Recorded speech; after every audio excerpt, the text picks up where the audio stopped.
Welcome once again, Terry Gannon, Peter Carruthers with you. The ladies, the men, and the ice dancers still to come here in Germany. The pairs already underway, of course. And, Peter, what a deep competitive field we have here. Not only do you have the reigning European champs competing, but two of the top three pairs from last year's World Championships, including the Chinese, Shen and Zhao. And when you mention the Chinese pair team names, you have to say wow, because last year they rocketed to the top of the world at the World Championships by winning the silver medal, almost beating out Berezhnaya and Sikarulice. Now, many thought that they should have won. However, here, this is the first stop on the Grand Prix for them, first competition of the season. If they can close the gap a little more on the Russians, they just keep going upward. They are known for their dynamic pair skating elements, great speed, power, and height. That's what the judges look for. They could well be one of the top pairs in the world, and it all begins here in Germany. The Grand Prix standings so far through two events. The reigning world champions are not here competing, but Berezhnaya and Sikarulice lead with 19 points. They were upset, however, at Skate America by Salé and Peltier of Canada. The other pair here competing in Germany. Out of the gate, the most talked about pair of the season so far. Jamie Salé, David Peltier of Canada. Injuries kept them away from the World Championships last season, but they have burst onto the scene already, winning Skate America, an upset over the reigning world champions Berezhnaya and Sikarulice.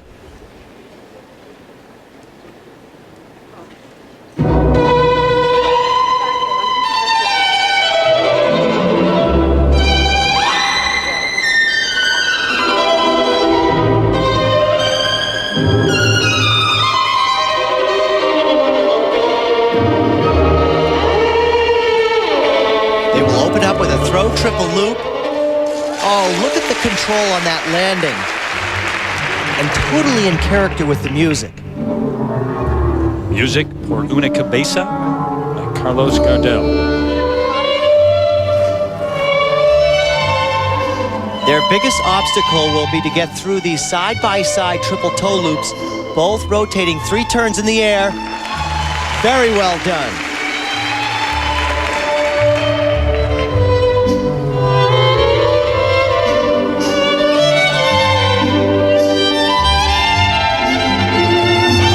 Next move is what's called a split double twist lift. It's extraordinary because of the way he catches her. Watch, no hands on the landing for her. Great.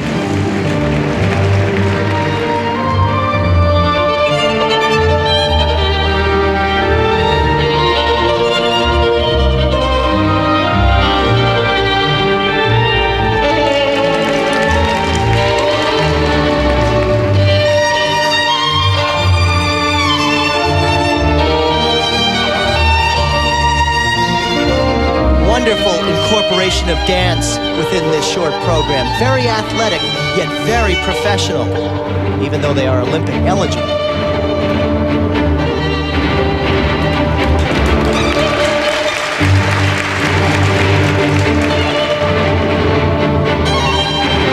This short program, 2 minutes and 40 seconds in length. It is worth 1/3 of the overall score.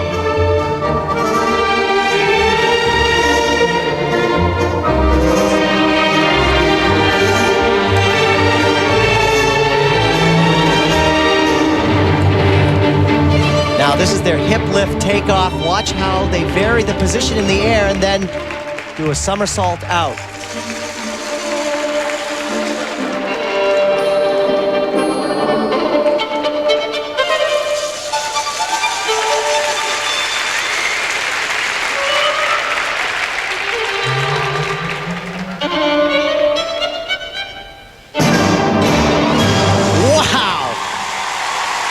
What a performance! I have not seen them in person for a while, and the improvement these two have made over the summer, remarkable. Great opportunity for them here in Germany, too. Already an upset win over the reigning world champions. Now they get to take on the reigning world silver medalist, Shen and Zhao of China, and they're off to a great start. Great execution of the elements, yet with so much emotion, expression, and again, the incorporation of the wonderful dance steps within the short program. Talk about athletic. Look at the height she gets on this and the way she lands it with such control. Strong leg and lower back to accommodate that force. And then here, strong single skaters to get these triple toe loops off. Boy, have they set the bar.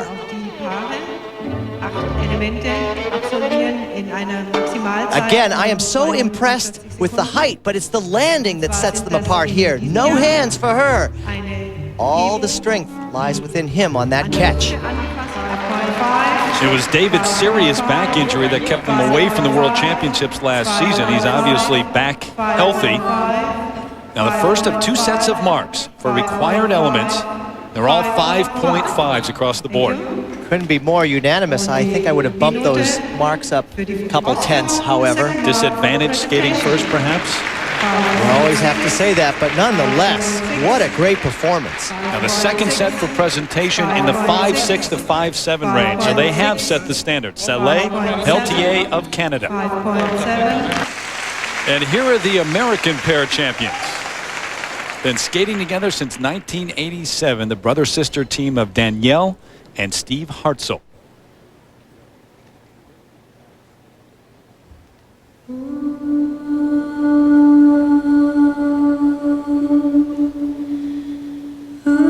It has not been a good start to this season for the Hartzels. They skated at Skate America and finished 8th, but that was a non-scoring event. Remember, you can skate in up to 3 events in the Grand Prix Series. Only 2 of those count in the standings.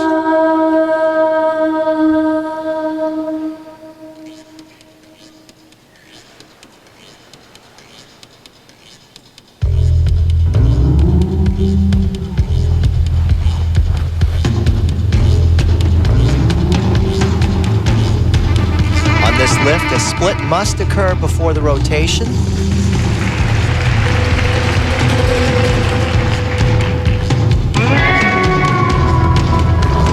One thing the Hartzels do well is they really attack their moves. Here, the side-by-side triple toe loops, and they both, almost identical mistake. Touching the hand down.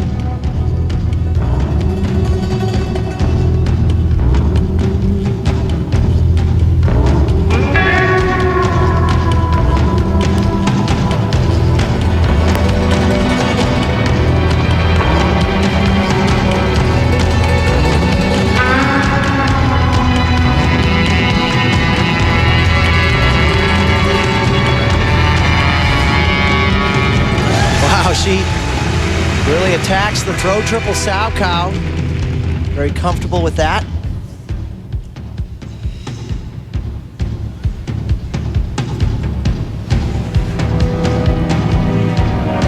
Solo spins. One change of foot, at least one change of position. You have to do 5 revolutions on each foot.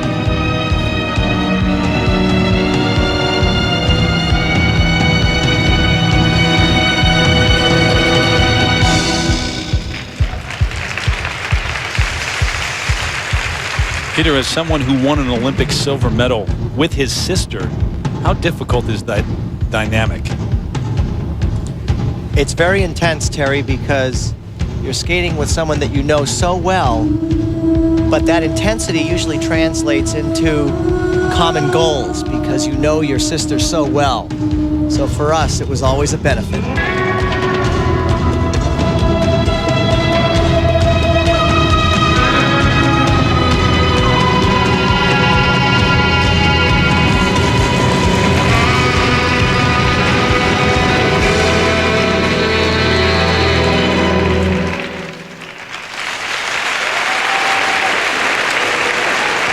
Well, for the Hartzels, they had problems on their side-by-side triple toe loops. You may remember the hands reaching to the ice as they performed their solo triple jumps. Their first trip to the World Championships last season, a 10th place finish for the reigning U.S. title holders, Danielle and Steve Hartzell.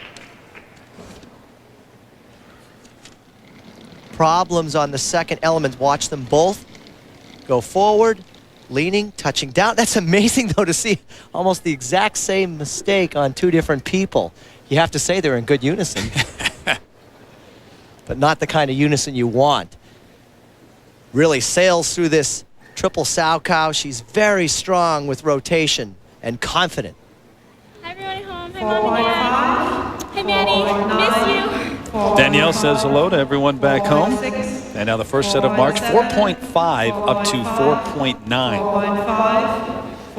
Remember, this the second Grand Prix event for the Hartzels, but the first scoring competition for them. They will also skate at Cup of Russia in a couple of weeks. I'm sure they would like to have gone back and done those triple toe loops a lot better. Now the second set, 4.8 to 5.2 for Danielle and Steve Hartzell, the reigning U.S. All the pairs short program continues here at Nations Cup. And you're looking at the first pair from China ever to medal at the World Championships. They took silver last season, Shen and Hongbo Zhao.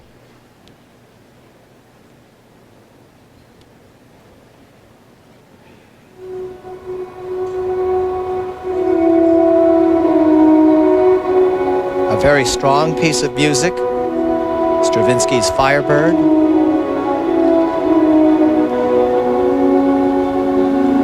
This pair team can skate up to a piece of music that is this powerful. Watch some of these pair moves. Forward inside death spiral. Nice position.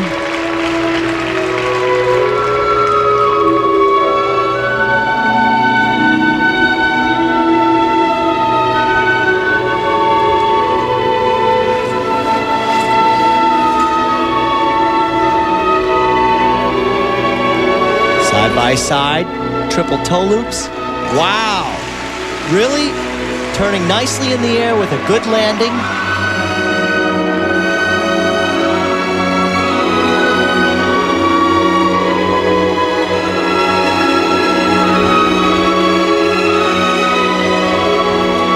Watch the height she gets. She'll almost be parallel over the ice over his head. Spectacular.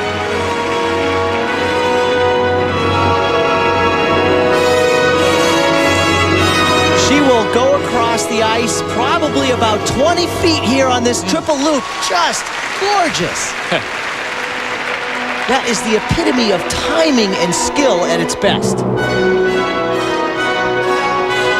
Skaters from China have really begun to leave their marks. We'll see Zheng Jingguo among others later on in the men's competition here. And they have started to work on their artistry much more this year. Like Sandra Bezic and Michael Siebert working this year with Shen and Zhao. Let's check the unison on these spins.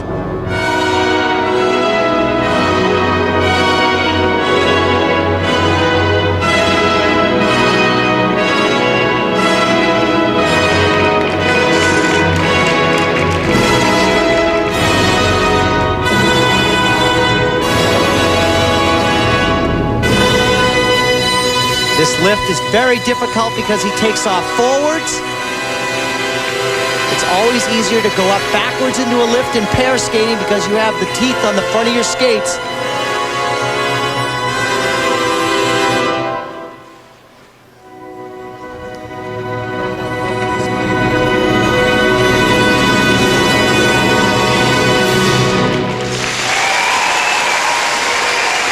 I'm impressed. It is not going to be easy for the judges. Saleh Peltier set the standard. Did Shen and Zhao just match it or surpass it? Well, certainly they have not bowed into the pressure that the Canadians have put down. They are the silver medalists in the world, and they looked right on top of their game here. Side-by-side triples, rotating perfectly in the air. Again, 1 foot on the landing. No problem there. That's just what you want. Now, look at the height. She's up over his head, 2 or 3 feet above his head. Judges love to see that because that skill is being taken to its limit. Again, Terry, we got to get a tape measure out and measure how far across the ice she goes. It's about 20 feet. It's remarkable. 5.7. They won on the Grand Prix circuit a year ago. In fact, they won the Grand Prix final, which was in St. Petersburg, Russia. The first set of marks for required elements, 5.1 up to 5.8. And what a range. Oh my goodness, from 5.1 to 5.8. The Polish judge, a 5.1. but this is going to be very close. Now the second set, 5.4 to 5.7. They didn't do it. Shen and Zhao in second place behind Saleh and Peltier.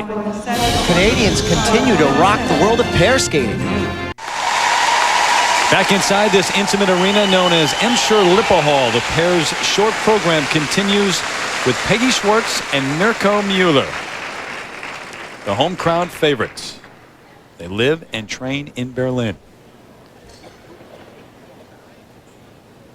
The German national champions the past 2 years. They finished 8th at the World Championships last season.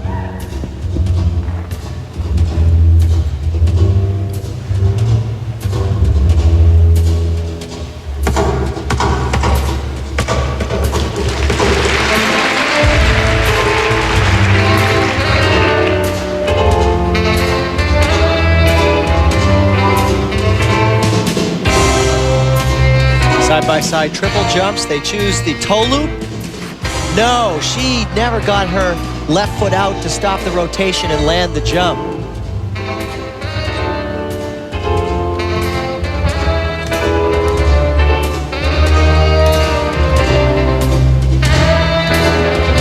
See if she can get it back for the technique she needs on the triple sow. Very nice.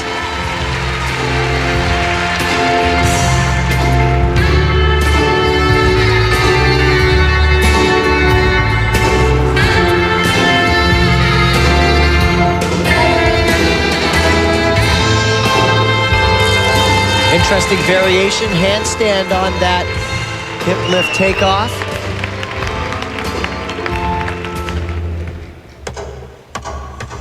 This is the second Grand Prix event for Schwartz and Müller. They came in 4th at Skate America, picked up 5 Grand Prix points.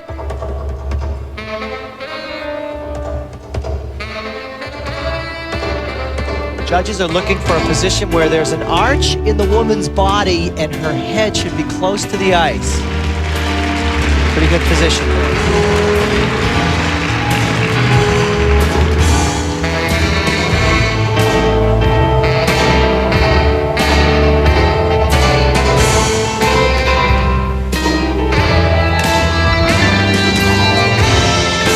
Nice move as he goes right underneath her leg.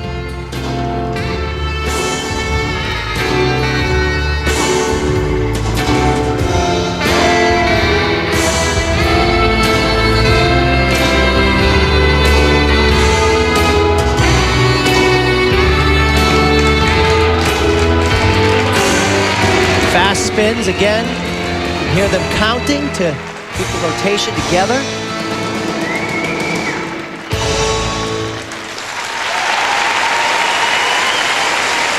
Schwartz and Müller, the 2-time German national champions, and a great hand from the crowd, as you may imagine, here in the western part of Germany. Their effort here in the pairs short program. Unfortunately, right off the top, a fall, side-by-side triple toe loop. And here, watch her left leg on the landing. It just never gets back to stop the rotation, so she's not able to land it. Boy, these are really spinning fast. They almost went off, but due to the fact that they practice these so much, these are some of the fastest spins we've seen in the competition in terms of how quickly they're rotating. But right there, it got off at the end, but still good speed. 4.9. This short program setting the table for the finals. You can see those along with the finals of the ice dancing competition Friday night over on Lifetime beginning at 9 o'clock Eastern. Now the first of 2 sets of March, 4.7 to 5.2. Peggy trying to stay optimistic, knowing that that triple toe loop really took its toll. And the second set for presentation, 5.3 up to 5.7 for Schwartz and Müller, and that puts them in 3rd place behind Shen and Zhao of China.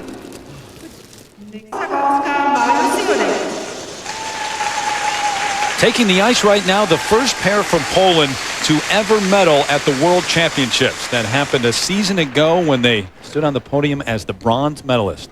Dorota Zagorska and Mariusz Szudek. the four-time Polish national champions.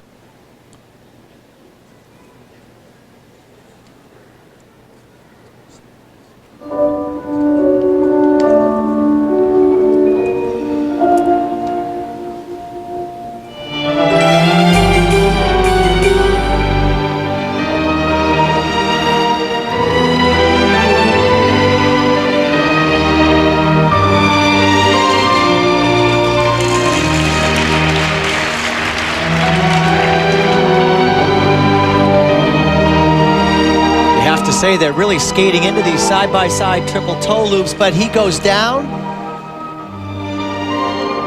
A bad situation like that.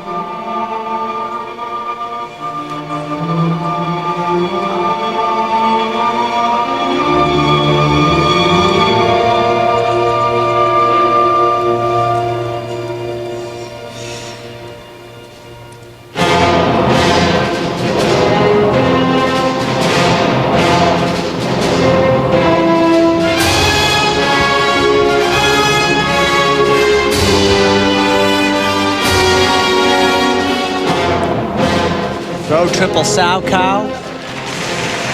Good attack, good speed. It's tough when you're in this part of the program because you know you have a big mistake already, but you can't drop down and have more mistakes.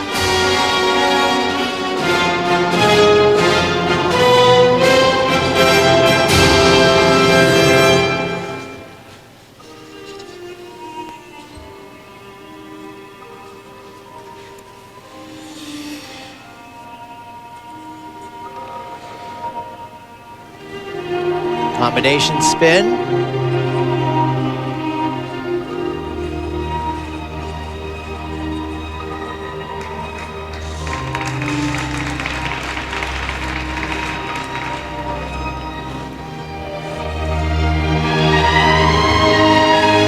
Man has to have his hand on the lady's hip in this short program for this year. It has to be a hip takeoff.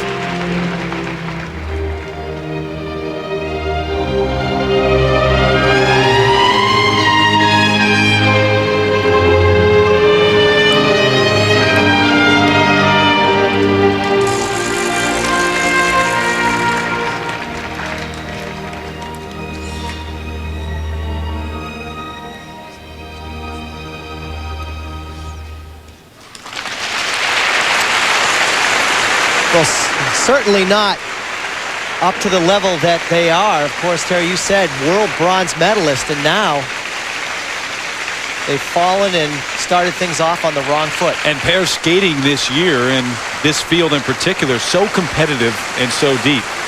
Not much margin for error at the top with Saleh and Peltier up there, and then Shen and Zhao of China.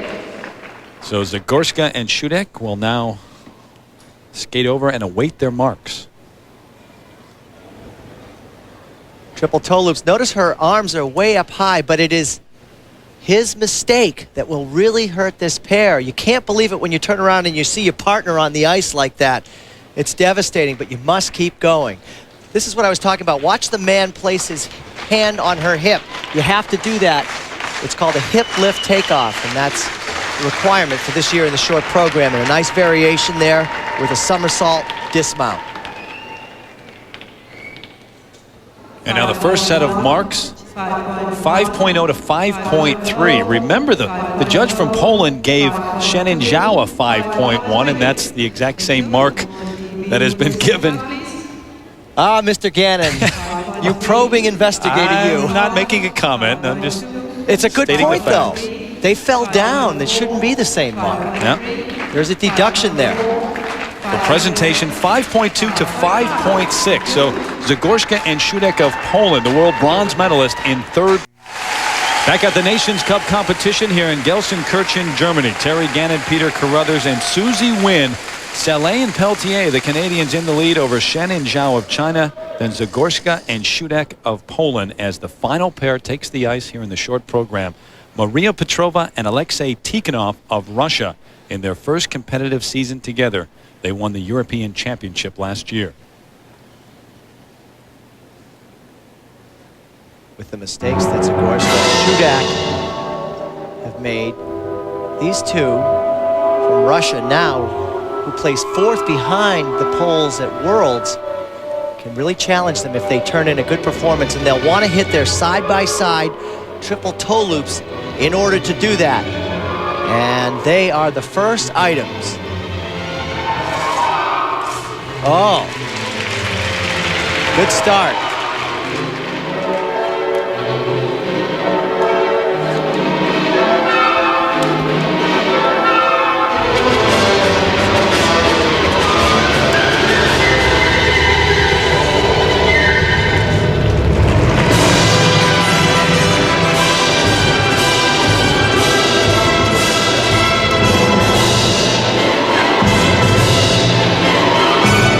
Triple Salchow. Very solid. It didn't have the speed of the Chinese or the Canadians, but nonetheless, it was a very solid throw.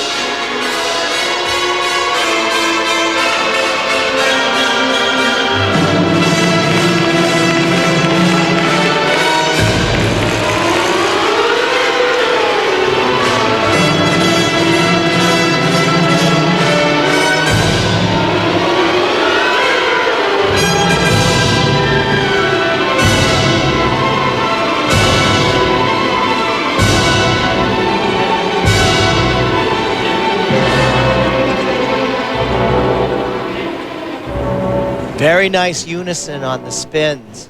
It takes so long to get that unison together in practice. Maria and Alexei first came together in '96, spent about a month on the ice together, parted ways, and got back together in July of '98.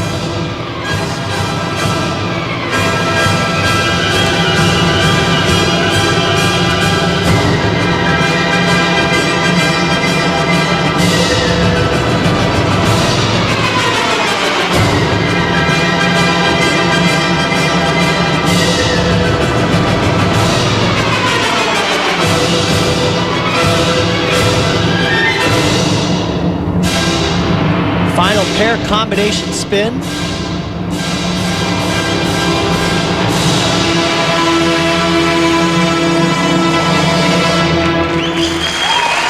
Considering what's happened in the competition, they should be pretty pleased with that. I think she touched down on her side-by-side triple toe loop, but it will be interesting to see if the judges catch that. And there are the current leaders, Saleh and Peltier, watching the rest of this short program.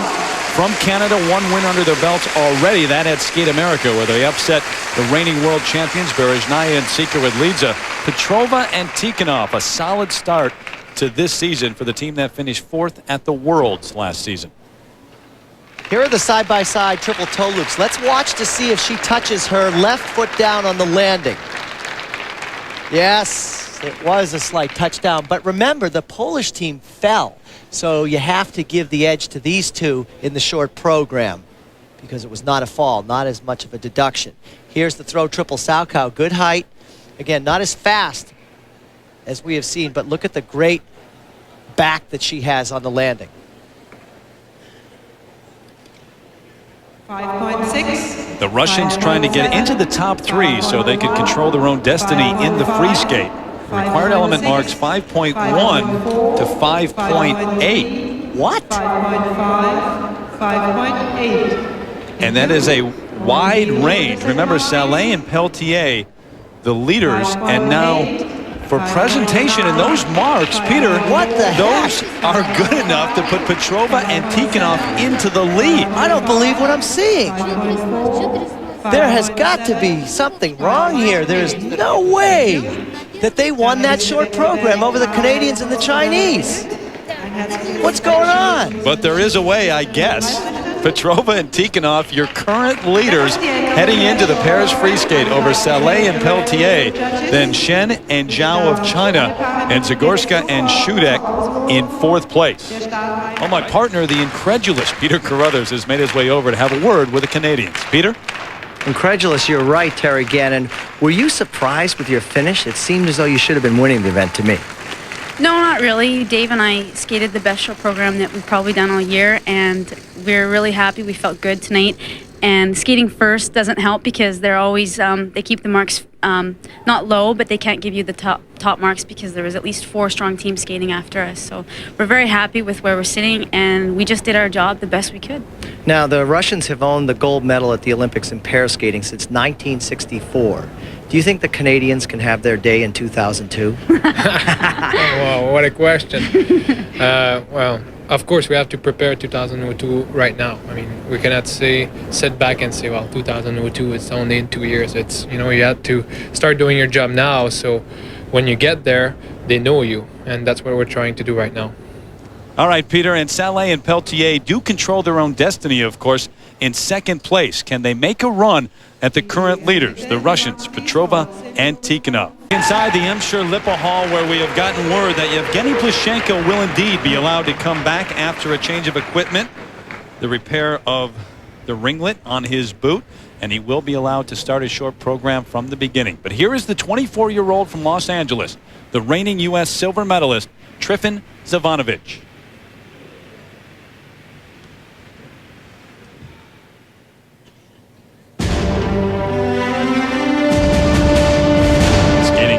Soundtrack, The Mummy. And you can see he's totally in character with the costume, but what he's really looking for are the 8 required elements. He'll skate footwork steps right into the opening triple Lutz. This sets the tone. Oh! A little bit off balance, but no problem in terms of having a clean landing without a deduction.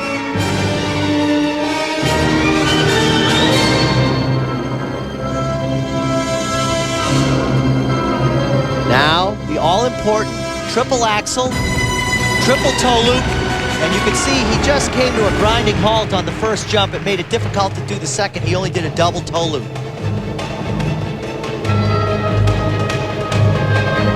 However, that is acceptable for the men can do triple-triple or a double and a triple for the combination.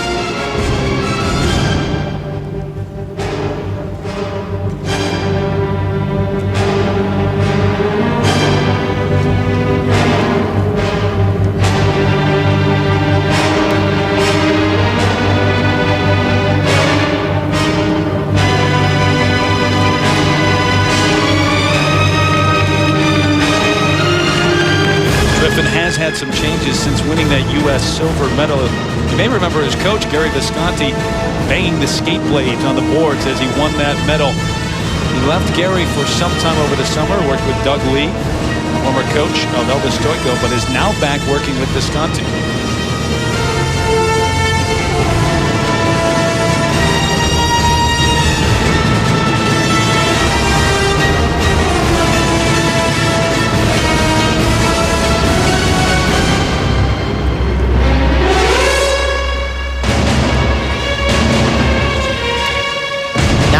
One jump left. It is the double axel. It should be fairly easy for him, for he did just complete a triple. No problem. Spin combination.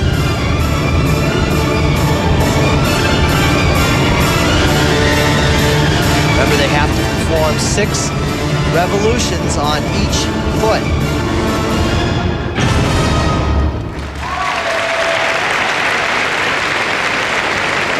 So the first effort of the new season for Trifon Zhavanovich, the 24-year-old who made his first trip to the World Championships last year and placed 16th. One of the things he wants to do is get up high in the air, but get good coverage across the ice. Watch how he really slows down here and then curves around the corner, and that makes it difficult to do a big triple, so he opts for a double. However, no deduction. 5.0, 4.1. So Trifon now taking a look at the first of 2 sets of marks along with his coach.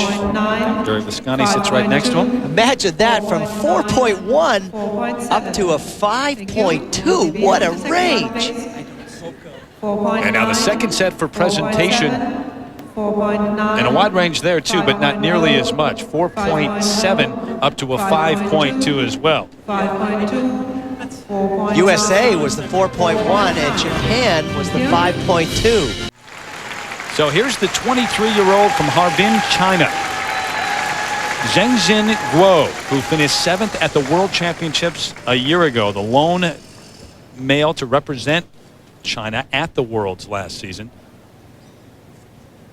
Chinese champion from 1997. And he has quad planned within his short program. And is known for getting up in the air. One thing to remember about the Chinese, they never hold back, whether you're talking about pairs, singles, they attack all of their jumps. First opening, triple axel, triple toe. Look at the quick rotation, very solid.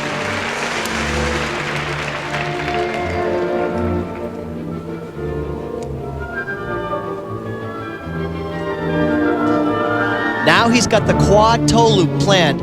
It will be the left foot that jabs into the ice that will send him into the air. Right there. Ho-ho! First one that we have seen.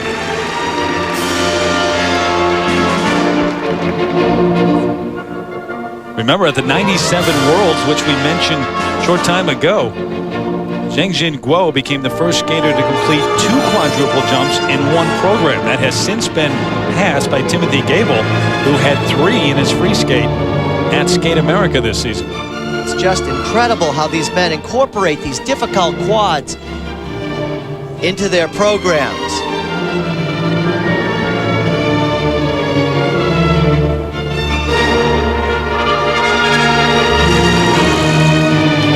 Good height on the death drop.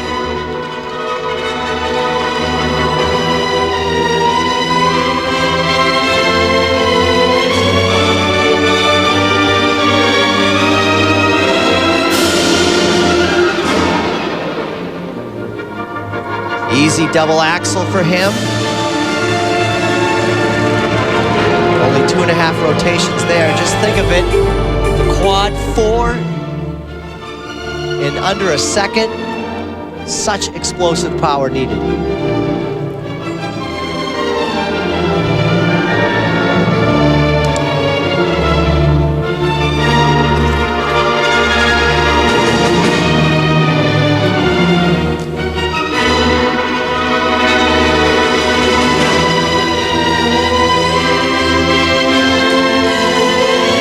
Sit spin. Actually, that spin could be a little lower and a little faster. Want to improve that. But if you weigh out the whole program, a very strong performance in this men's competition. An important start. Every competition will be important for Zhengjin Guo this year because his biggest obstacle, perhaps, to the World Championships, his countryman, Zhengjin Lee, who we saw at Skate Canada, vying for that spot at Worlds. Here's the big quad. Again, using that left foot to get him up into the air. He's nice and straight, tight arms to create the rotation. Very solid, nice 1-foot landing. Doesn't get much better than that. 5.8. So let's see what the judges thought of Zhengjin Guo of China. Remember, Trifon Zivanovic in the lead in terms of those that have skated over Andrei Plushenko. First set of marks, 5.6 to 5.8. Those are the best by far that we've seen. A very solid performance, and the judges knowing that he was clean, no mistakes. 5.7. And Peter, the second set now, 5.3 up to 5.7. And that solidly puts Guo in the lead over Trifon Zivanovic. Evgeny Plushenko.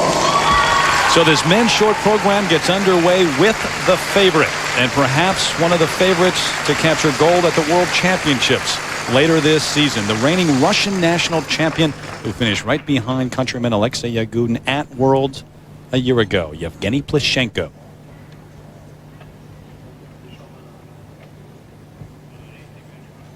A really difficult piece of music to skate to. It's the saber dance. Very fast, and he'll go after the big quad in the first 30 seconds of the program.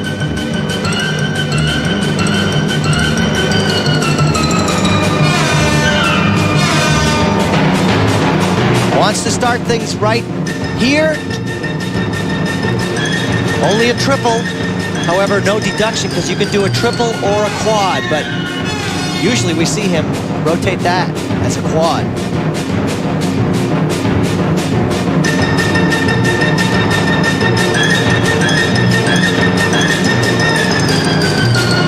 Triple axel, something's wrong. He's stopping. Something is wrong with his left skate. It looks like he's working on the blade of his left skate. Either that or his lace. I can see it. His lace came undone. Yep. Yeah.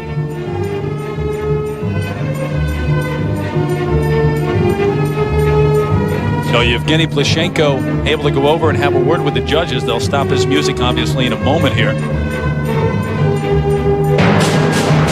And now they have to make a decision as to what the next step will be, whether he will start over again, which in all likelihood, that will be the situation. He's being advised by the referee.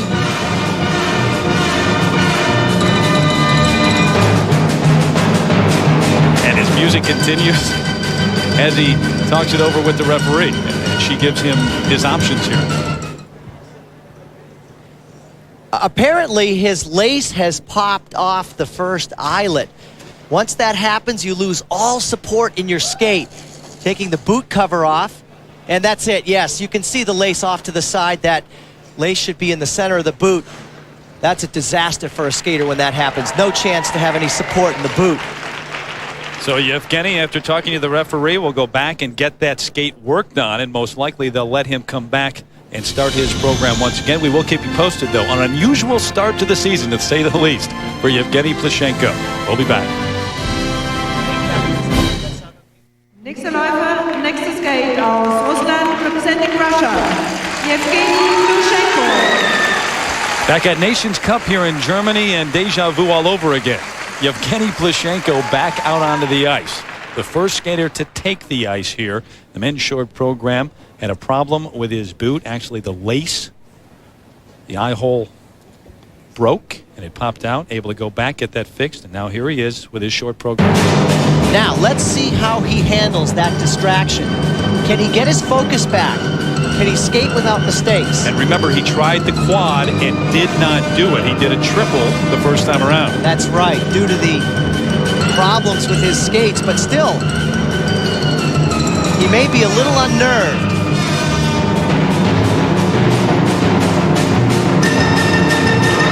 Slight 2-foot landing on that quadruple jump. Not quite the height that we usually see from him on that jump.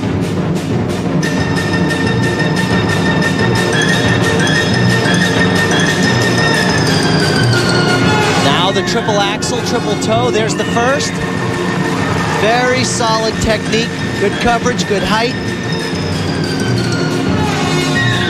Flying camel, that's his flying spin. Minimum 8 revolutions. And you can see how he grabs his foot. That's hard to do with the centrifugal force. Little bonus there.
Up with the spin combination, and look at the Bielmann spin. We've seen it before with Plushenko. His great flexibility allows him that position. Well, he started the competition off with an equipment problem. Got off the ice and then returned to the ice, not to perfection for he two-footed his quadruple toe loop. But the 17-year-old showing some poise, coming back and having a solid performance in this, the first event of the new season. Evgeny Plushenko, the reigning world silver medalist. Judges want to see great rotation, but they also want to see good height and a clean landing, not 2 feet. You can see that foot just touched down there, how that left foot tapped in. So he'll take a hit for that on the first mark. And now the triple axel, 3.5 times axel, always taking off forwards. He has great knee bend to allow him the height that he needs for the rotation on the second jump. Good job. Zheng Guo of China in the lead over Trifon Jovanovic and Andrei Plushenko. Let's see what the judges thought of Evgeny Plushenko. 5.6 up to 5.8 for required elements. His own Russian judge definitely taking the deduction on the first mark. His coach, Alexei Mishin, also coach of Alexei Urmanov, former coach of Alexei Yagudin. Now the second set, a little bit higher, 5.7 up to 5.9 for presentation. The judge is so much appreciating his presentation. So it's Plushenko who grabs the lead over Zheng Guo of China. Back at Nations Cup, an odd start to this men's short program. A do-over, in effect, for Evgeny Plushenko after the first 30 or so seconds of his program. He's in the lead over Zheng Guo of China and Trifon Jovanovic as Yamato Tomuro of Japan takes the ice. The Japanese champion in '98 captured the bronze in '99.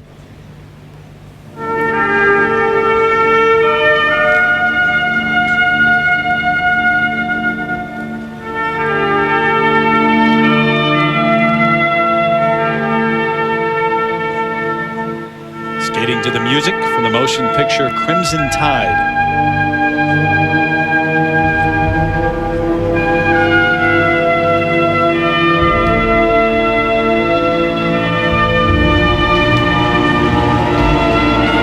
Building up a lot of speed.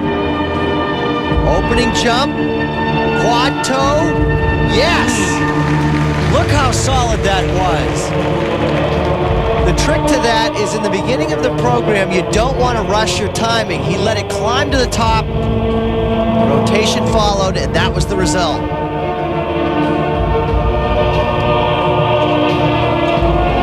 Look at the bend he gets before the second jump, allowing him to really get up in the air. Outstanding.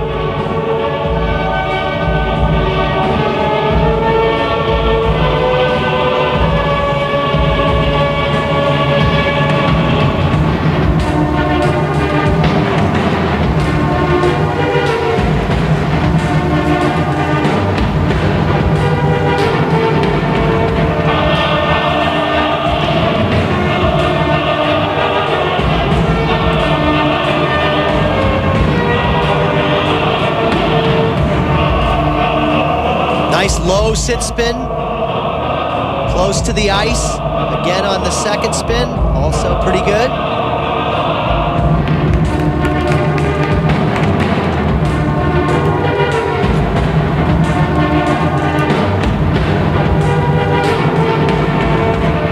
What he's doing is systematically ticking off these elements without rushing in the timing or changing anything from his practice pace.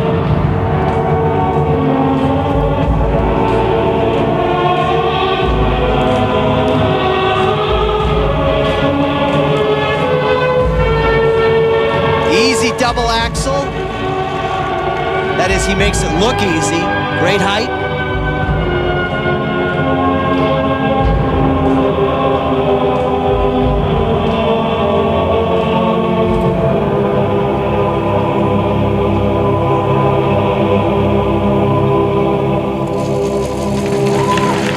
Oh, he's got to be happy with that. Wow, 20 years of age from Miyagi, Japan. Did not even make it to the World Championships a year ago. He finished 26th in '98. What a defining short program this has been for him to try to challenge the leaders at the top. Yamato Tamura. He had great height on this quad. Let's check to see that he doesn't touch down and have a 2-foot landing. There's 1, 2, 3, 4. Look for the left foot. It didn't appear to me that he touched down, but very close. 5.7. The judges do not have the benefit of instant replay here. They had it for the first time last season, and we'll have it at Europeans and Worlds this season. First set of marks, 5.1 from the U.S. judge up to a 5.7. That's a wide range, Peter. Yeah, you bring up such a good point, and that, I think, has every bit to do with the replay, because 5.1 low, obviously, they thought maybe a 2-foot for the USA judge, and up to 5.7, giving full credit for the quad. And on the marks for presentation, 5.3 up to 5.6. And Yamato Tamura of Japan breaks into the top 3. He's in third, right behind Guo.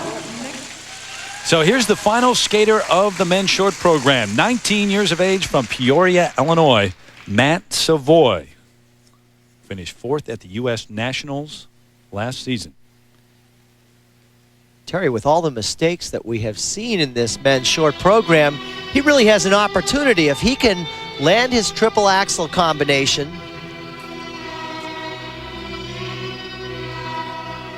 This the second event of the Grand Prix for Matt. He finished 5th at Skate America.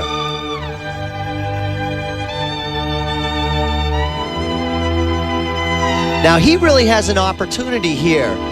If he can hit his triple flip, triple toe combination, and first this triple axel,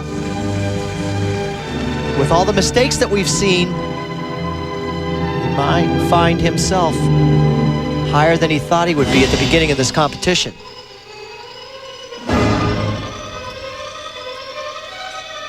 Here it is, the triple flip, followed up by a triple toe loop. The name of the game right now is to not make mistakes, and so many have happened.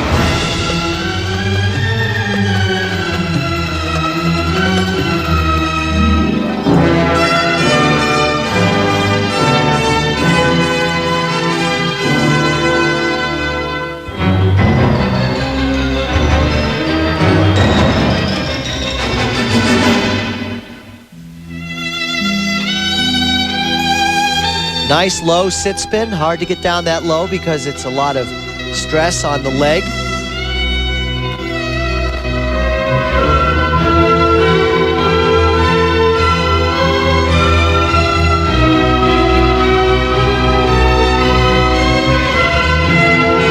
Look at the footwork now going into the triple Lutz.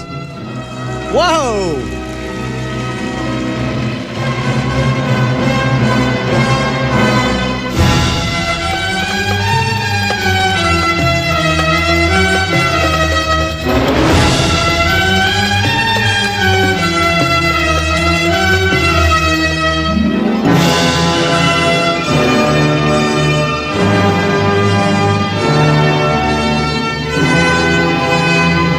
Camel spin to the sit spin.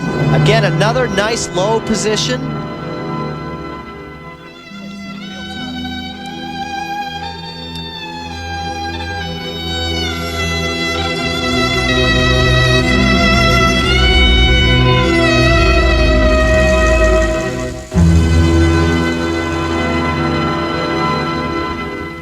Well, you mentioned it. The opportunity was there when he took the ice. Absolutely, and even though he didn't go after the big quad, not the point. The point is, with the short program, you want to get away without what? Deductions. Absolutely. Solid start with a 4.0 biology major at Bradley University in his hometown of Peoria. And we will wait and see what the judges thought. Hey, I have to give him a lot of credit. Look at this triple flip. Right foot vaults him into the air and then follows through with a pretty decent triple toe loop. He needs to get more run out on the landing. It was kind of coming to a stop at that point. Now, triple Lutz. Just fine there, except he almost lost it, but the determination carries him through. Something he does well is this. Look how low to the ice he is in the sit spin. And then the variation in position. Well, trying to break into at least the top 4 or 5. Right now, Plushenko, Guo, tomorrow, your top 3. Ivanovic of the U.S. in 4th place. And the first set of marks for Matt Savoy.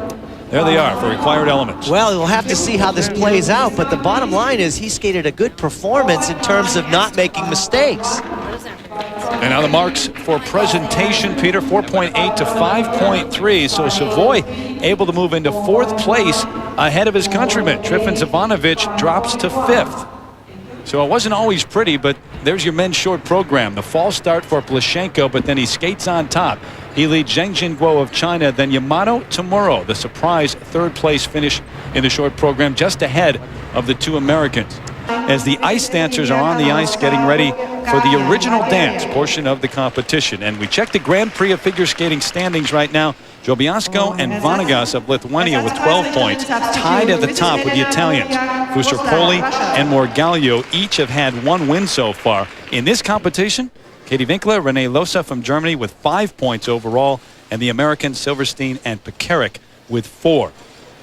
The ice dancers have already taken part in the compulsory dance, and it is Shaylin Bourne and Victor Kratz of Canada in the lead over Winkler and Losa of Germany, and Denkova and Stavisky of Bulgaria in 3rd right now.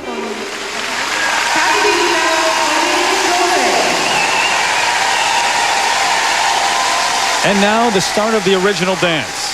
3 minutes in length, worth 30% of the overall score in the second of 3 portions of this competition. Getting underway, Katie Winkler and Renee Losa from Germany, the 3-time German national champions. And in this Latin combination rhythm, the dancers are able to choose 2 of the following: cha-cha, mambo, merengue, rumba, or samba. Winkler and Lose are starting us off with a little samba, a festival feel. You don't think the home crowd's going to get into this a little bit, do you?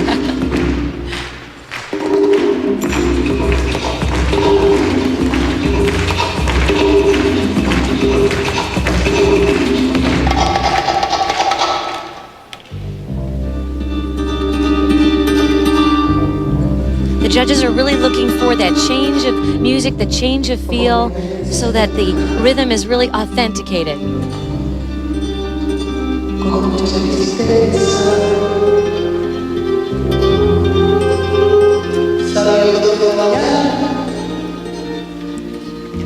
Very pretty lift, very smooth. I love the way they transition from the hard footwork into the lifts.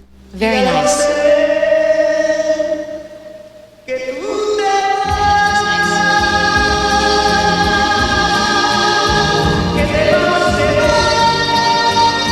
One of the required elements is a circular footwork pattern that needs to be in closed or tango positions.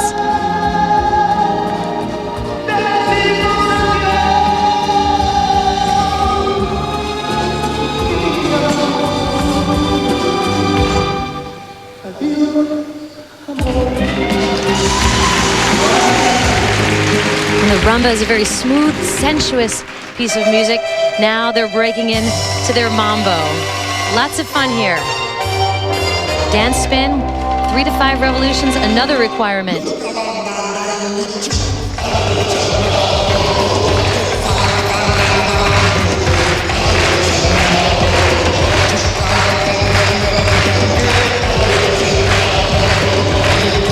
They have great unison in their footwork. They have a great feel, a great understanding of the ballroom rhythms.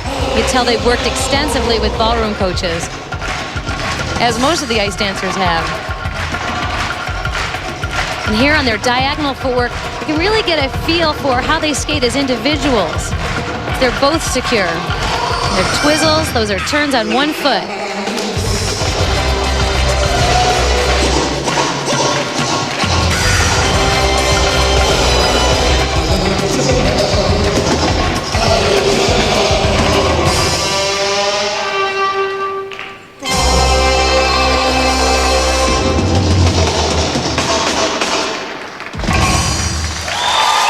job, Terry. They really capture the feeling of all the rhythms. They skate close together. They have great flowing speed, and they're certainly enjoying it too. Katie Winkler from what was known as Karl-Marxstadt, East Germany, now Chemnitz, and René Lose from Berlin. We're not very close to either of those two cities here in the western part of the country, but great hand from this crowd here in Germany. 7th place finishers at the World Championships last season.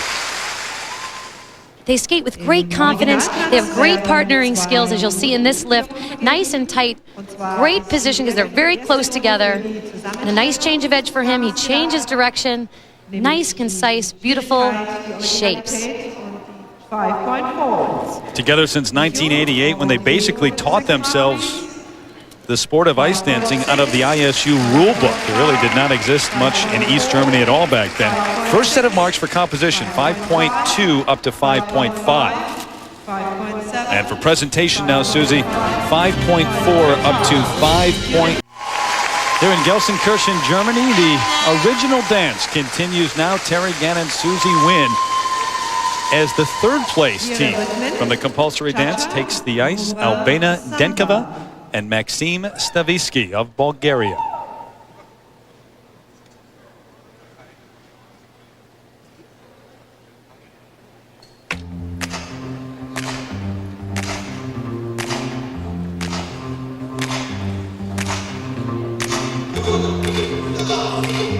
Starting us off with a bit of a cha-cha. One thing I find with this couple that they're very expressive, almost to the point where they're pushing it a little bit to the wild side.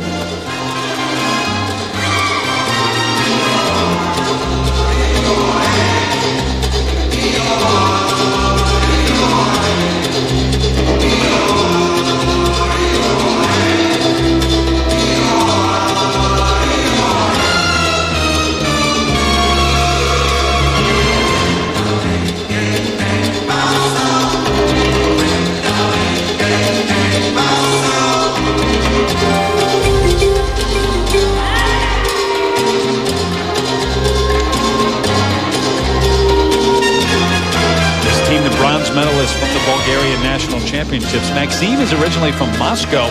They got together in '96 when his mother, Rita, heard about a skater who needed a partner. And Sofia, Bulgaria, went down 1,000 miles to see Albena skate, brought a tape of Maxime, and that's how they got together.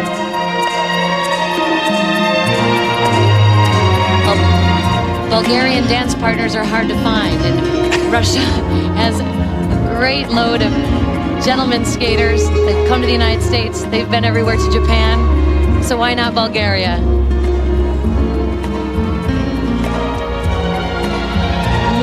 Albena and Maxim are very close in height, and in dance, the look is so important that at times she looks a little taller than him, so it disturbs the line and the knee bend just a bit.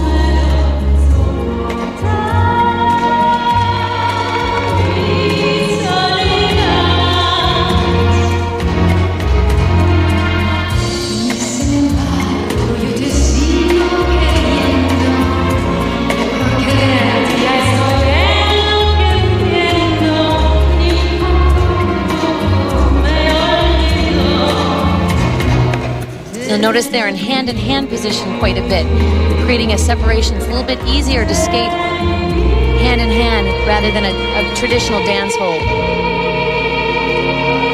That was the second of 2 lifts that are allowed and a part of the required elements to make this original dance more sport-like and easier to judge.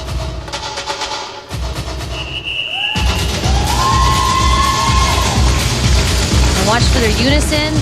And their turns, there are at least 2 twizzle series that are necessary in the requirement. It's very hard. It's almost like they're going into a sit-spin position. A little mirror work. All of that is allowed.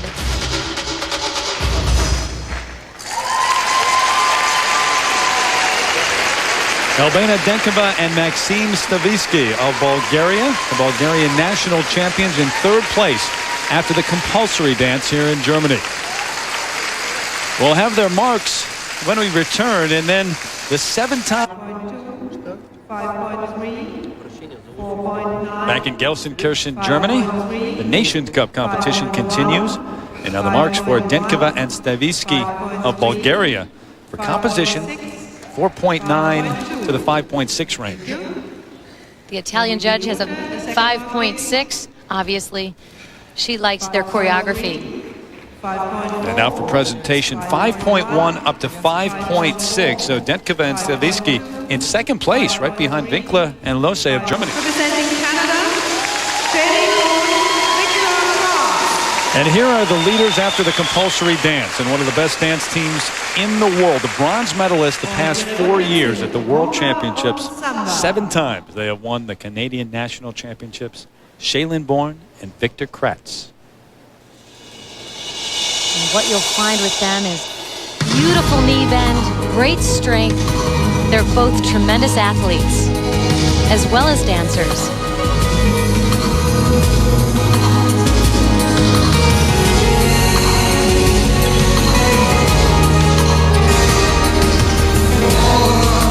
This year, Vic and Shailin really wanted to do their own choreography so that it was closer to home and not foreign to them. It was a challenge for them.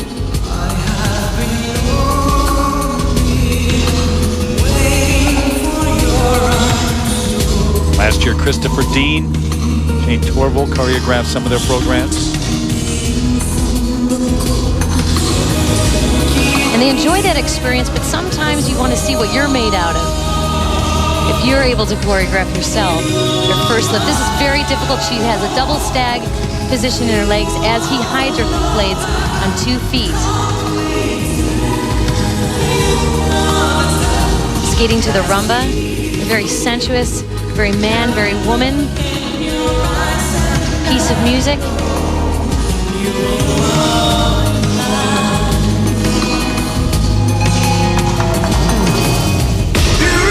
Shailin and Victor also departing from their ways a bit this year.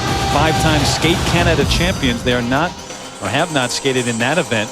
Wanted to get in front of the European judges much more. Get more exposure over here. Well, it certainly helps. As you know, it's such a subjective sport. The more that you're visible to all the judges, they'll start to get used to your skating and have more input in your career. Victor was telling me that he really enjoyed working with Paul Pellicoro this summer. He's a choreographer that helped Al Pacino out in Scent of a Woman. And Vic and Shailin were able to go through their ballroom passes, learn the basics. And these are passes here, the arm changes and partnering.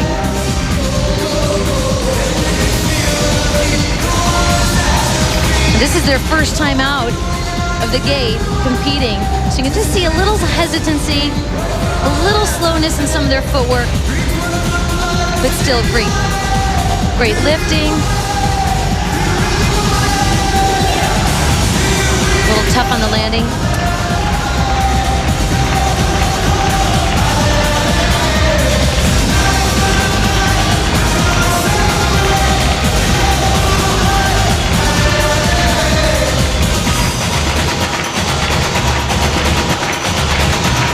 Their diagonal footwork from corner to corner, looking for unison, difficulty in the steps.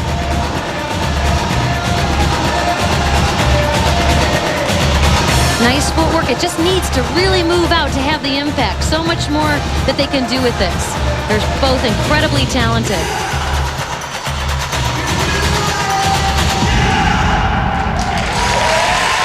For the first time out, really nice. It's a nice program. It needs to get faster to have that impact that they're so capable of igniting.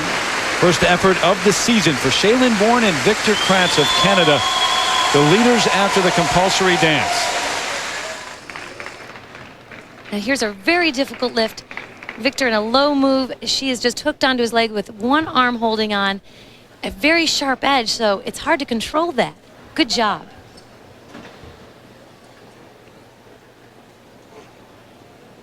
You can see they have a great feel for the Latin rhythm, nice and sharp as they enter into some footwork. They're very concise here.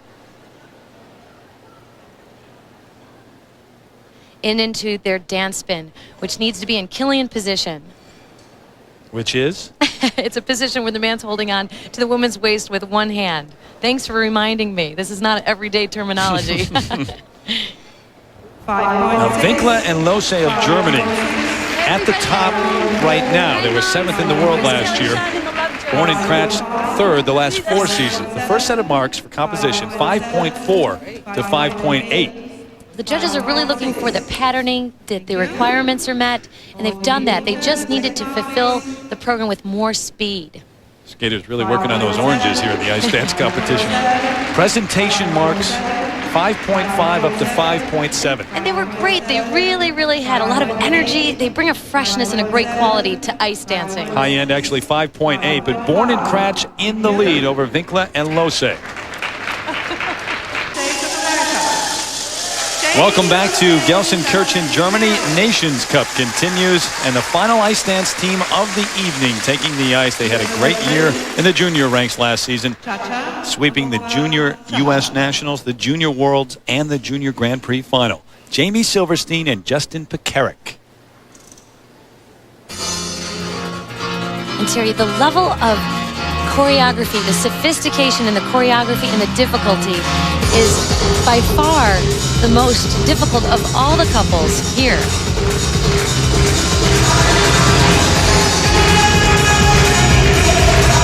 Born and Kratz of Canada in the lead over Winkler and Lose of Germany.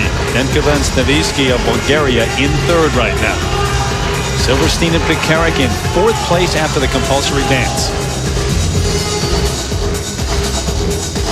Now their holds are quite difficult. She can turn on a dime so fast. Their passes are very complicated.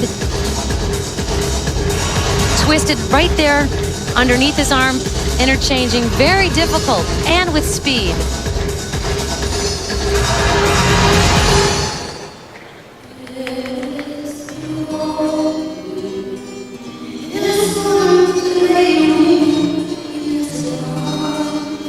I'm just so impressed with this team. They're so young and they work so hard, and they're really just capable. Having the experience this year in seniors will really help them to develop even more. Jamie 15 years old and Justin 18 years of age. Beautiful circle, loop around, incredible edges. They skate very close together. They too work with the ballroom instructor, Louis Soma.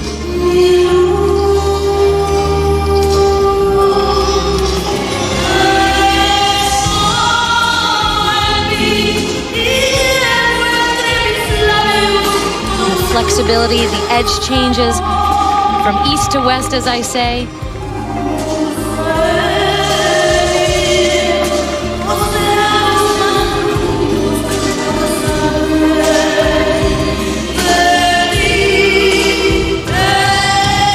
Both very strong, a nice high dynamic to a catch.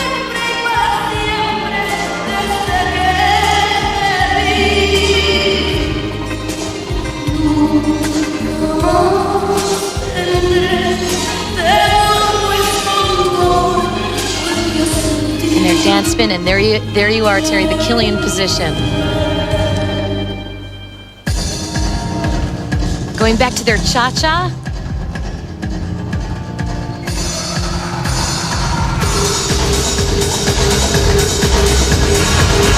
And their speed has really improved since Skate America. Now here, watch their feet, watch their unison. Nice and close together, great unison. Nice fast turns. Nice quick directional changes. Very nice. Well, at Skate America, they finished 5th to start the season, earned 4 Grand Prix points for that. Justin originally from Southfield, Michigan, and Jamie from Pittsburgh. She has 2 brothers who live in Europe, and they are here in Gelsenkirchen to watch her skate. Silverstein and Pekarek, the reigning junior world champions, will have their marks when we return to Nations Cup.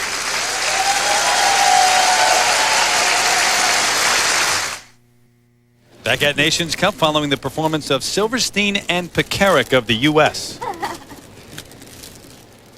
And this is just one way that this team's choreography is harder than some of the others. They're very close. Their changes in partner positions are more difficult. Right there, a little tangle, twizzle, and back on track. Great speed, great control. Ich darf jetzt die Wertung bitten. The marks please. Just look at this beautiful edge quality. Justin's on a very deep right back outside edge. She's in what's called an Ina Bauer position. Nice tight curves. They really use their edges wisely. Now, given their lack of experience, will that high difficulty translate into high scores from the judges? Remember, they were in 4th place after the compulsory dance, trying to at least break into the top 3. First set of marks for composition, 4.8 to 5.4. I really think, Terry, those marks are quite low. They don't have the experience and maybe some of the aggressiveness as the higher ranked teams, but they definitely have the difficulty, and they laid down a great program. And for presentation, 4.9 to 5.5 for Silverstein and Pekarik, and they remain in 4th place right now. So the standings after the original dance. Bourne and Kratz of Canada, the 7-time Canadian champions, in 1st over Winkler and Lose, who were 7th in the world a year ago. Dinkova and Stavisky of Bulgaria in 3rd, just ahead of the Americans. Terry Gannon along with Peter Carruthers and Susie Wynn. The ladies getting ready now for their short programs, and Maria Butirskaya makes her season debut. And Susie, coming off a world championship, she returns now more confident than ever. Well, Maria Butirskaya brings so many great qualities to the ice. She's mature, she has an expressive grace about her, and lots of creativity. But in the past, she's really struggled with her confidence, her nerves, and consistency in her jumping ability. Last season, she was able to push that all aside to win the World Championships and to defeat Michelle Kwan. Michelle has already started her season off strong, and Butirskaya will need to do the same here at Nations Cup. She's debuting 2 new programs, but in practice, she looks a little hesitant, and again, the jumps are a little bit inconsistent. So she'll have to bring all those qualities with her if she's going to be in serious contention with Michelle Kwan later down the road. And Michelle Kwan, certainly the competition down the road this year, but the more immediate challenge right now, Peter, probably comes from Tatiana Malinina of Uzbekistan. She finished 4th at the World Championships a year ago, and guess who's back? Arina Slutskaya from Russia, the 2-time European champ. Couldn't agree with you more. Actually, Arina Slutskaya has resurfaced once again. You have to go back to the '98 Worlds when she took a silver medal there. Then last year, she didn't even get past the Russian Nationals, where she was 4th. No World Championships that year. But here in Germany, she's been looking a lot better. Her jumps are stronger, her spins are faster, and she looks as though she's in top shape. So I have to put Arina Slutskaya back in the thick of things to be one of the top contenders in ladies figure skating, beginning with this Grand Prix in Germany. So with the ladies set to go, let's check the Grand Prix standings so far through 2 events. Michelle Kwan has won both of those, so she has secured a spot in the Grand Prix final in Lyon, France in January. Yulia Soldatova, with a 2nd place finish at Skate Canada, has 9 points. Remember, a number of names don't appear on the leaderboard because they have yet to compete in the Grand Prix. And to get this ladies' short program underway, 26-year-old Tatiana Malinina, one of the favorites to challenge Maria Butirskaya here, had her best year as a skater last season when she won the Grand Prix final in St. Petersburg, Russia, and came in 4th at the World Championships. She is now living and training in Dale City, Virginia.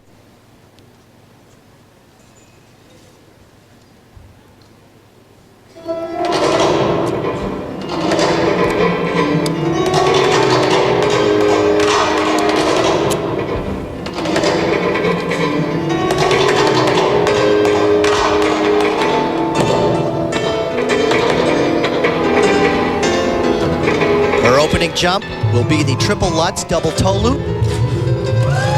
Right on.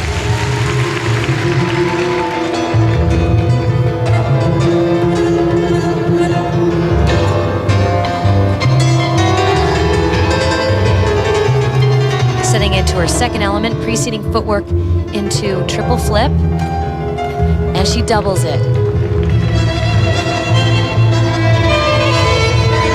Incidentally, a double jump is permitted within this short program. It can be a double or a triple, so no deduction there.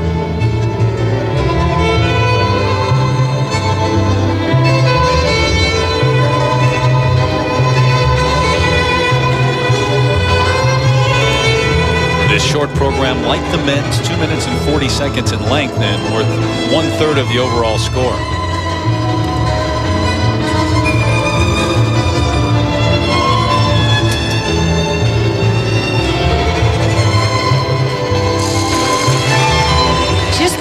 struggling a little bit getting the height in her jumps to complete the rotations.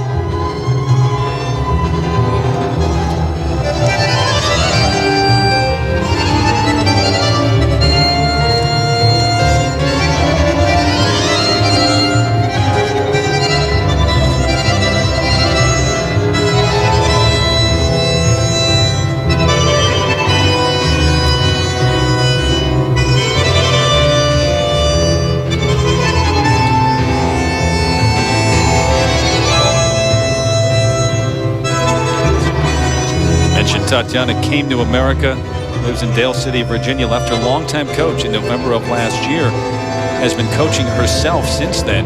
Tragically, her ex-coach, Igor Senofodov, died in a train crash in Russia this past June. She was very emotional talking about him to us a couple of days ago.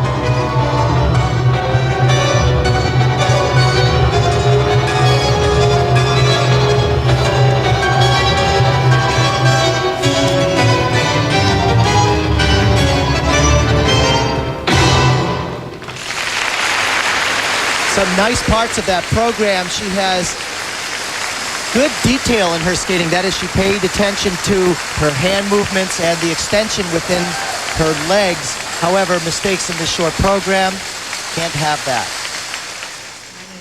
She started off very well here with the triple Lutz double toe loop. Good height. Look at how straight she is in the air. That allows her to set up nicely for this double toe loop. Following through, no problem. Very good. However, she did run into problems a little bit later on, and it was this jump, the double axel. Watch the landing. Up into the air, no problem, but see how she steps down and comes forward like that? Not a continuous edge. 5.3. 2 sets of marks now, as always, for Tatiana Malinina of Uzbekistan. The first 4 required elements, 5.0 up to 5.3. That step out on the double axel, 3/10 of a point deduction there for her. Next mark should go up. Be noted. The second mark, please. 5.4. 5.4. Remember, this is the lady who won the Grand Prix final a year ago, trying to get back there now. For presentation, 5.4s and a 5.5, so those are higher. And she sets the standard here in the ladies' short program. Trying to defend her title and her place atop ladies figure skating. The oldest world champion in history when she won it last season. Maria Butyrskaya begins her new season right here in the short program in Germany.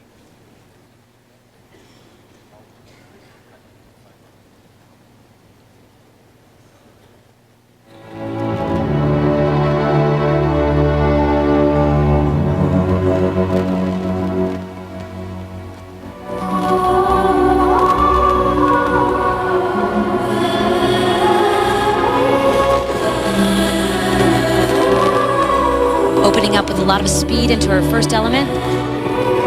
Triple Lutz, a little forward on the landing and into the double toe. She had a turn in between the combination, a deduction there.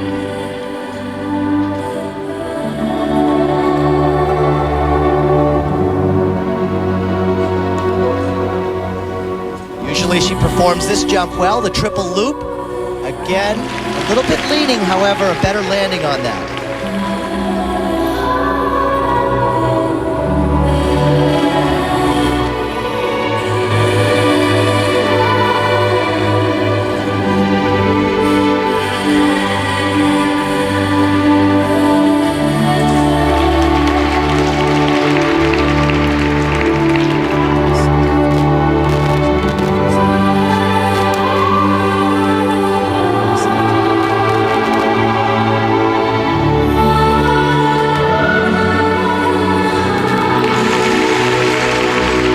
Double axel.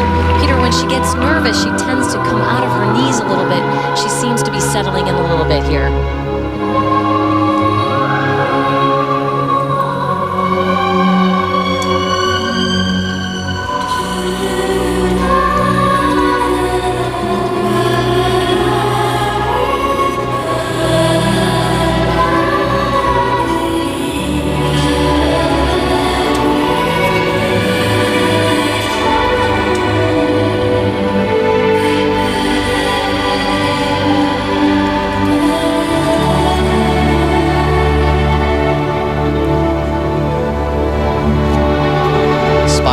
sequence. It is required that the ladies hit an arabesque position throughout this step sequence.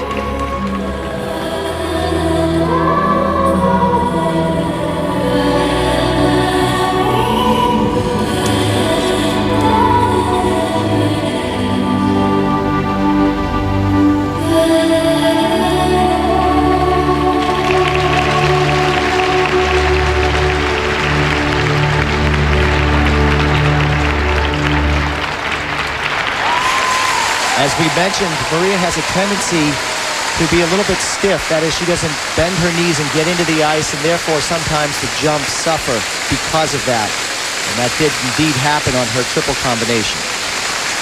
She looked like she was holding back a little bit. This is the first outing of this short program, so you could see there was a tentativeness to her. The debut of a new short program for Maria Butirskaya, the 6-time Russian national champion. We'll see if the judges think that it suited her. This is where the problem occurred on the triple Lutz. 3 rotations, but watch the landing. See how she spins around, does 360 there, and then does the jump. It's up to 0.3 of a point off that. Going into the double axel, she looked a little more into the ice, was able to get underneath it, get it to the top. This was one of her better jumps as she landed the position with her back straight and chest opened. 5.5. Time after time throughout her career, she was told she wasn't good enough to give up, never going to make it to the top. Well, now the world champion and twice over the reigning European champion. First set of marks, 5.3 to 5.5. Since she is the world champion and the judges know her, they start with a high base mark in spite of the deduction on the first mark. So Malinina set the standard, but here Butirskaya higher marks for presentation, 5.5 up to 5.8. I guess she likes them. It's hard to tell, but Maria takes the lead over Tatiana Malinina. United States of America, Brittany McCall. Back at the Nations Cup competition, Terry Gannon, Peter Carruthers, Susie Wynn ringside as the ladies short program continues now with the 19-year-old from Marietta, Georgia. Here is Brittany McCall. Finished 7th at the U.S. Nationals the past 2 seasons.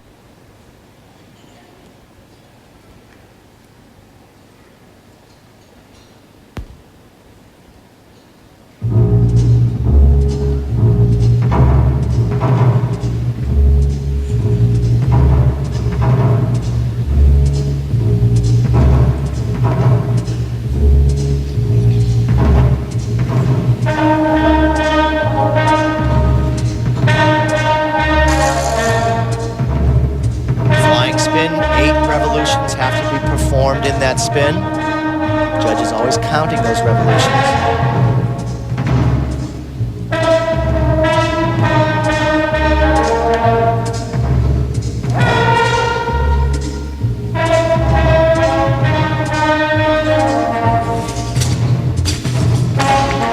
Just didn't get the height that she needed to complete the rotation on that triple combination. 0.4 of a point deduction there.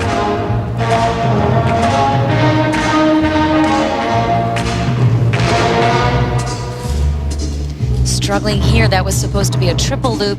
She doubled it and stepped forward. Well, Brittany just found out she was going to skate here in Nations Cup on November 1st. Erin Pearl was scheduled to compete, but she is out with what is believed to be a stress fracture in her shin. Nicole Bobek was also scheduled to compete, but is out because of illness.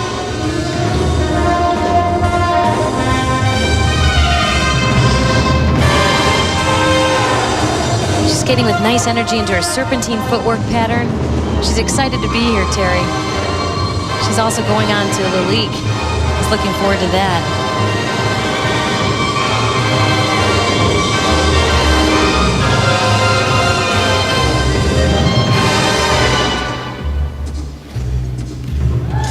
Nice big double axel. Great strength.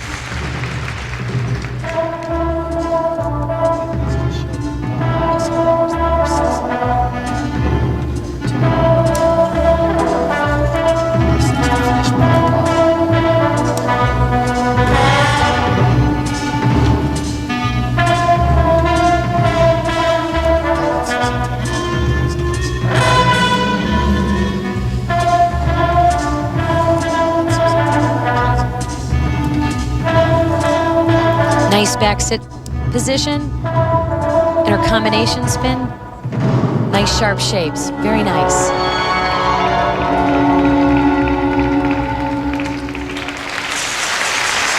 The high school graduate taking a year off school to work on her skating, and just found out a short time ago she'd be competing here. 19 years of age, Brittany McCann. Brittany struggled a little bit here in the triple Lutz double toe combination. She fell, wasn't able to get enough height, and wasn't able to get in the double toe. She got some beautiful height, beautiful coverage on this double axel. You can see she had some great coverage there. Nice, strong position on the landing. Very well done. 4.1, 4.1. The first set, 4.3, the range 4.0 to 4.5 for Brittany.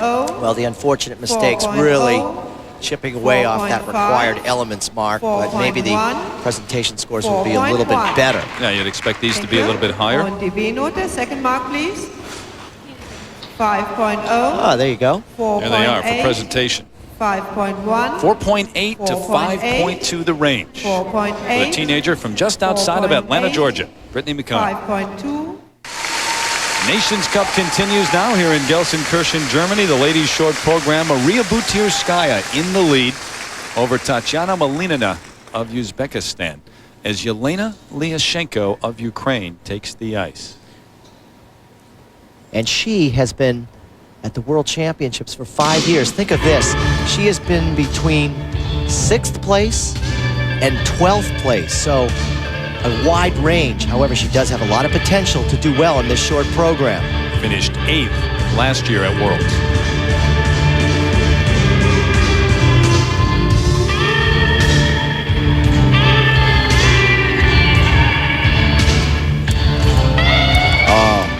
No chance on that jump.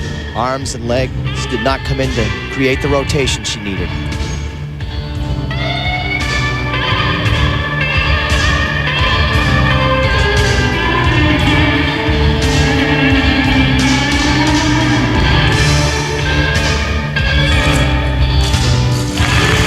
Got the height she needed.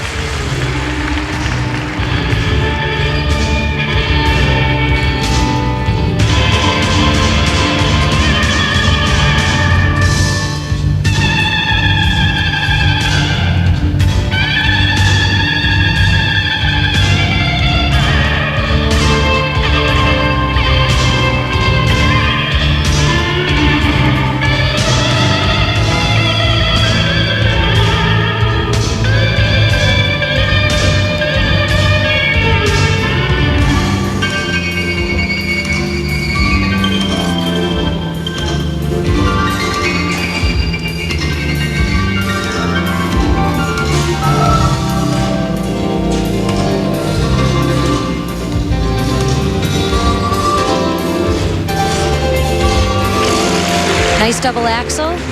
Not as high as she probably would have liked, but well done all the same.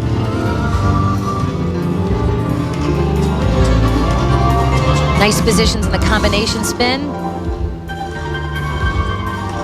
Nice and low in the knees.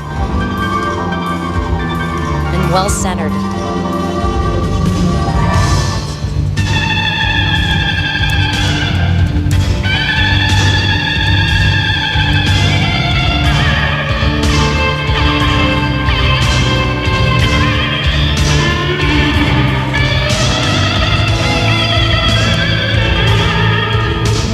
In-between skating is so relaxed that she kind of tricks you when she's having trouble with the jumps. Very neat position in the layback as she clasps her hands behind her hips. It's quite an extension on the back there. Interesting. Some Ukrainian blues from Yelena Lyashenko, who's traded that title back and forth the past 4 years, the national champion of Ukraine twice. She and Yulia Levernchuk going back and forth with that.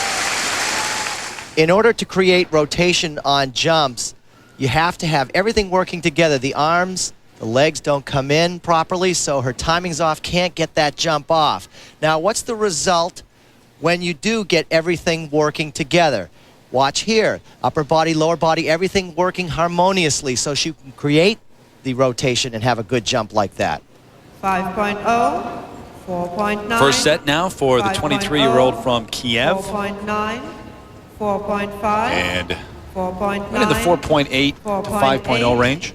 4.9. There's a 4.5 from the Czech judge. The low end. That's very low. Definitely a very tough start for her on that first jump combination. But the presentation marks 5.6. definitely come up. 5.2. So a 5.2 to 5.6 range. So Yelena Plushenko also will not threaten. Maria Butyrskaya solidly at the top, along with Tatiana Malinina, who's in second right now. Nächste Läuferin. Welcome back, everyone, to the ladies' short program. Ania Reknio, the three-time champion of Poland, takes the ice right now, and we have discussed it before. She can take the ice and be brilliant, or she can sink right to the bottom. It depends on the day. Right now, Maria Butyrskaya leads over Tatiana Malinina.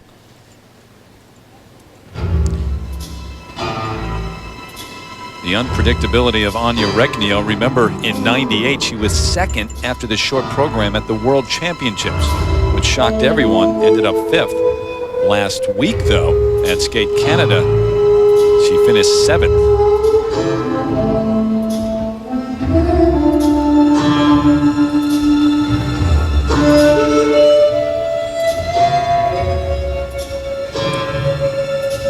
If she can keep her jumping mechanics intact on this opening jump, it could be spectacular. Triple Lutz, no. Leaning forward, 2-foot landing, turnout, and does get the double toe loop off.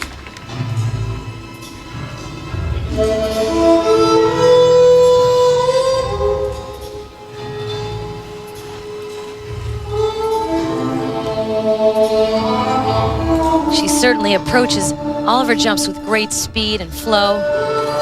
Delayed triple flip. That is, when she went up into the air, she didn't start the rotation right away.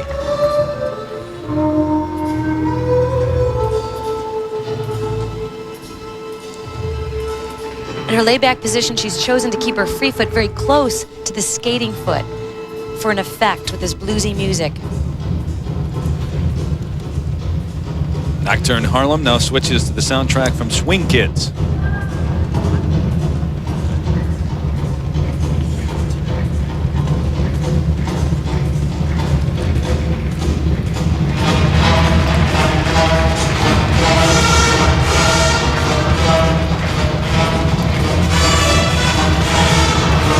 She singles that double axel.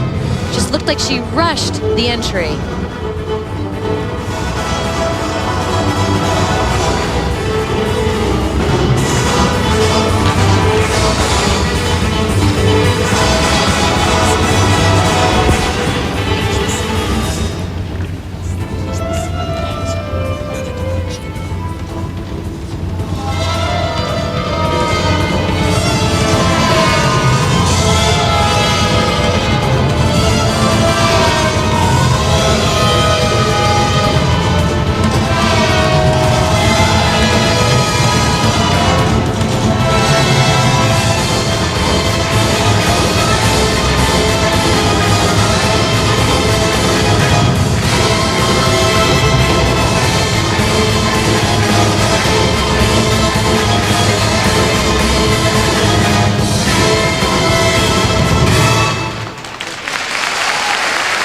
Ania Reknio of Poland, who spent time working with the coach of Maria Butyrskaya, Yelena Chekhovskaya, this summer, trying to join her atop the leaderboard right now here in the short program.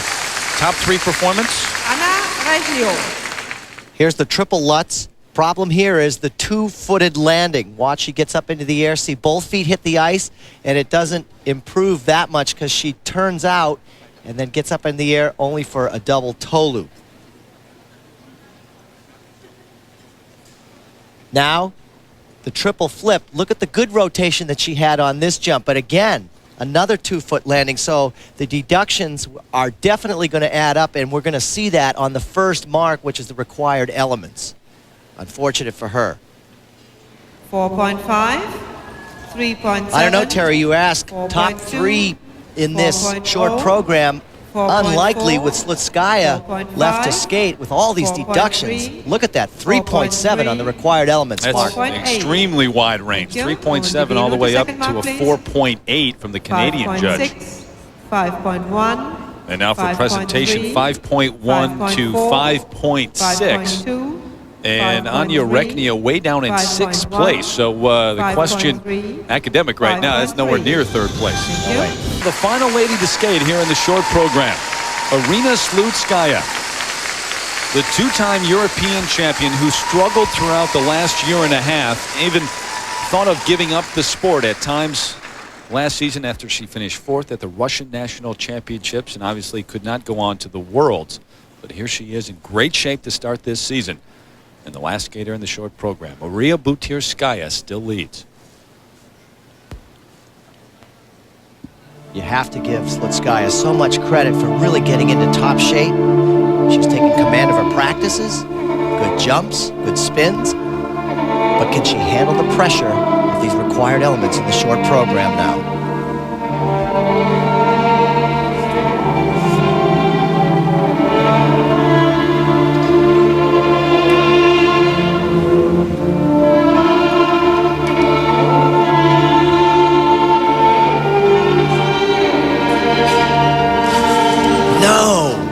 Just started leaning.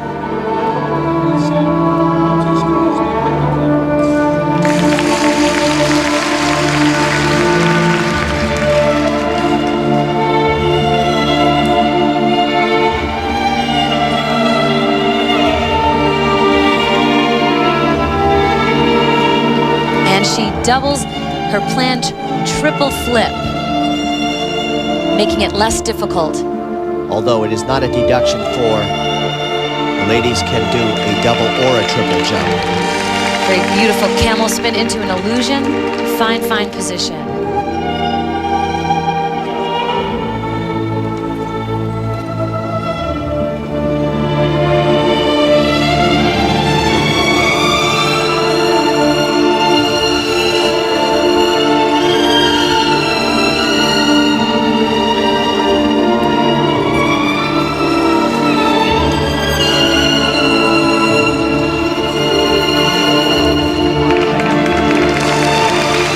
She's best noted for her unusual spins. She really searches out new positions with no problem. And there's her back wheelman. Very, very fast and nicely centered.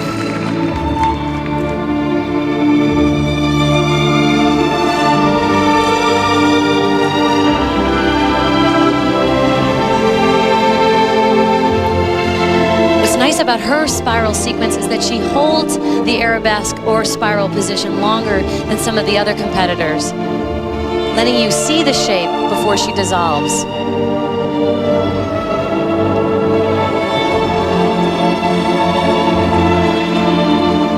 Beautiful layback position, almost sideways. Great flexibility in her back.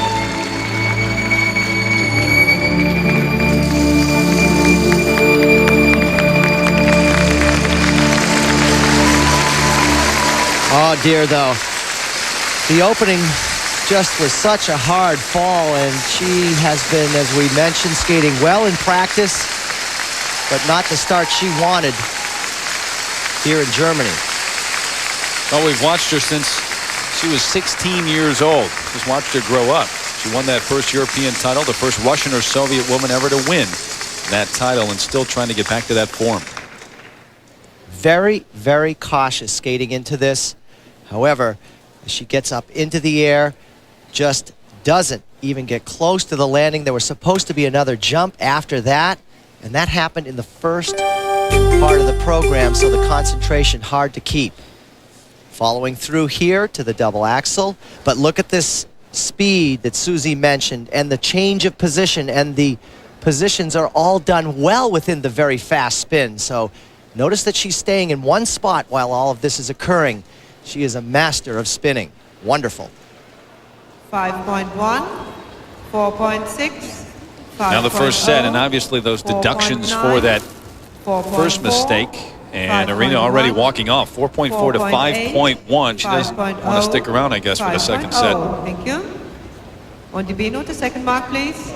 She knows she's capable of so much more. Yeah, and in practice all week, you mentioned it, she was just skating great. Now the second set, 5.1 to 5.7, but Aryna Slutskaya does move into third place with those marks.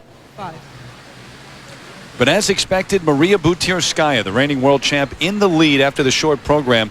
Tatiana Malinina of Uzbekistan in good position in second, and Aryna Slutskaya still controls her own destiny. She's in third. Shizuka Arakawa, the surprise fourth place finish here in the short, the skater from Japan. I don't believe in trouble. I don't believe in pain. I don't believe there's nothing left but running here again. I don't believe in promise. I don't believe in chance. I don't believe you can resist the things that make no sense. I don't believe in silence, cause silence seems so slow. I don't believe in energy if tension is too low. I don't believe in panic. I don't believe in fear. I don't believe in prophecies, so don't waste any tears.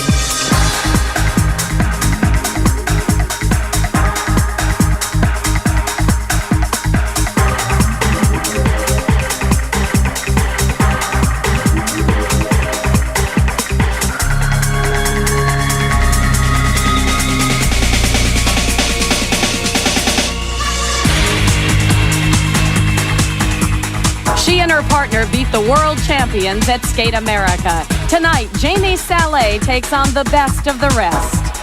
Jamie Silverstein brings the dreams of a 15-year-old to the Olympic stage. She and her partner are the brightest lights on the horizon of American dance. We'll take you inside their worlds as they compete for the gold at Nations Cup tonight on Lifetime.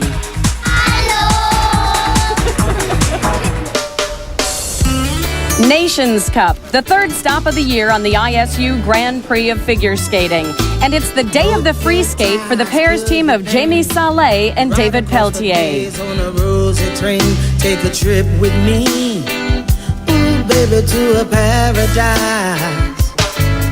Danielle and Steve Hartzell, a brother and sister team from Michigan, look nervous. They're in 9th place.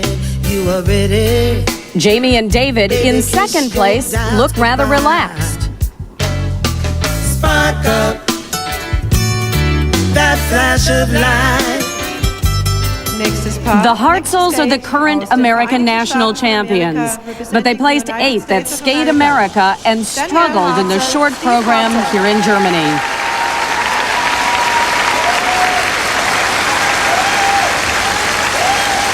Their music is Malagueña, and I'll turn things over to our commentators for the pairs free skate, Terry Gannon and Olympic silver medalist Peter Carruthers.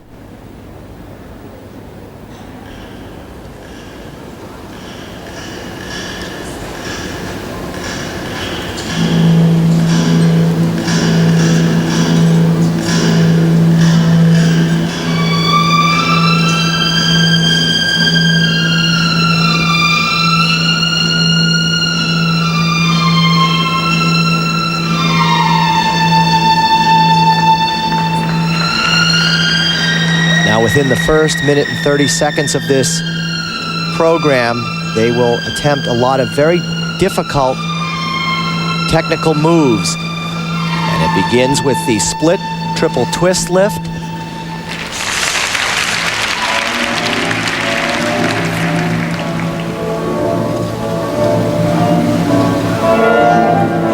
Now trying to show off their single skating skills with side-by-side triple toe loops.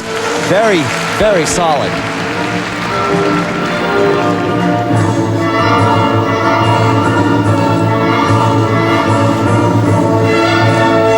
They've jumped, well, independent of each other. Now he'll throw her for the throw triple Salchow. Very solid. They are off to a really good start here. Oh, my gosh, that was unexpected.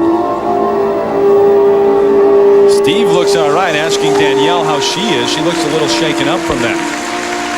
But they'll skate on. He caught an edge in the ice, and they went down so fast, trying to get it back. She was rubbing her hip.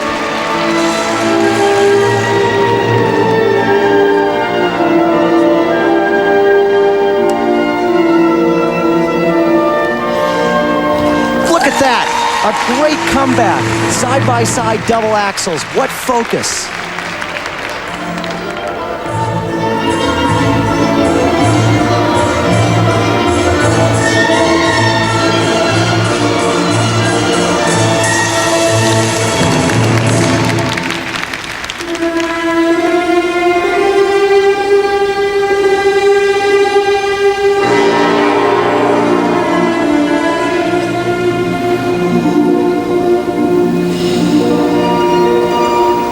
Hartzell's goal to keep their national championship and to try to break into the top 5 in the world this season. They finished in 10th in Helsinki last year. Look at this. So determined not to let that mistake take away from their performance. And that was not just a normal fall. It was a very hard fall.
The heart attack lift. Named after them, the Hartzels.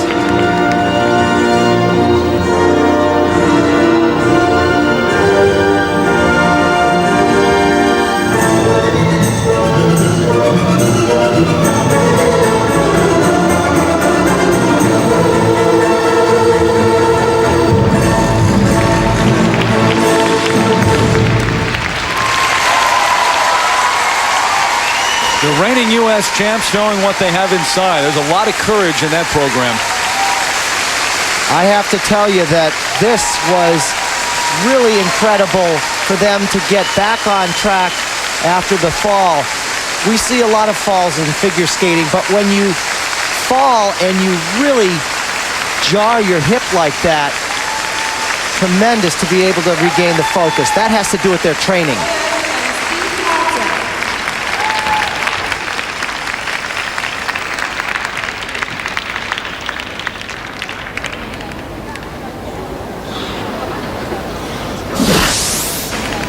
A beautiful throw triple Salchow, perfect in the air and so confident. Again, through the absolute training that they have of being so programmed, and then that. So unfortunate. Out of the blue, he got too far back on his skates. And when the man catches his edge in the wrong way, watch this. You can watch his feet, see how they just catch, and down she goes. Miraculous that she could come back and then skate so well. Look at her rubbing her hip right there. You've got to remove that from your mind, get right back into the pace of things, and that just shows the character of these two young people. Outstanding.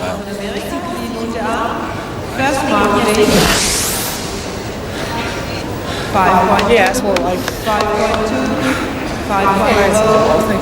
Well, her landing wasn't cushioned or softened by anything. That hip just came down and jarred the ice. Now the first of 2 sets of marks here in the free skate worth 2/3 of the overall score. For technical merit, 4.8 up to about 5.2. Yeah, 5.2 the high end, the range there. Well, I don't care about the marks. I give Danielle Hartzell so much credit to come back like that. She is a real trooper. For presentation, 4.8 up to 5.3, and a courageous performance by Danielle and Steve Hartzell of the U.S.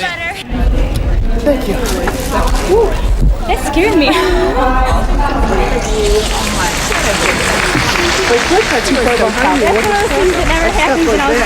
Right on my blade.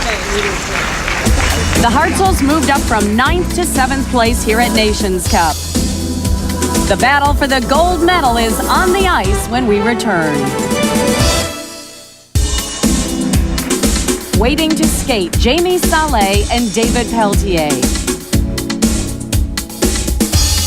The order for the final group in the pairs free skate, by coincidence, is the same order as the standings. The Polish team will be last to skate, which gives them time to watch. Once again, we turn things over to Terry Gannon and Peter Carruthers. Next to skate, aus Russland, representing Russia, Maria Petrova, Alexei Tikhonov. And the leaders after the short program take the ice now. From Russia, Maria Petrova and Alexei Tikhonov. From St. Petersburg, they won this event last season, had a great year. Won the European Championships when Berezhnaya and Sikaridlidze were forced to drop off after the short program because of Yelena's flu.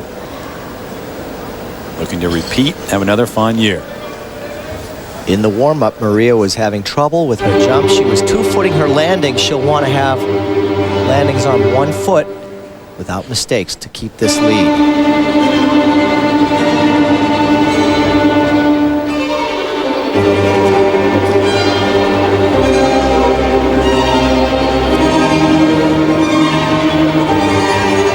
Solo skills first, side-by-side triple toe loops.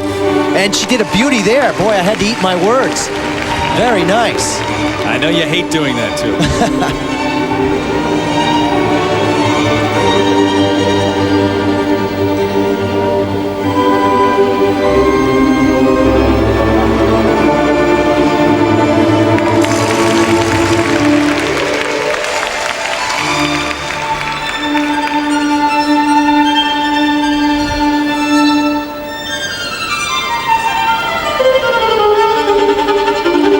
Split, triple twist, 3 rotations. Judges looking for a nice catch, smooth exit.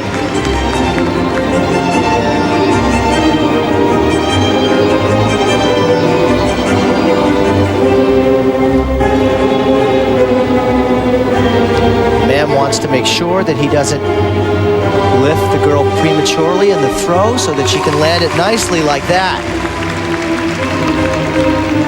Off to a great start, a minute and a half into this 4-minute and 30-second free skate.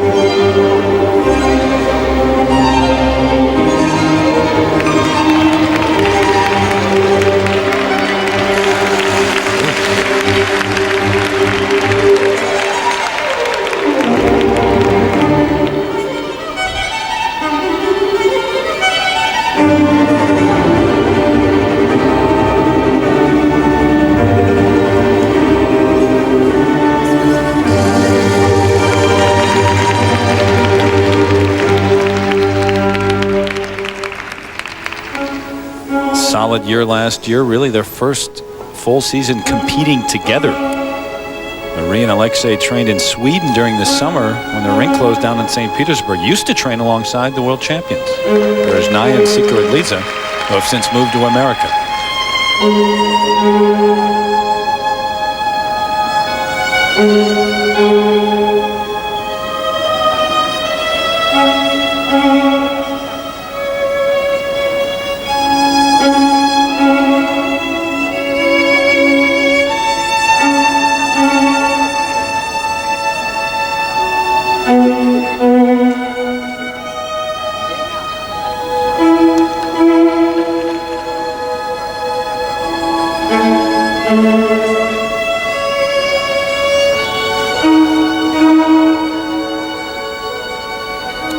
Now the throw triple toe loop, one of the difficult elements toward the end of the program, and they have just been so perfect.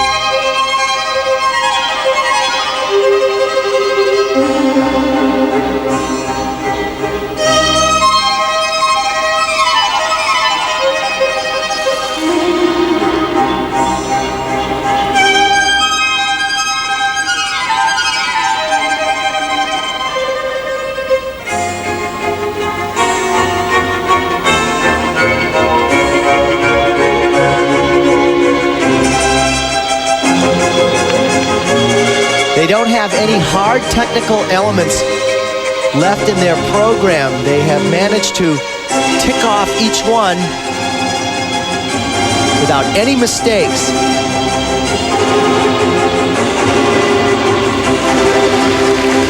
Terry Gannon, they have set the bar. The pairs are going to have to really skate well if they want to catch these two. Well, Maria and Alexei both said they were slow, they were nervous in their short program, but they got the lead. They took the ice here in the free skate trying to validate that. And you have to say they've done everything they wanted to do. As we say in the world of sport, they stepped up. Maria Petrova and Alexei Tikhonov, the reigning European champions. Maria Petrova, Alexei Tikhonov. This is an exceptional lift. Look at the first position that she has. They're both facing backwards, but where it gets tricky is right here when she does a somersault. Not enough, he flips her back up again, and that dismount is exquisite. A very nice lift, difficult to do because of the changes of position, but they never let down in this performance. Look at the height that she has on this triple toe loop, and a sure landing.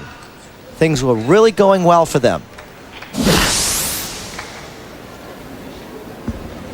Ich darf jetzt die Wertung bitten. The marks please for Maria Petrova, Alexei Tikhonov aus Russland. Die Note A. First mark please.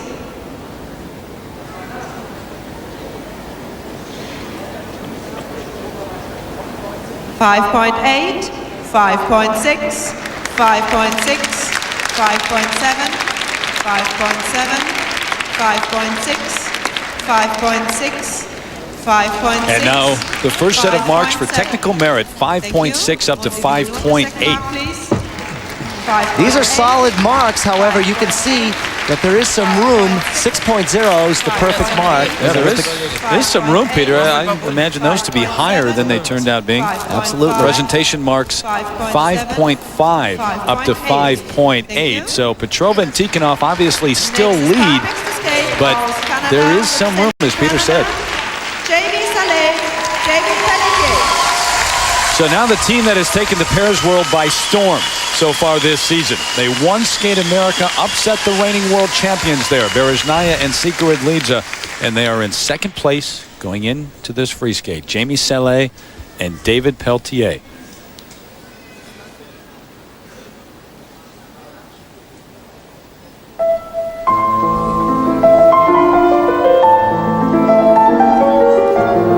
They'll interpret the music from motion picture Love Story and watch how subtle their skating is, yet exciting with the moves. Right here, triple toe loops, a little bit off there. Can't imagine there's much margin for error after the performance by the Russians.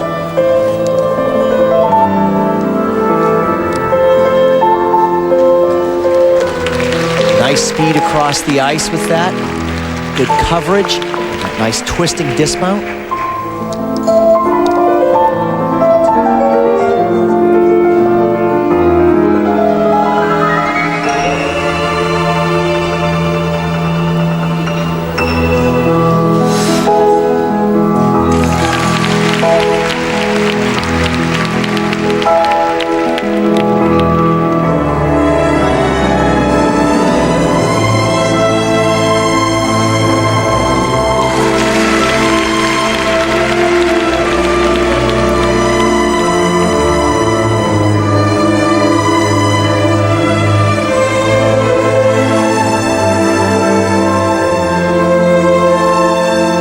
Struggled a little bit on their opening triples. Let's see if they can do these double axles. Oh no, that is a bad situation for Jamie.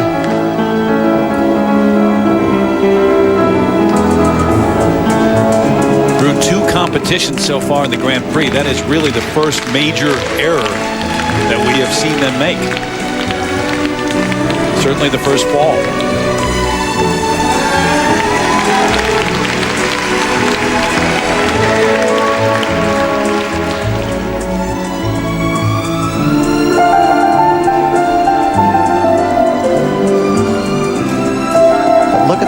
her sensing the music. The choreography certainly lends itself to this music. Nicely done.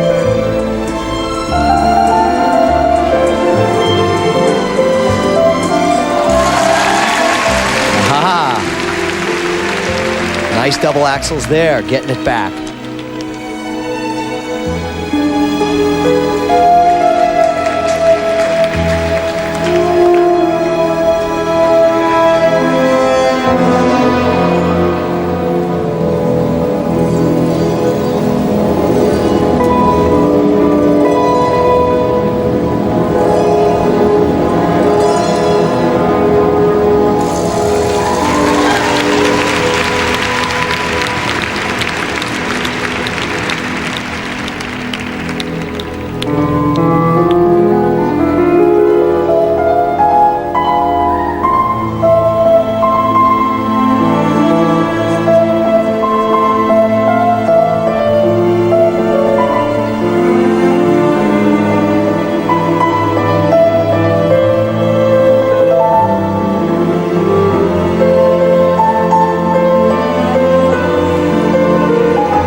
Big throw, the triple loop.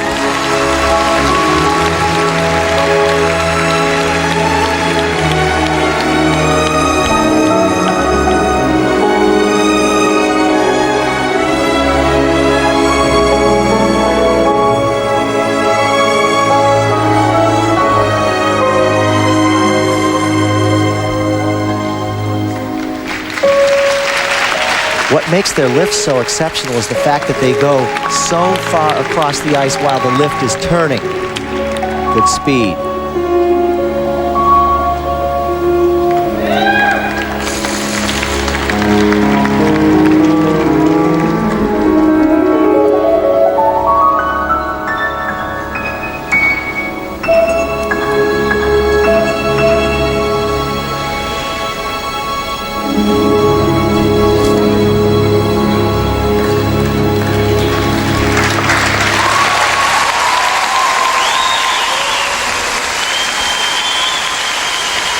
Silver medalist from the Canadian National Championships last season could not compete at Worlds because of David's severe back injury. At one point, he couldn't even walk.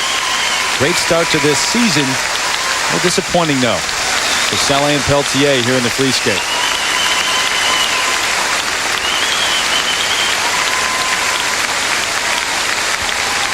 Jamie Salé, David Peltier.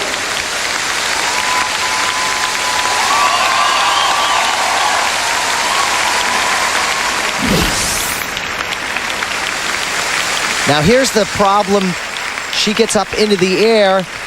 Again, doesn't get the rotation she needs. Falls really hard on the first set of double axels. But we didn't say that Jamie Salé is not a fighter. Look at this. She gets it right back on the second one. Very good to be able to correct and get back on track. You have to admire the fact that she really gets up into the air and lands so nicely on that triple loop.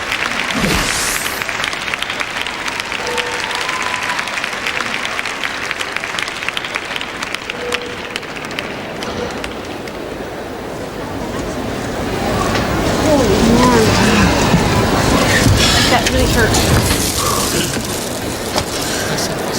Darf jetzt die Wertung bitten. The marks please for Jamie Salé, David Peltier aus Kanada. Die Note A, first mark, 5.6. And coming off the ice, it looked like Jamie talking about that shoulder. Maybe she injured that during the fall. First set of marks, 5.4 to 5.6. Well, certainly not the marks that we expect to see when they skate very well. However, with the mistakes, that's what happens. Second place after the short program, and now the marks for presentation in the 5.6 to 5.8 range. So they are still in second place. Salé, Peltier right behind Petrova and Tikhonov of Russia now. And Salé and Peltier hang on to second. Can the Russians keep the gold? The world's silver and bronze medalists on the ice when we return.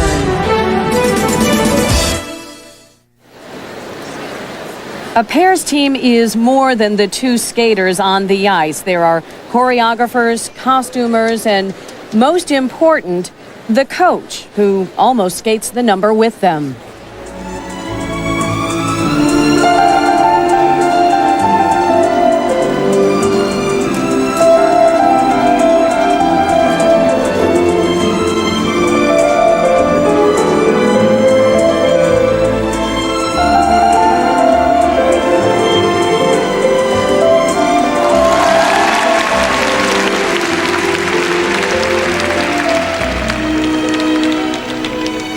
They are in second place, but it's a vulnerable position with two of the top 3 teams in the world left to skate.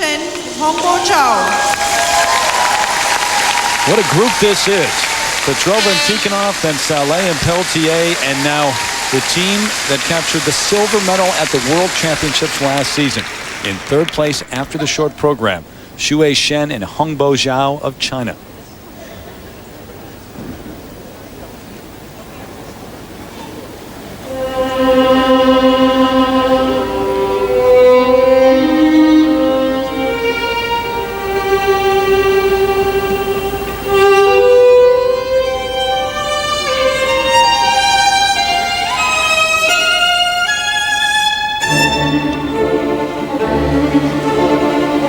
Just like the previous 2 pairs, they control their own destiny. If they win this free skate, they are the overall winners.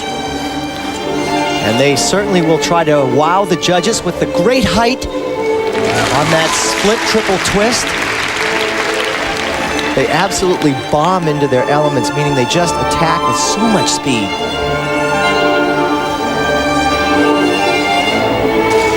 Oh, she could have gone down, but she saved that. Almost a mistake there.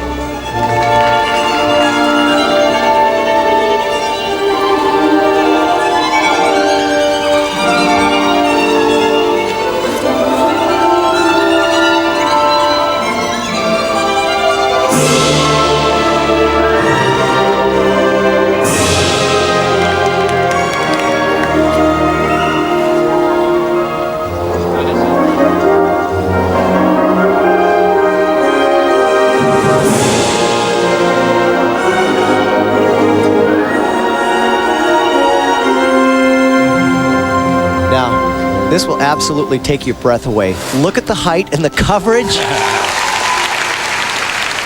So athletic.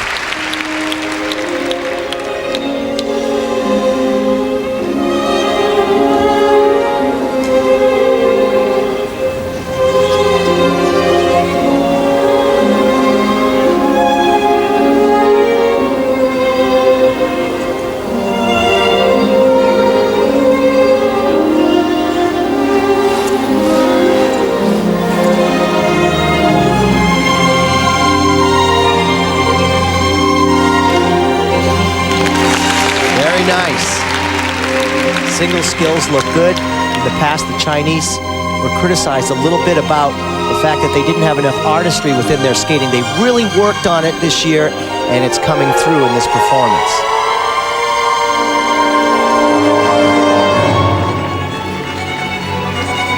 To further that point too, Peter, the Chinese Federation went out and really sought out the best choreographers in the world in all the different disciplines. And Sandra Bezic, Michael Siebert working on the choreography of Shen and Zhao.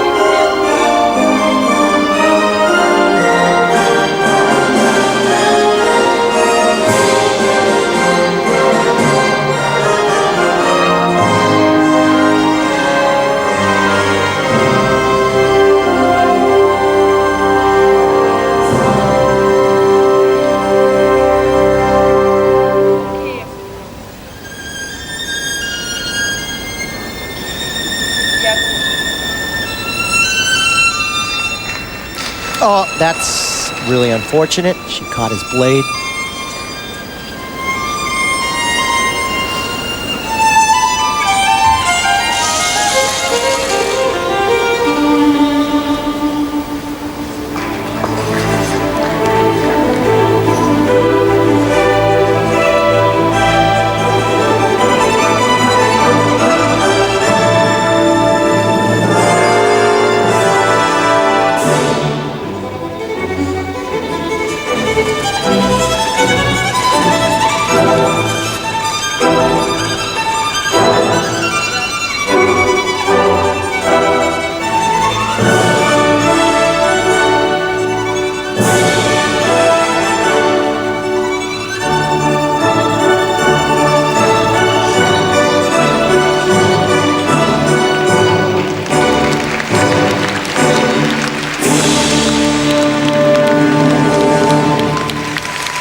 had to know when they took the ice that it would take a nearly perfect free skate to challenge Petrova and Tikhonov for the championship.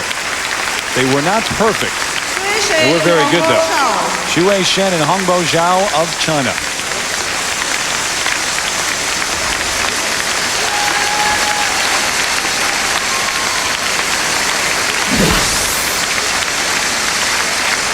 Again, the height that she gets and the coverage across the ice is just extraordinary. A very well done throw there. Now watch her actually go right down on a very easy move out of the blue. Sometimes that just happens. You lose your balance. And then watch here. You have to see if her foot hits his. It's his skate that kicks her foot right out from underneath her. Ich darf die Wertung bitten. The marks please for Shen Zhao aus China. Die Note A, first mark, 5.6. 5.4. Their marks for technical merit are slightly higher than those of Jamie Salé and David Peltier, but the mistakes in the program hurt the second mark, which is for presentation or artistry. Thank you. On the B note, the second mark, 5.6. These marks drop as low as 5.1 from the Japanese judge to a high mark of 5.7 from the Chinese judge. Added together, Shen and Zhao finished behind Salé and Peltier and are currently third. One pair left to skate, the world bronze medalists from Poland. If Salé and Peltier can beat them, they'll have beaten the entire podium from the 1999 World Championships. At 4. The Russian pair of Petrova and Tikhonov has won the gold medal here at Nations Cup. Nothing can change that, but second place is still a question mark. Jamie Salé and David Peltier hold it. But if the Polish team of Dorota Zagorska and Marusz Szudek beats them in the free skate, they will also pass them in the standings. The reigning world bronze medalists skating to the music of Dvorak's New World Symphony. Again, Terry Gannon and Peter Carruthers call the performance.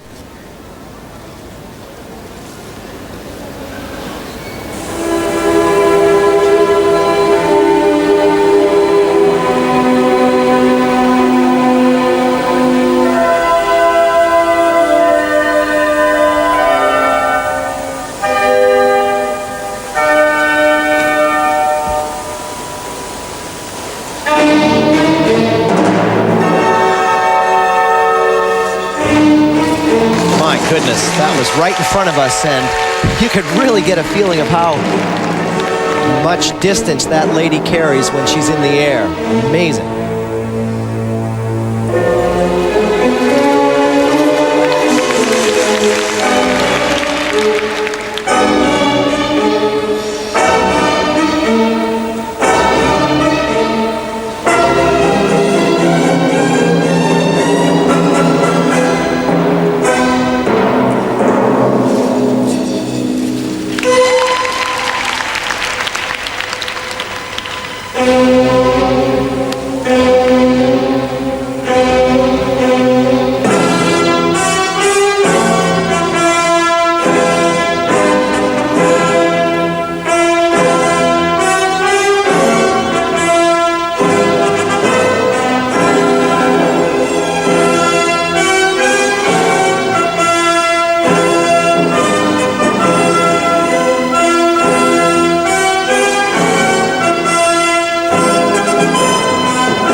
Skating, you can see that the variation that we see within the lifts is very important. The changes of position, that's what makes it difficult.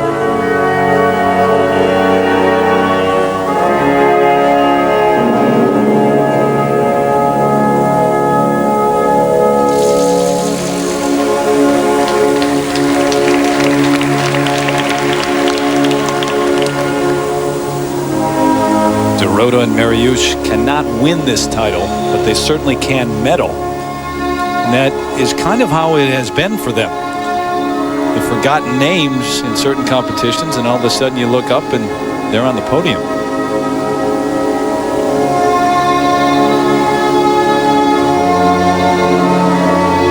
We're about 3 minutes into the program, and there's nice slow music playing. Typically a pair team will use this to get their wind back so that they can sprint to the end in the final minute. Oh boy, she was really thrown improperly, and her awareness allowed her to stand on her feet.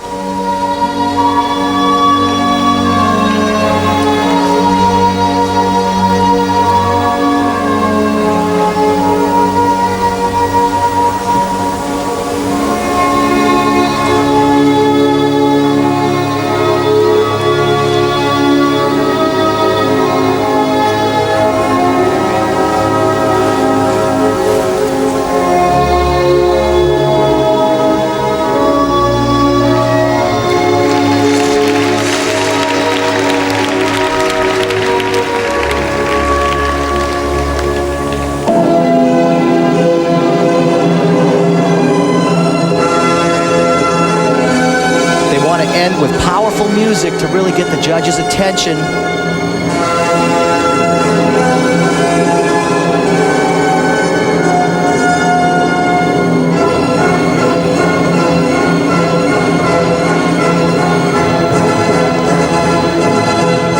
Your legs are just on fire at this point.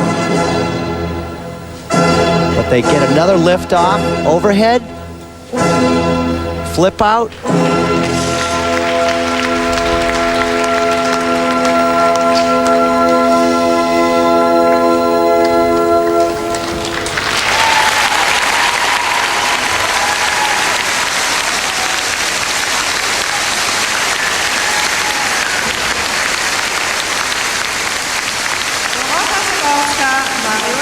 Congratulations to the winners from Danielle and Steve Hartzell. How was your skating? Okay. As I mentioned earlier, variation within the lifts, very important.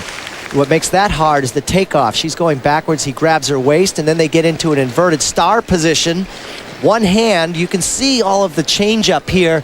That is hard to do, so you have to learn that on the floor before you even attempt it on the ice because it is so dangerous.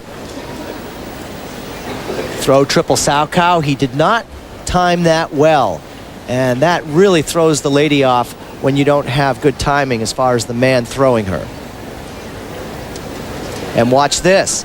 He has to press her dead weight, as we say. She really can't assist him in any way. And again, they show more variation in the changes of position. All of this has got to be done on the floor because it's just, again, as I mentioned, dangerous to try on the ice, but they've mastered it here. First mark, please. Kiss and cry is what they call the area where the skaters sit and hear their marks, but Dorota and Mariusz prefer to stand for now.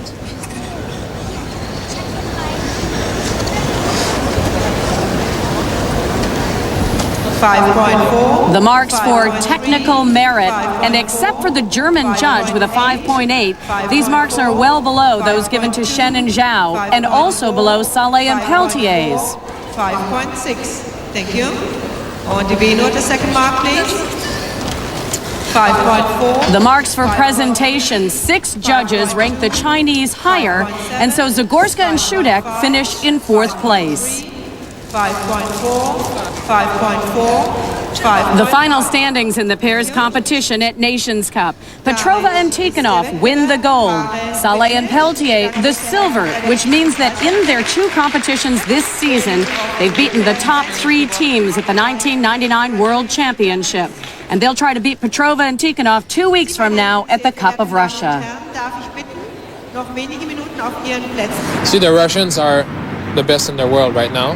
They've been for a long time. How can you beat them if you don't compete against them? Exactly. How can you expect to beat them if you only go to competition or not there? They're not there, right? So to beat them, you have to go against them as much as you can. And put yourself in that field just to see where you would be at. Even if we can't beat them, but we would know what we have to work on, and we would take that as an experience anyway. It doesn't matter what we place. So. You always want to compete against better than you, so you get better too. So you push yourself.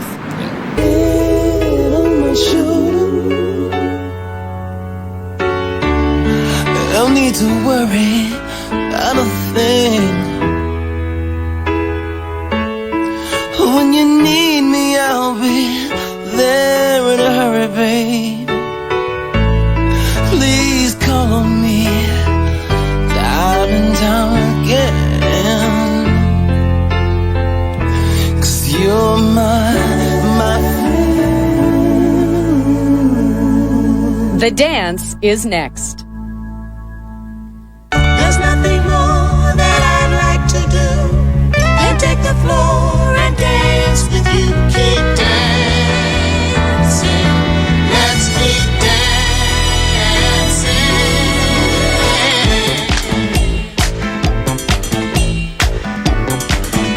Shake it, shake it.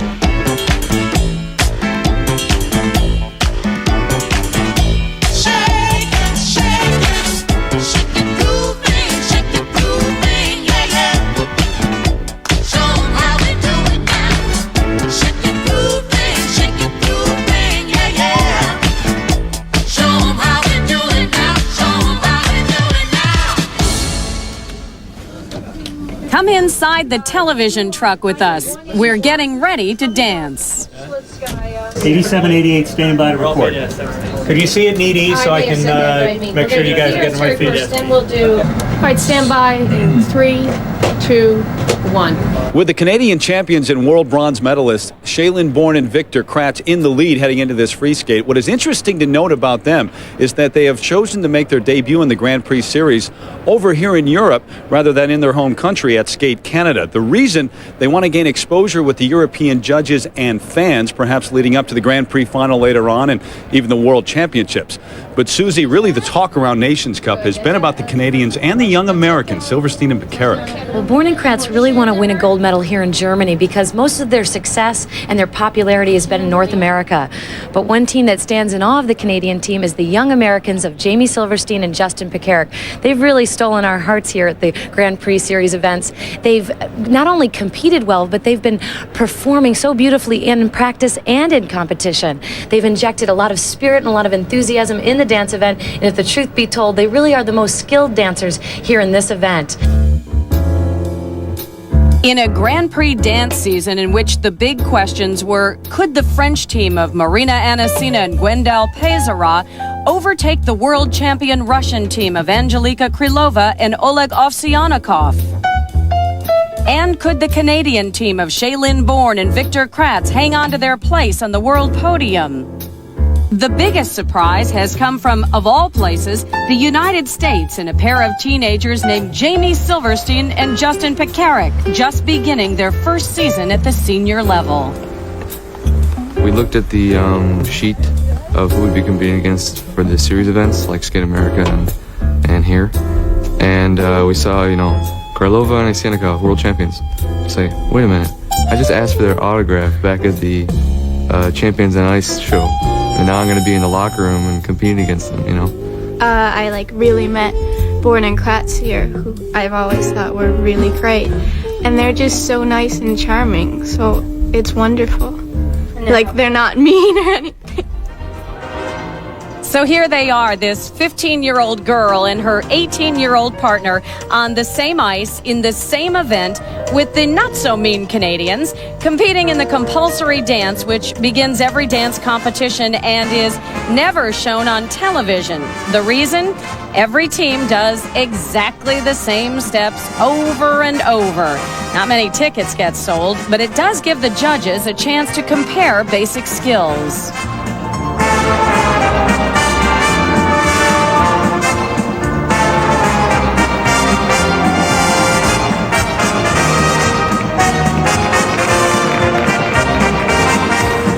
And we'll give you the same chance as we do a side-by-side comparison of the young Americans and the veteran Canadians.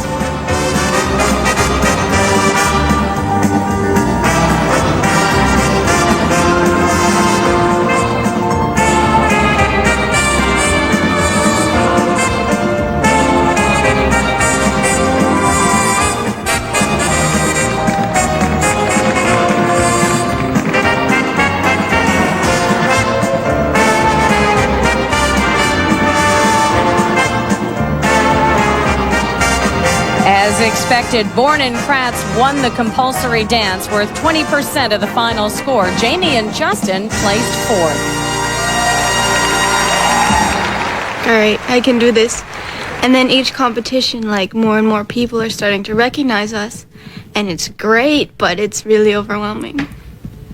I love it.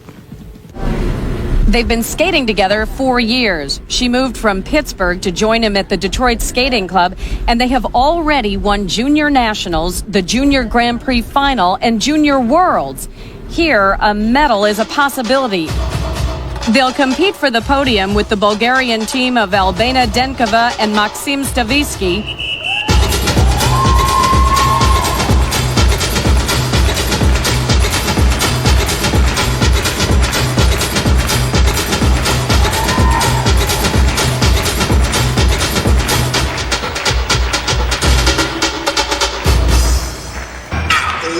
And the German team of Kathi Winkler and Renee Losa. In the original dance, couples create their own steps. The Latin rhythm is a requirement, and it's worth 30% of the final score.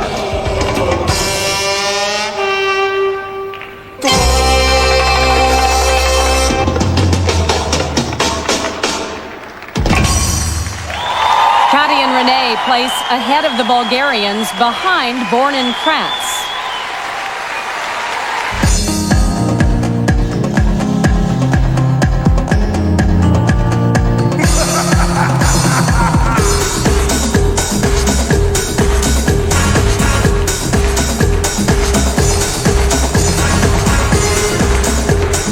Jamie and Justin are the World Junior Champions, a rare title for Americans in a sport dominated by Russians.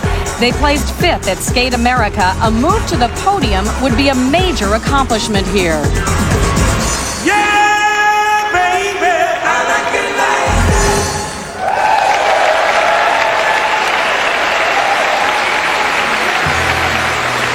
But it's going to be difficult. Silverstein and Pekarik place fourth in the original dance and are fourth overall. Well, that's two down, right? He's over finally. God, took forever. The free dance is next. In dance, it's important to always keep your composure. Just ask Kathi Winkler.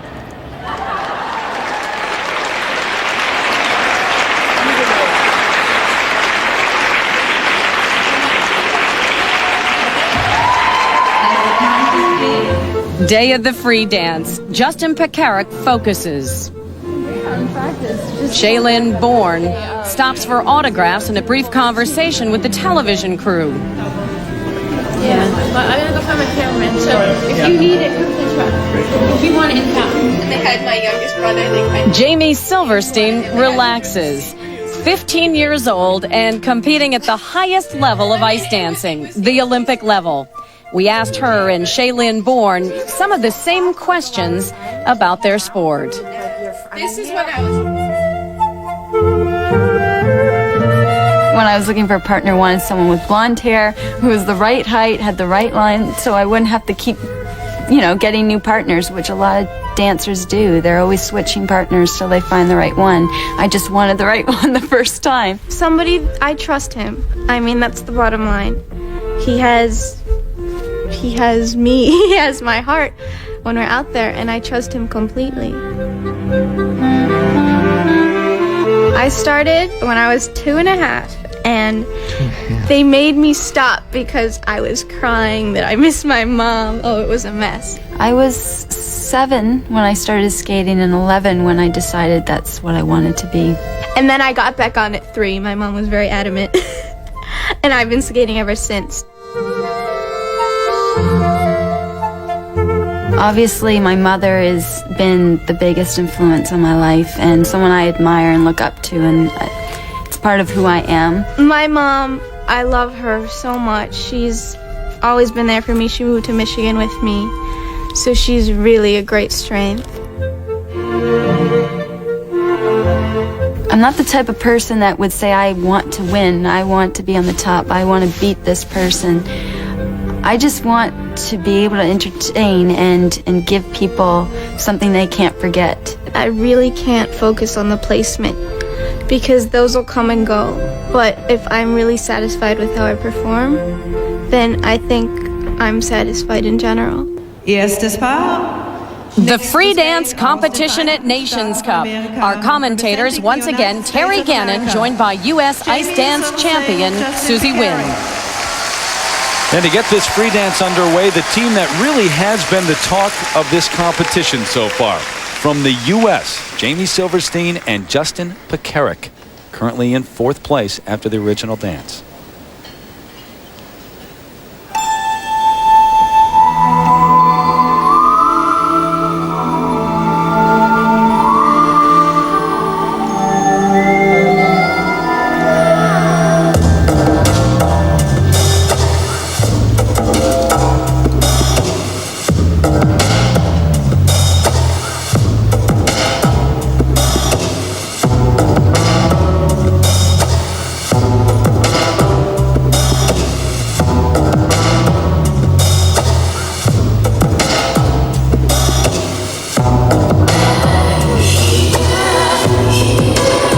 One thing that impresses me so much about this young team is the quality and the difficulty in their choreography.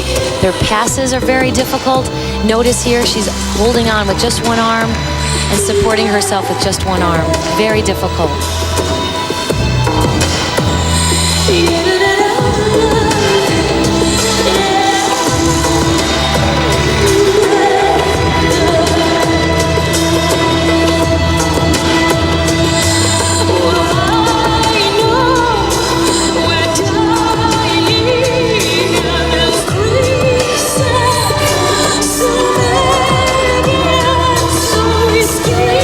Circular footwork. There's 2 required footwork patterns.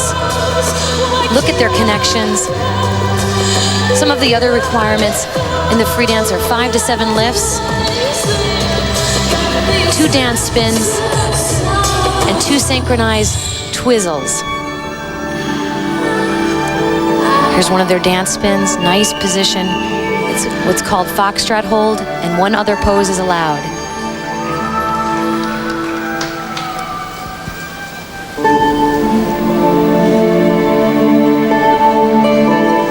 Free dance, 4 minutes in length, worth 50% of the overall score, the 3rd portion of the competition after the compulsory dance and the original dance.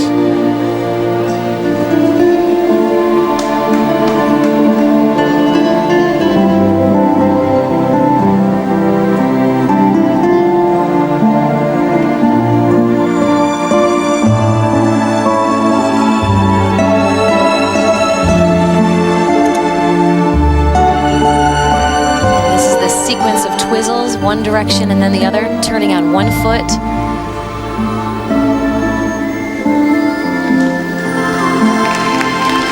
And their change of direction lift. Justin in a low hydroblading move, very strong. And another dance spin. Very soft quality to their skating.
Well, they got together in 1995. Within 6 months, they were the novice national champions.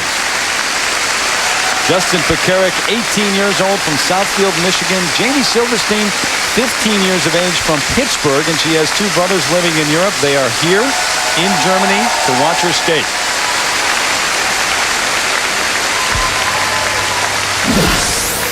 Here's just a sample of how strong they are. Great balance, an arm change. Notice he's going one direction. And a transition. And now he goes into what's called a hydroblading, where his blade is skimming. The edge is very, very deep. Great balance right there. Both of them are very strong. Aus den Vereinigten Staaten von Amerika. Die Note A, first mark, please. 5.1, 5.2. 5.4. Not a bad future for these two youngsters. Many say that they could become the best American ice dance team ever before it's all over. With apologies to Susie Wynn, a two-time champion. First set of marks for technical merit, 5.0 to 5.4. I think these marks are fairly low considering the difficulty of the program and how well they performed it. Perhaps the inexperience coming into play, even in the thought process of the judges. Presentation marks, 5.1 to 5.4 for Jamie Silverstein and Justin Pekarik of the U.S. And this is what you call paying your dues time in ice dancing. Next skate aus Canada, representing Canada, Shen, Victor Cross. Well, here are the world bronze medalists. They have owned that title for as long as you can remember, since 1996. Seven-time Canadian national champions, Shaylin Bourne and Victor Kratz in first place. The music, It Had to Be You, and Come By Me by Harry Connick Jr.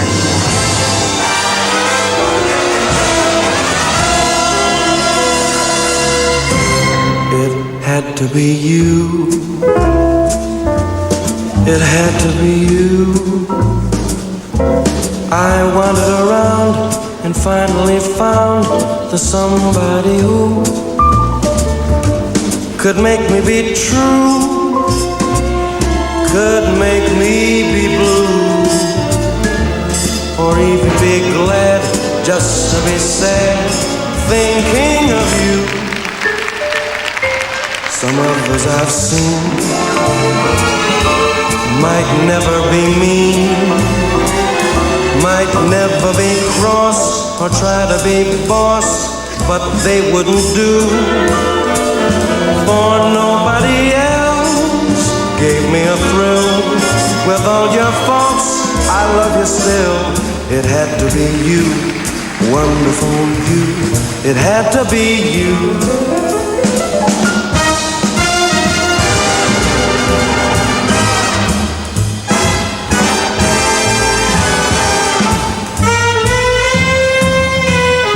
One of the requirements, a diagonal footwork sequence.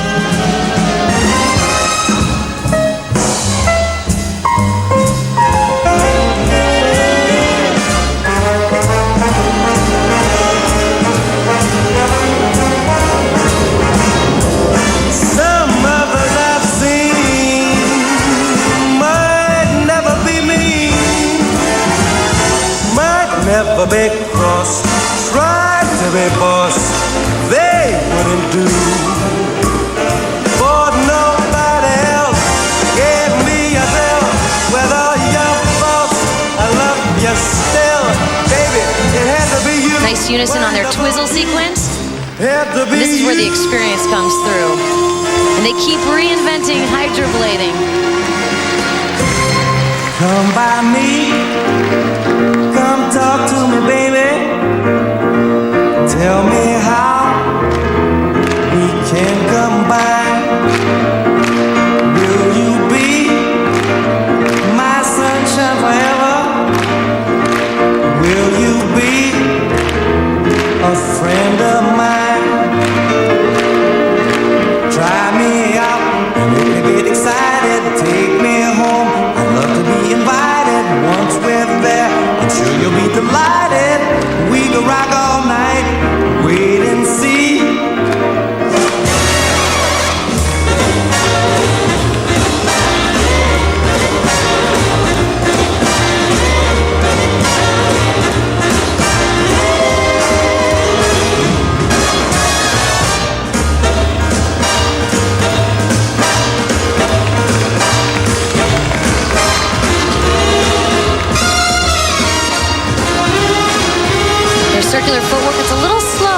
I noticed this in the original dance as well.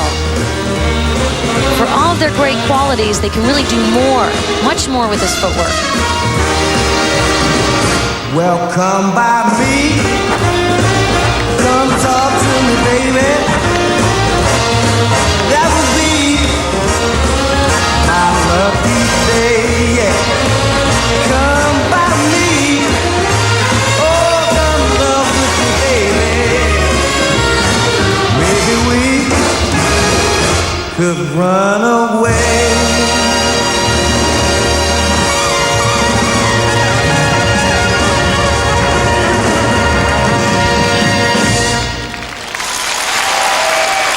You know, Terry, I really enjoy this team. I just feel that they're capable of so much more choreographically.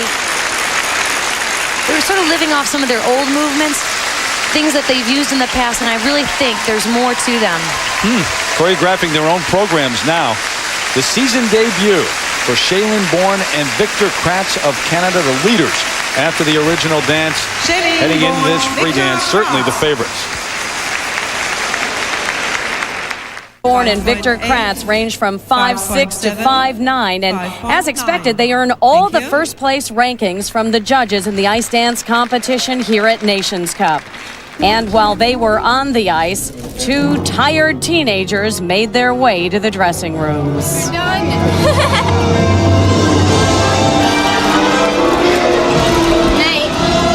Jamie Silverstein and Justin Pekarik. Okay, now we're really done. Oh man, it's been a long week. See ya. The question is, where will they finish? Can they beat the Bulgarians for third place? This is an important competition for this dance team. The three-time champions of Bulgaria, Albena Denkova and Maxim Stavisky. In front of this European panel of judges and an international stage for them.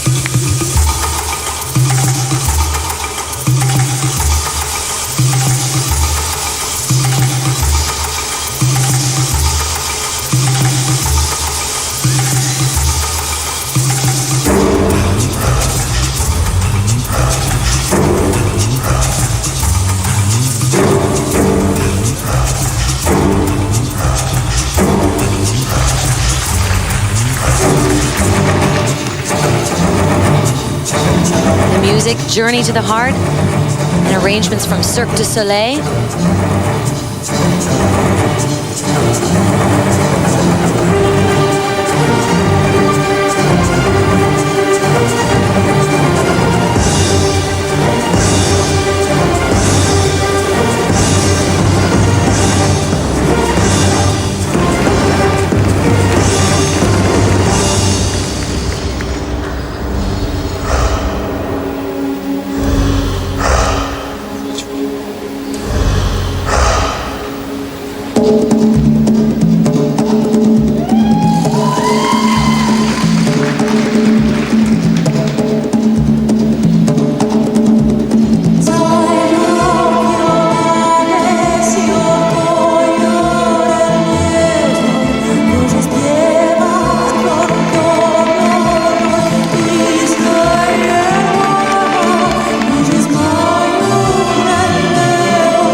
Their success in their home country. Denkova and Stavisky finished 9th last season at Europeans, 11th at the World Championships. They certainly have competed at this level.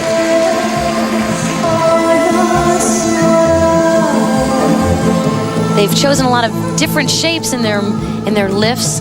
They're actually quite difficult, sometimes on the racy side, but difficult all the same.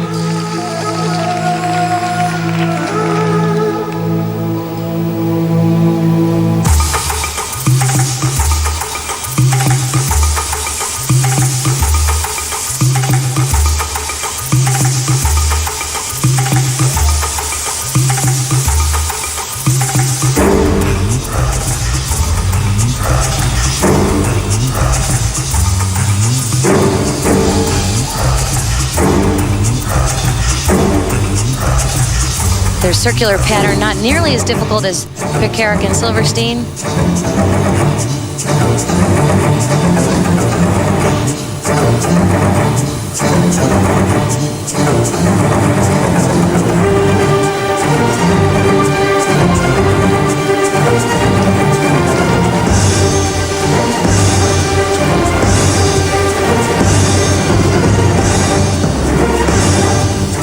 Very strong in their lifts.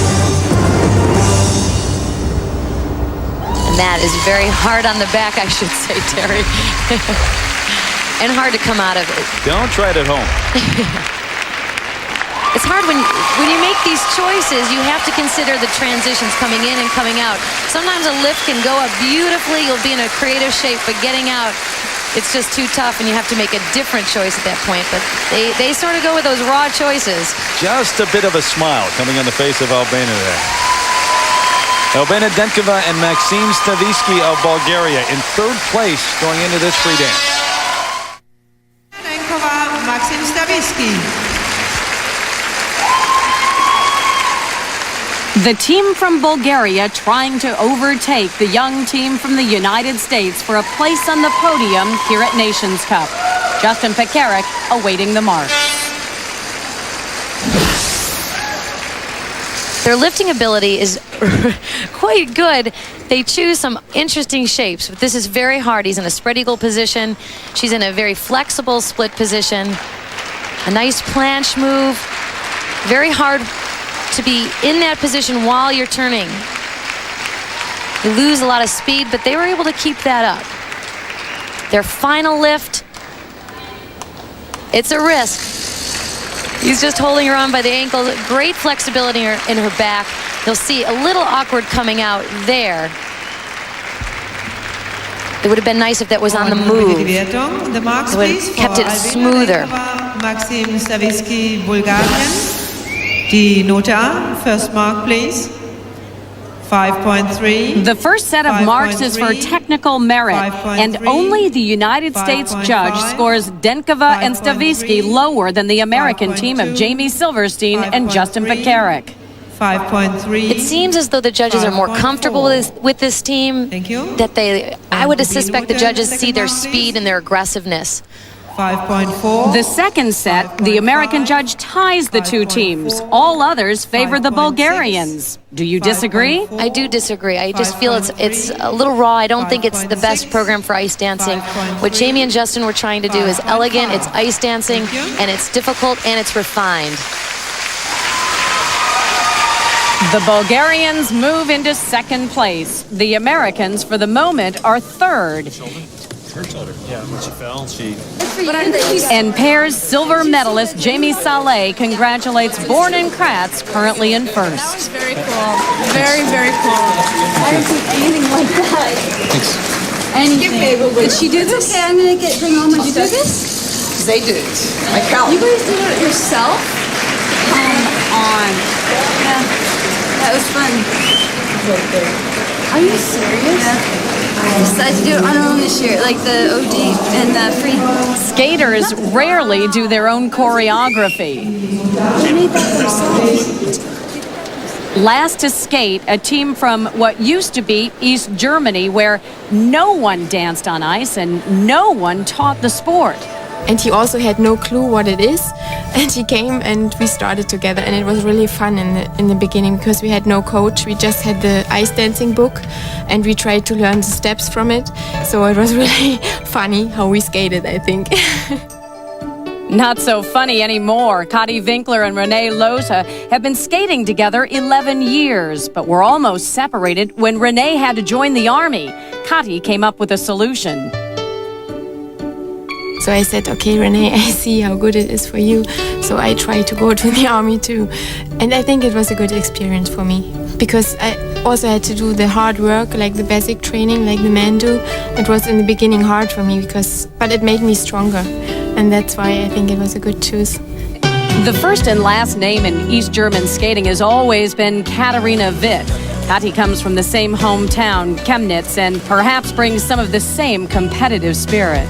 When I go out and I see all the people I know, I want to give everything now for these people. And when I see the people smile after we performed, it's like a big gift for me. Like, I cannot tell. It's great. Last to skate in the free dance at Nations Cup.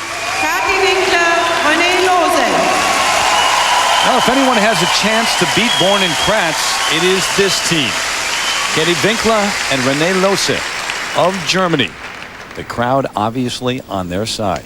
In second place, heading into this free dance.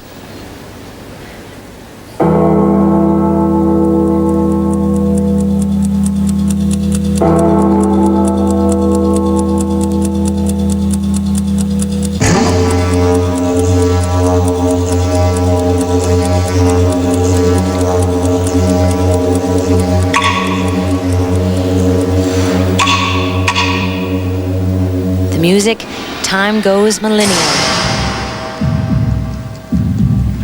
What time is it, Terry?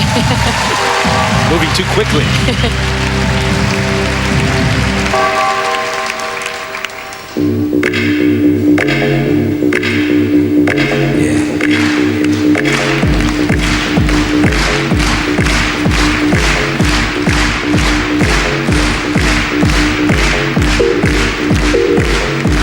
Nice strong lift on the move. Cartwheel motion while they're still moving. Hard to keep up the speed. Well done.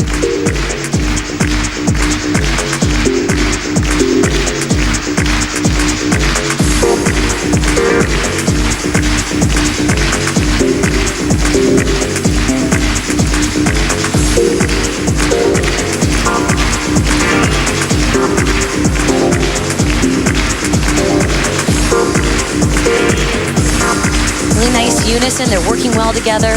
Very clean and concise.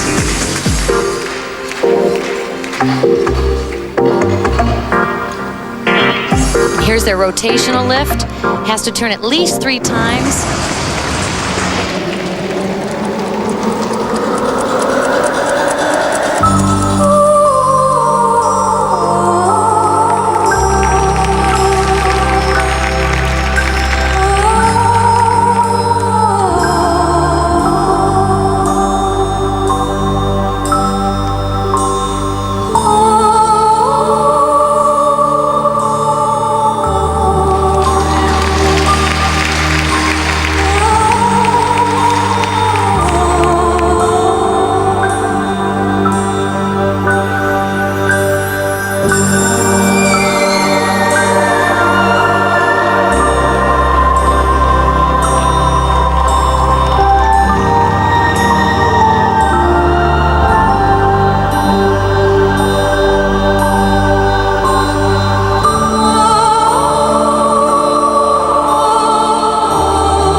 I've said it before, but it really is special.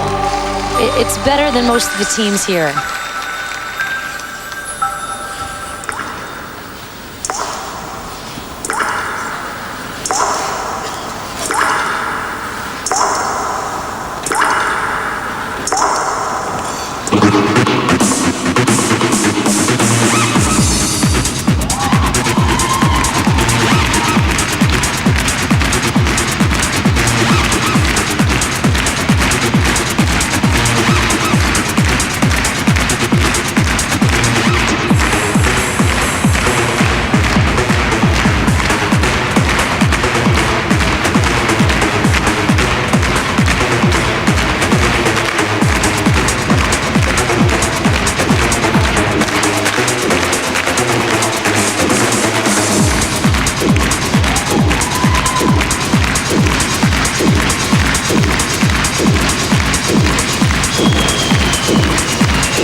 So much since Skate America. It looks more together. They're moving faster. They look more self-assured. It's fun to watch something when it's developing in the right direction.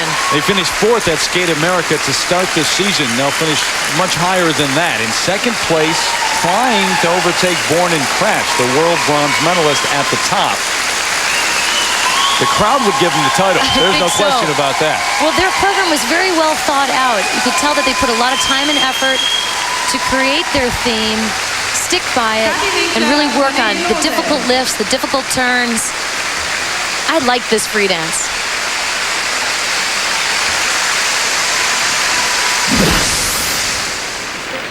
And here's one of the dance spins. It was very fast, well-centered in their foxtrot position.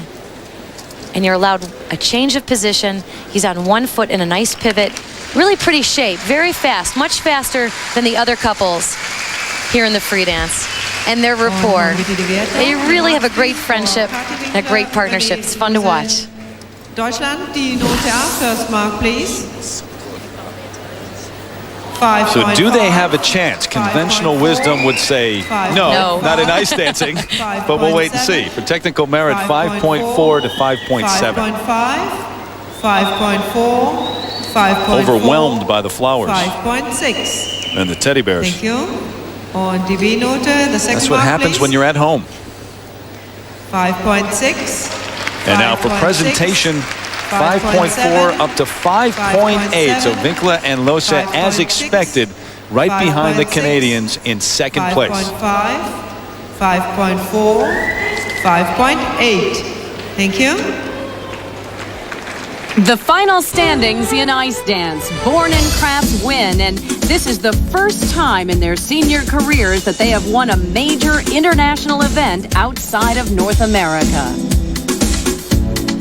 It was a nice competition. You know, it was a healthy, everybody worked hard, everybody put their all into the program. So yeah, and I think something that's really encouraging to see is that the Americans have like a really young dance team here that is very promising. I mean, you look at them and there's, you know, it's probably the first time that you actually say, wow, this team really has potential. They're great now, they're up and coming, and it's just really encouraging to see that the sport is actually producing great talent for the future.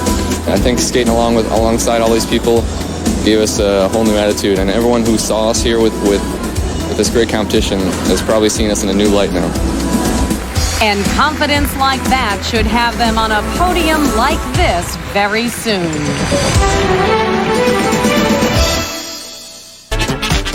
We had fun. Hope you did too. Join us next week from Paris. Good night. Shake it, shake it. All the best of my life.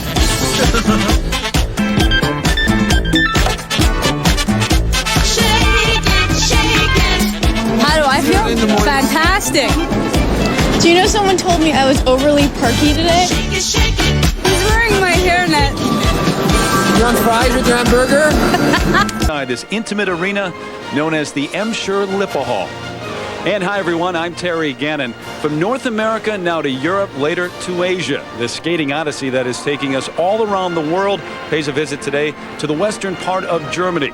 The men on the ice warming up for their free skate, the title about to be decided here at Nations Cup. And right now the standings after the short program look like this. The reigning world silver medalist, Evgeny Plushenko, making his season debut in first place. Right behind him, Zheng Guo of China. And the Americans doing very well. 2 in the top 5, Matt Savoy and Trifon Zivanovic. Joined now by Olympic silver medalist Peter Carruthers. Susie Wynn will join us a little bit later when the ladies take the ice. But Peter, you look at this field headed up by Evgeny Plushenko. All he's trying to do this year, his motivation moving from the #2 spot in the world to the #1 spot. How important is it to start off with a win? It's very important, but he better lace his skates up better in the free program than he did in the short program. In the short program, the lace came undone. He had to stop. A retake started up, and then when he got on the ice, he was fine. But in the free program, he is going to let the big quad fly, so he'll definitely want his laces tight. Now, this competition is important because he does want to build up his confidence. He wants to take on Alexei Yagudin later in the year and take away that world title. So to hit the ground running here in Germany, very important. Americans have done well so far, but as always in the men's free program, it's jump your way to the top. And the quad always figures into that. Here are the Grand Prix standings right now. Through 2 events, Elvis Stoico leads with 16 points. Alexei Yagudin in second. He has 12 points. Remember, he won at both Skate America and Skate Canada, but Skate America was a non-scoring competition. You can skate in up to 3 of these events, but only 2 actually count in the standings. And we get underway with an American making his debut in the Grand Prix this season. 24-year-old Trifon Zivanovic from Los Angeles in 5th place after the short program. He is the reigning U.S. silver medalist. First trip to the Worlds last season where he finished 16th.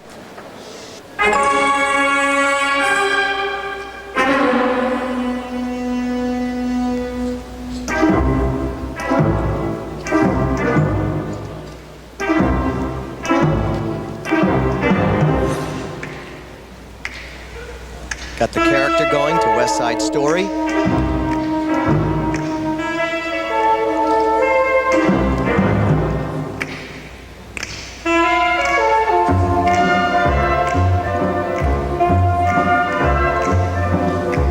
Opens up with the triple axel. Triple axel always takes off forwards. 3.5 rotations. Hoping to follow up with a triple toe loop. Not able to. Oh, right there he got it. But you can see the mistake after the first jump.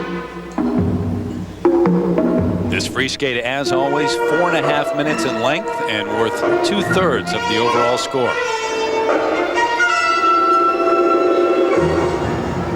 He has said that he may attempt the quad. If he does, it'll be right here.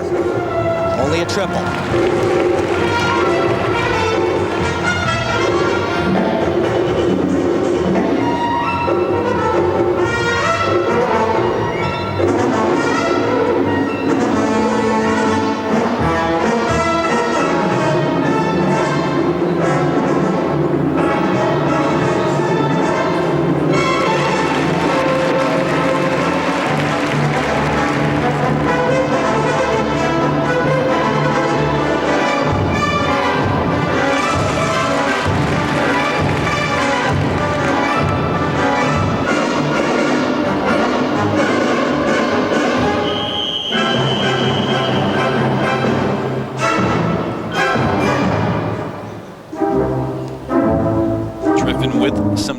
Since last season, left his longtime coach Gary Visconti for a while this summer and worked with Doug Lee, the former coach of Elvis Stoico, but now he has been reunited with Gary. They're working together again.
Into the triple Lutz off the spread eagle.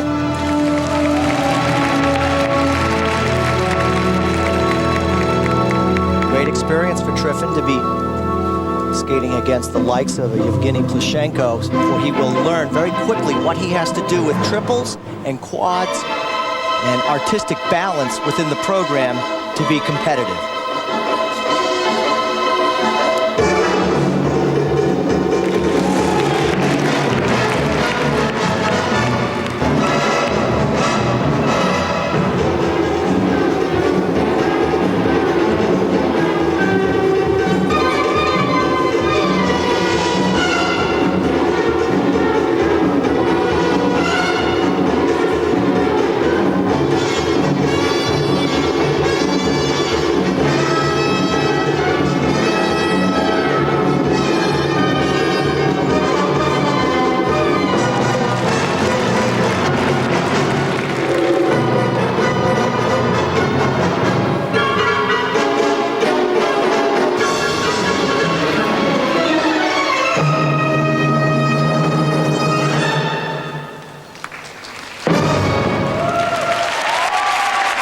carrying a good theme throughout the performance, but I think we're just seeing the beginning of Trifon Zivanovic. Got a long way to go, but he's definitely off to a good start here. Starting to be tested at this level, too. As we mentioned, his first trip to Worlds last season when he was a 16th place finisher in Helsinki, but trying to work up the ladder. Trifon Zivanovic from Los Angeles. He completed 6 clean triples within this program. Here is a look at the triple axel that he stepped out of, and then showing a lot of guts, went right up for the triple toe loop. And now this is hard because look at the position he's in. That's the spread eagle, but now he has to turn his shoulders and then jab the right foot in, do 3 rotations, and go for the Lutz. A triple Lutz, that is. Good to do. Impresses the judges. Die Note A, first mark, please. So there'll be 2 sets of marks, of course. The first for technical merit, the second for presentation. And the first set, a range of 5.1 to 5.5. Pretty good marks for Trifon. 5.4. Considering where he fits into the world of men's figure skating, definitely starting out well. 5.4. And now the marks for presentation. 5.0 to 5.4. Thought those might be a little higher. Certainly carried the theme, as you said, all the way through of West Side Story. Still's got to develop his artistry a little more. So the first skater of the free skate, Trifon Zivanovic. And here's the reigning world silver medalist. This his first competition in the Grand Prix this season. And as we mentioned earlier, his entire motivation this year to become the gold medalist at the World Championships. That effort starts right here. The leader after the short.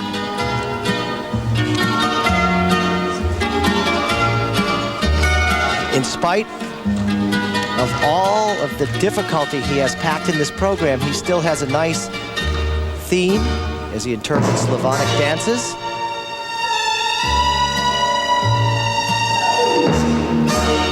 He doesn't waste any time with trying to impress the judges. He'll do that right away with the quad in the beginning of the program.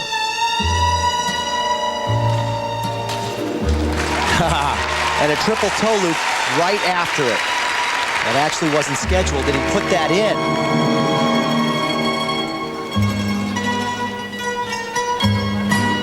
Now the next jump he has is a triple axel, triple toe loop. Let's see if he does the triple toe loop on the end of the triple axel. He might have changed it out.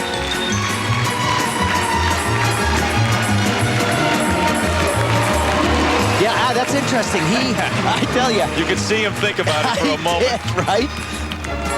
He almost went for it. We thought, no, I did it after the quad, so I won't do it after the axel.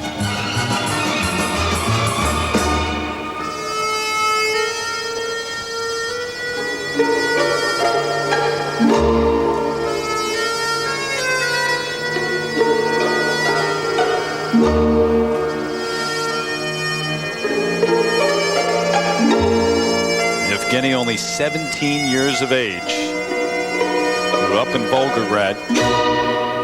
Tough upbringing. His family did not have much money. Left to train and live in St. Petersburg. Just recently was able to buy his family an apartment in St. Petersburg, and his father has joined the family now there. There. Triple axel. Thought about doing the triple toe loop. A double.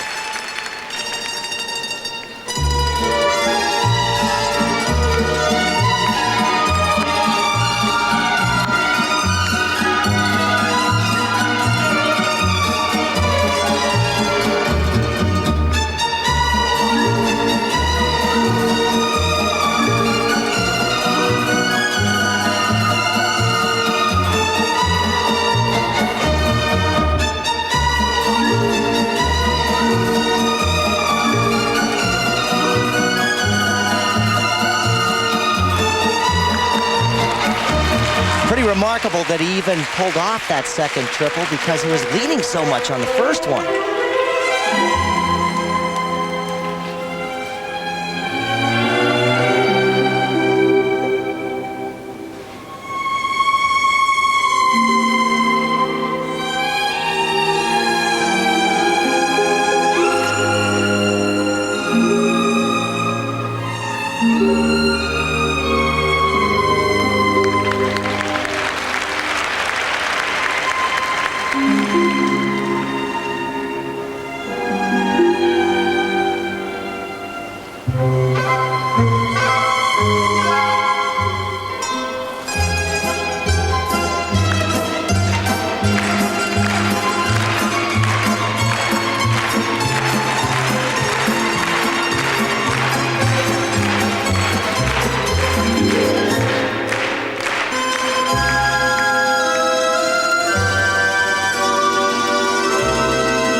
well-balanced program is one that has good jumps, originality in the program with the choreography, quality in spins, and jumps like that.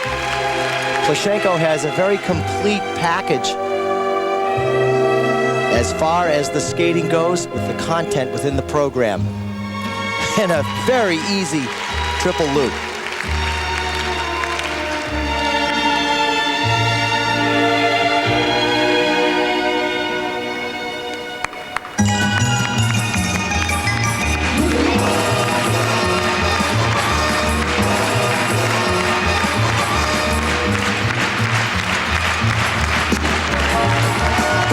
The judges love that quality and spin, and look at that. He really takes it to a new level with that Fielman spin where he grabs his foot.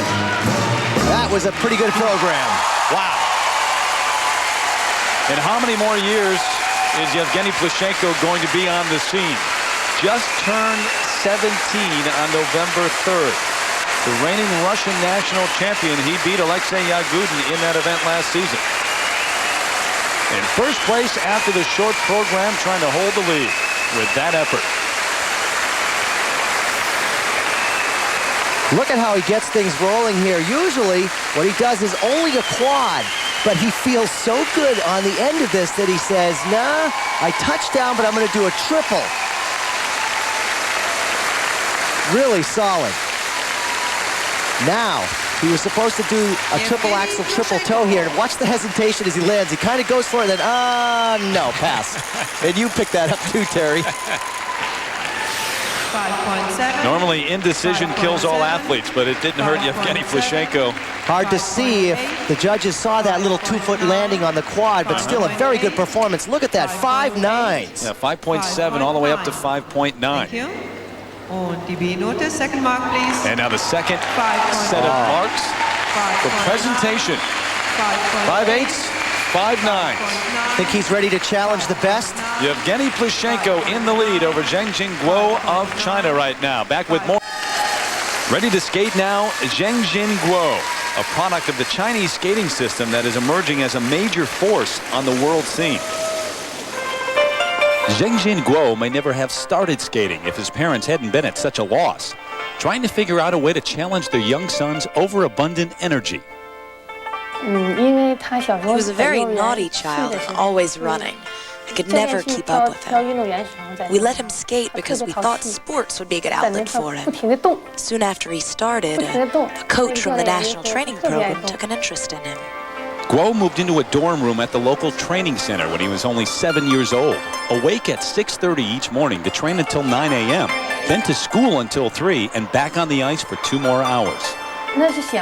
He was homesick, but I went to see him after work each day to do his wash and help him with his homework.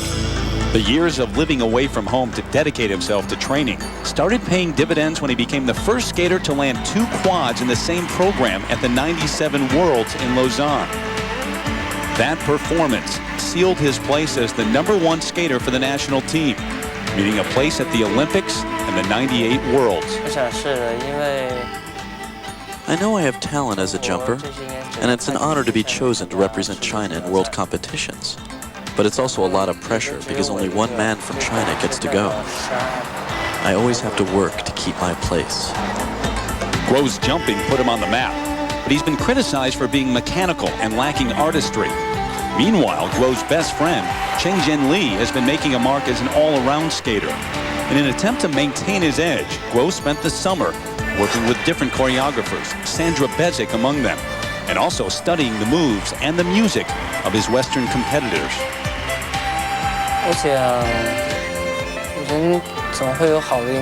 I've studied choreography with different teachers and changed my music. I hope that exposure to other skaters and different styles will help me improve. He feels a debt to China, to the government who paid for his training, and to Chinese skaters, those who came before and those training now to follow him. I need to do well in competitions to contribute to the motherland. We have more opportunity than skaters in the past, so we have a responsibility to take skating further in China. Someday, When my career is finished, I want to use what I've learned to help young skaters. The better we do now, the more chances skaters will have in the future.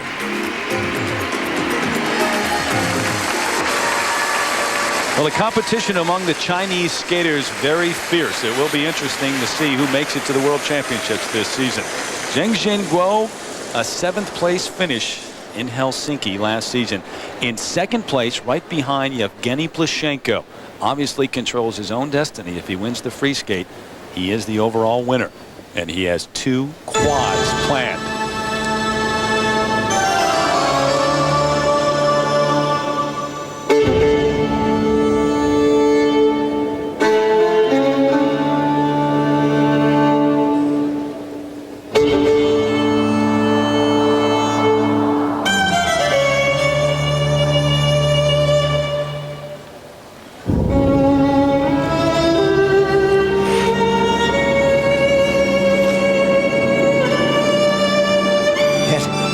Check this out. He'll warm things up with a triple axel, triple toe. Pretty amazing. Nice warm-up. And a lot of his excellence is coming from the fact that his teammate, Shen has been really pushing him. There's a great rivalry going on in China. And these two are just pushing each other to excellence. Here's the quad. Whoa! How easy did that look?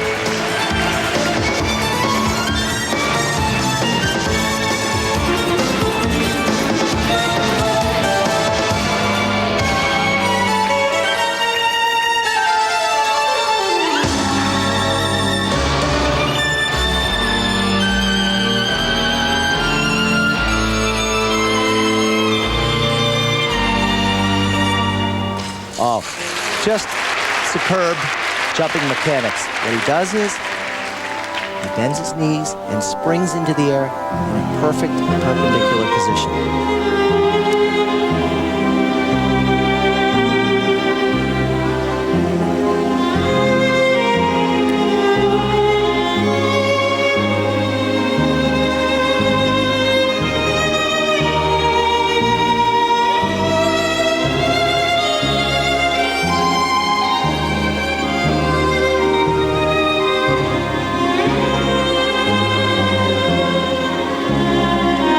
Ability to jump, certainly well chronicled. 97 Worlds, he became the first man to land 2 quads in one program, working on his artistry and choreography. And this year working with Gorsha Sur and Renee Roca of the U.S. on just that.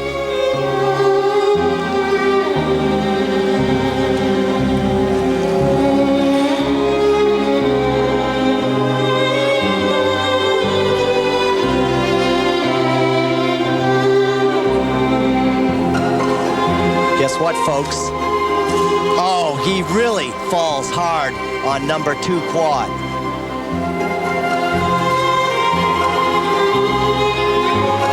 Not the spring into the air that he wanted, the rotation, not as clean as the first quad.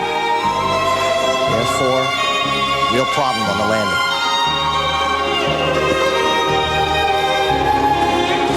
And again, losing his technique altogether.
Minutes into the program, we saw excellence in the beginning, problems in the middle.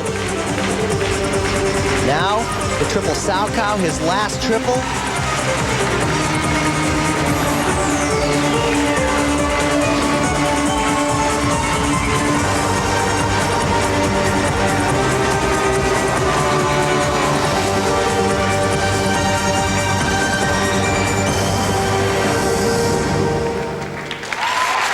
Well, he started out so well, trying to challenge Evgeny Plushenko, who is still to skate.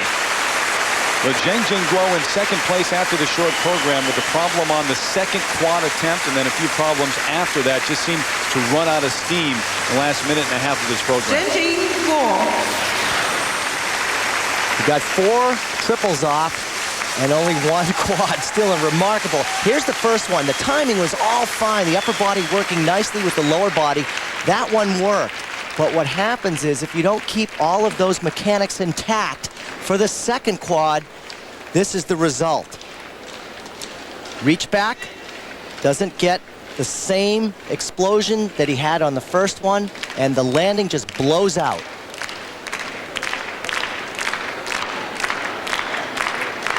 And then the mechanics of the jumps falling apart here even more. You can just see the abrupt pitch forward, falling off balance. Uncharacteristic of him. Well, what kind of condition do you have to be in to even attempt the 2 quads and that many triples throughout a free skate? Well, you know, he is getting credit for the quad that he did do. At least we're seeing marks as high as 5.7. 5.6. Those for technical merit. 5.6. First set of marks. Und die B-Note second mark, Now for presentation, which all of the Chinese skaters this year are really trying to improve. 5.4. 5.5. Those are lower though, 5.2 up to 5.6. 5.6. 5.3. So Zheng Guo of China in second after the short, right now just ahead of Trifon Zivanovic. The arena they call Emscher Lippe Hall, this tiny intimate arena.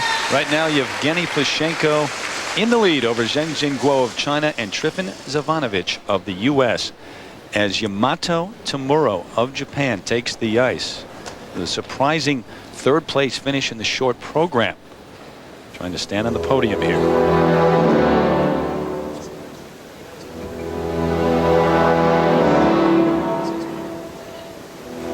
Only 20 years of age from Miyagi, Japan.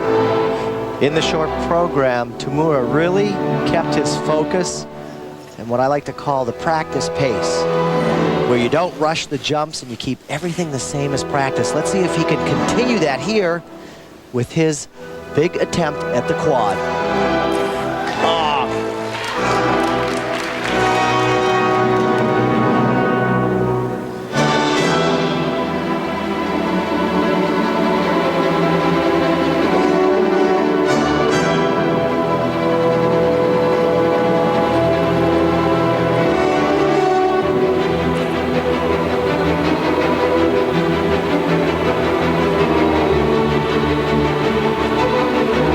Stand up straight on this landing, get the rotation, and have a continuous, not even close.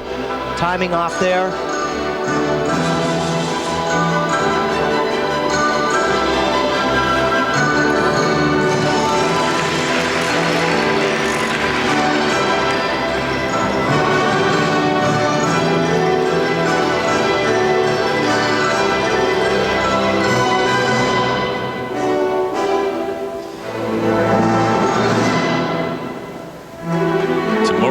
The Japanese national championship in '98, finished 3rd last season, and the people here with him tell us he's a bit of a heartthrob back in Japan. Has a fan club, writes a newsletter to his fans every month.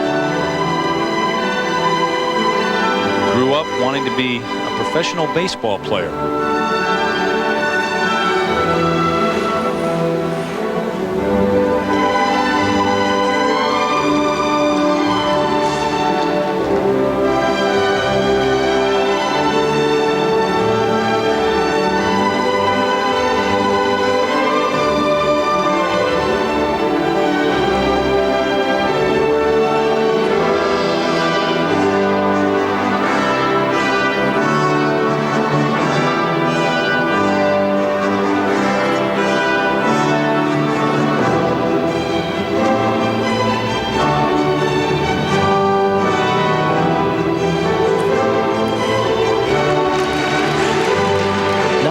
As well as he did in the short program. But remember, this is a long program, 4 minutes and 30 seconds. So as time goes on, the fatigue sets in. All the more reason why you want to keep your timing at the end for the jumps.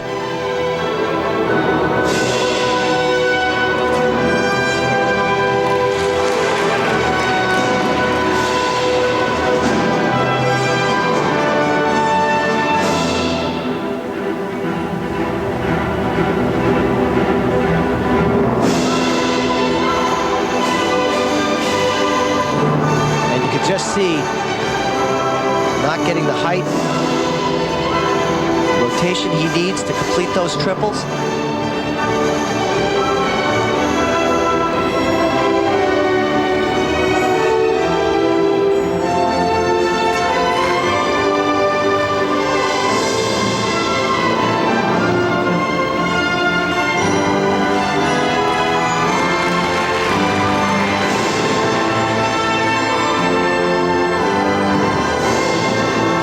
You can see it just reaching for the ice. If there's any kind of break in the waist while you're rotating, what that does is it pulls you forward like that.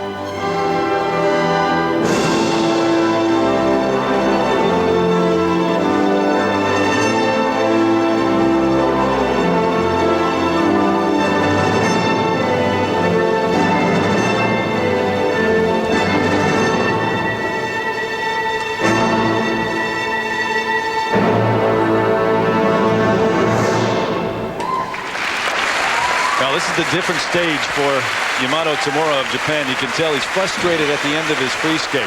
Never been this high in the standings or as good a shot to medal at an international event as he does here. I think we get so overwhelmed with the greatness that we see in the short program sometimes because it's so short, but then when we see 4.5 minutes of skating, we see a lot more mistakes. And here's his shot at the quad. He really does get down nicely on the knee. Explodes, but any kind of flaw in the rotation and you go pitching forward like that because it is so strong, the force that comes over you when you're rotating that fast. Yamato Tamura of Japan. Die Note A, first mark, please. Well, right now, Trifon Zivanovic is in third place. And perhaps that is what Yamato Tamura is trying to do, land in that third place spot. The first set of marks 5.1 to 5.5. 5.1. Marred with errors in the second mark. First part of that. 5.6. And now the second set for presentation. 5.2. 5.4. And about the same in the 5.1 up to 5.6. So Yamato Tamura able to move into third place, right behind Zheng Jingguo of China. Plushenko still leads. Matthew Savoy. The men's free skate continues as Evgeny Plushenko leads Zheng Jingguo of China and then Yamato Tamura of Japan. But here is Matt Savoy of the U.S. and a great short program for him in fourth place heading into the free skate.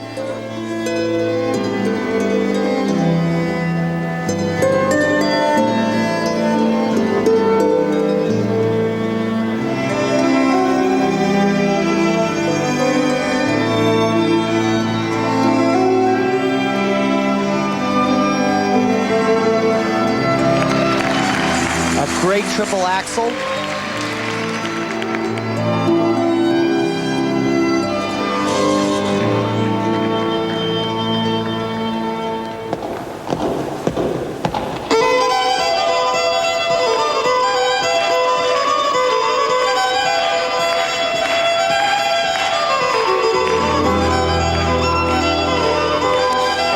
He has no quad in his program, however, he does have solid triples. If you go down on the quad, you shouldn't get credit for it. But if you do a good triple, you should get credit for that. Let's see if he can keep the triples going. Beautiful triple flip, triple toe.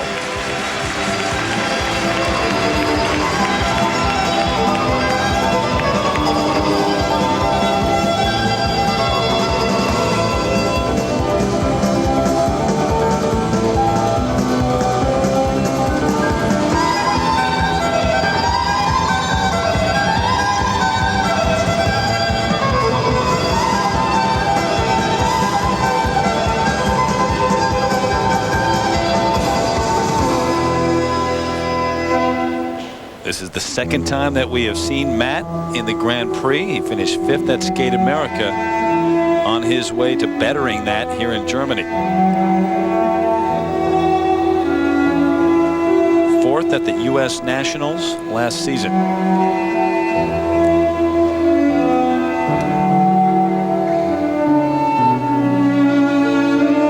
But he just can't let down. He's got to keep strong as he goes into this triple loop. Ah, good timing.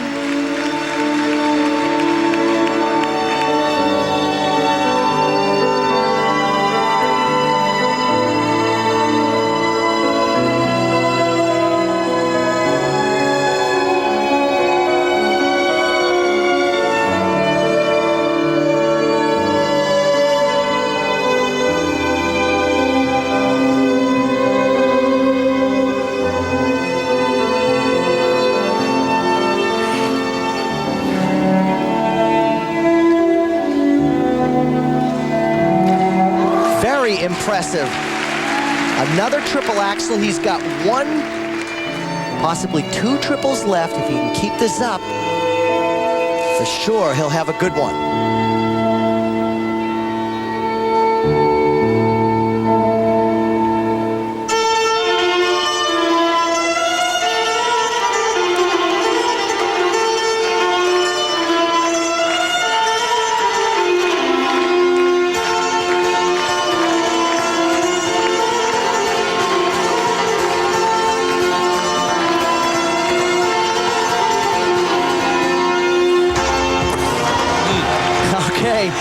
He's one away. Good low position on that sit spin. Hard to do because he is so close to the ice. Great strength required in the leg.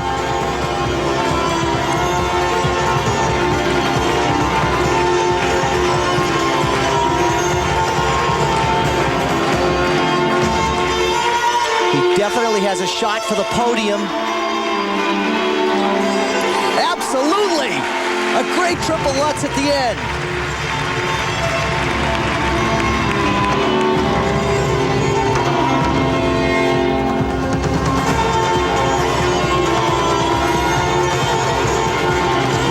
And again, look at that great low position in the sit spin. Fast centered, perfect.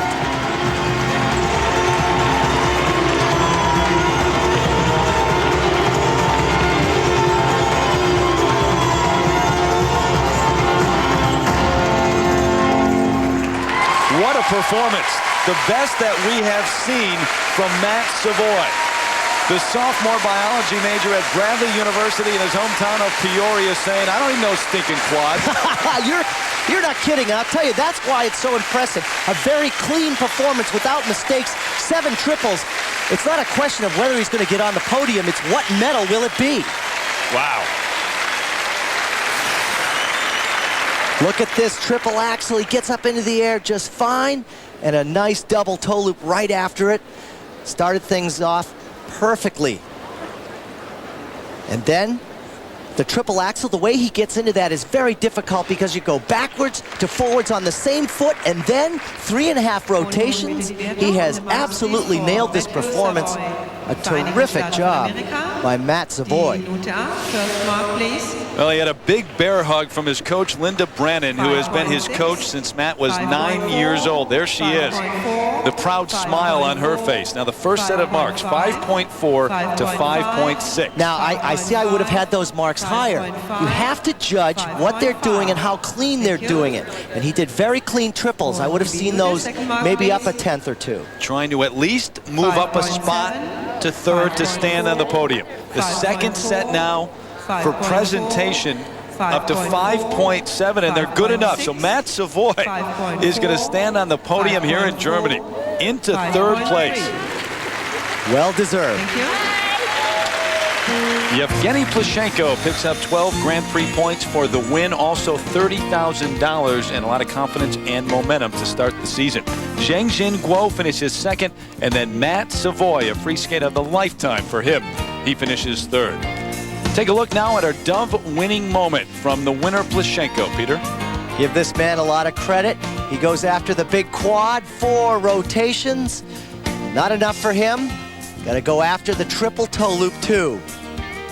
Plushenko on top of his game. Last year, the world silver medalist, who knows, maybe the gold later on, beginning to have the look of a champion. And Matt Savoy, hard to top this moment. And look at that amazing spread eagle into the triple axel. But above all, what impresses me about this man is he skated a program without mistakes. A lot of triples, no quad, but I'd rather see good triples than a fall on the quad to win. Peter already wearing his medal. Matt Savoy has been joined by our Susie Wynn now. Susie? Thanks, Terry. Matt, congratulations. Now, this is your first medal in a senior competition. You said you were a little nervous going into the free program. It seems like you pushed all of that aside. Sort of. I was totally nervous when I stepped out on the ice, but everything just seemed to click, so I went with it and I let it happen. And it worked. Now, you landed 7 solid triples. With that, do you think you'll need the quad down the line?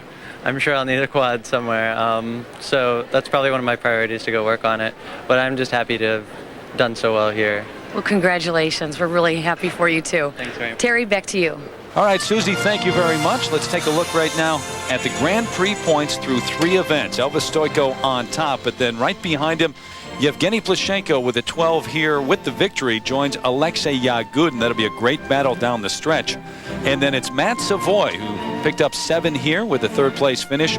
Right behind those 2, and Timothy Gable has been joined by Zhengjin Guo of China with 9 points. We're not done yet here in Germany. The Nations Cup competition continues now inside the Emscher Lippel Hall. The ladies on the ice warming up for their free skate.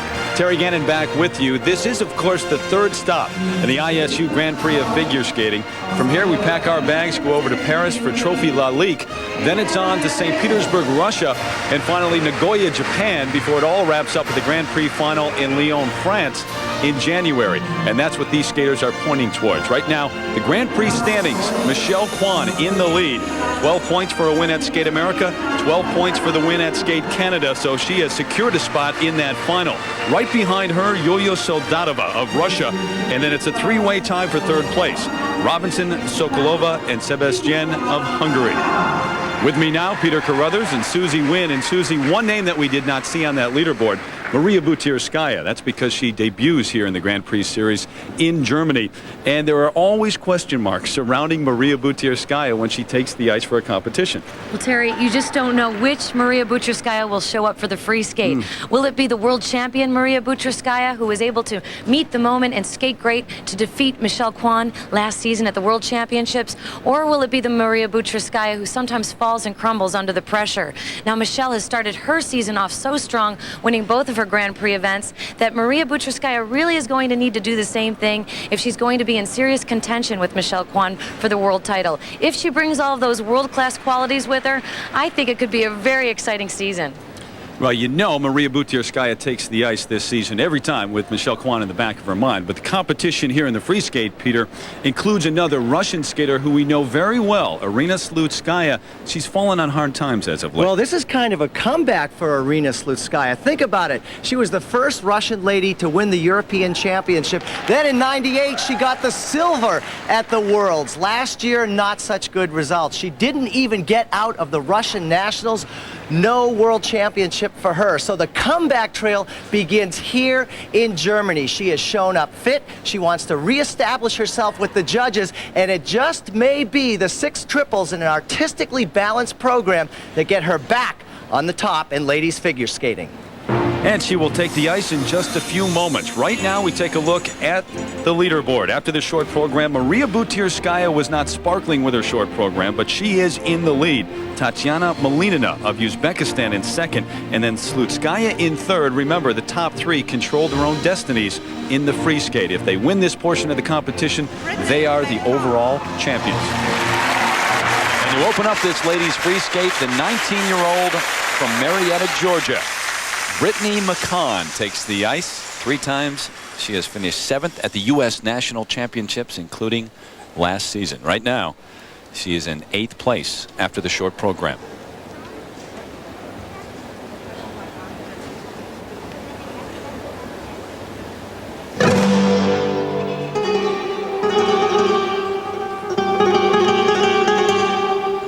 Skating to a medley of Spanish music.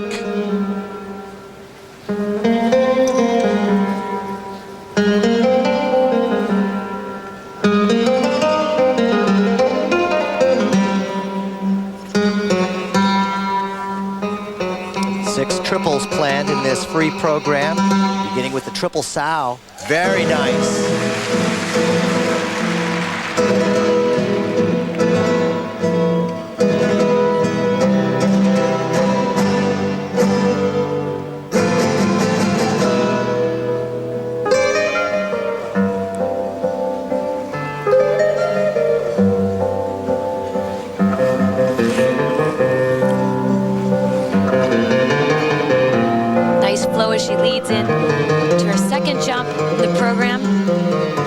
Lutz.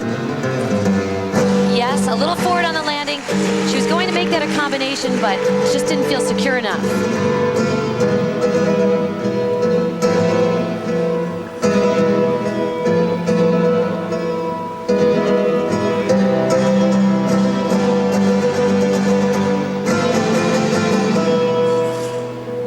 Really nice. Knocked off 3 triples so far. Very solid.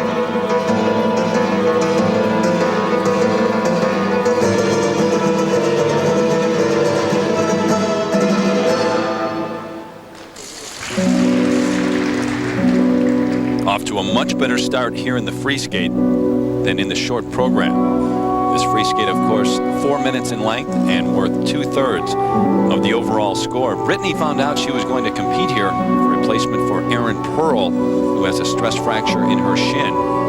Nicole Bobek was also scheduled to compete, but she is taken ill.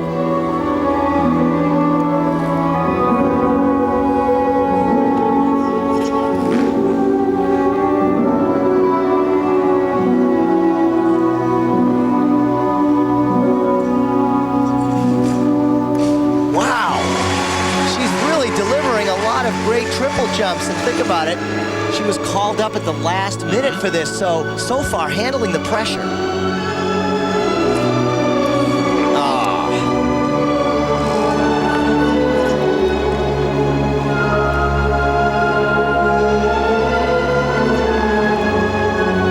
She's a really unusual, beautiful takeoff position, spread eagle right in to the double axel. Excellent.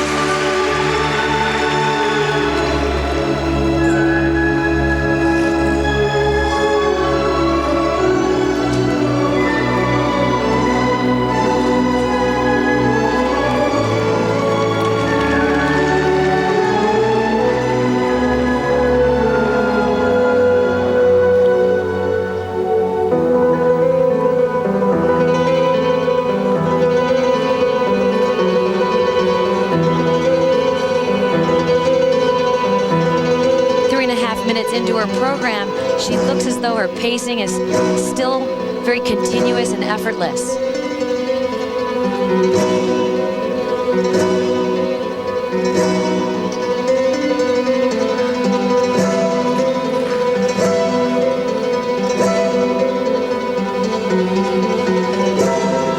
Last triple, only a double there. Missed timing on that jump.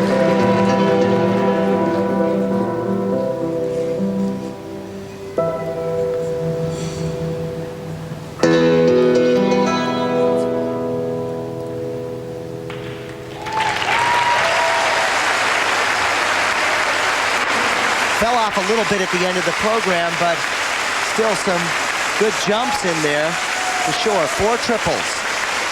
Has to be happy with the effort. A 19-year-old high school graduate taking a year off classes to concentrate on her skating. Brittany McCann. A nice consistent jump for Brittany. This is the triple loop. Nice height, nice tight arms, nice run out on the landing. First mark, please. 5.0. Now 2 sets of marks, and Brittany the first skater here in the free skate, so as you would imagine, they're all very similar, 5.0, 5.1. It certainly wasn't a bad performance for her when you weigh out everything. Pretty good marks for Brittany. Now the second set will be for presentation, and those similar too, 5.1 up to 5.3 for Brittany McCann. Back in Gelsenkirchen, Germany, the Nations Cup continues. The ladies free skate underway here, and Arina Slutskaya about to take the ice. We have watched her grow up from the time that she was 16 years of age and became the first Russian or Soviet woman ever to win the European Championship.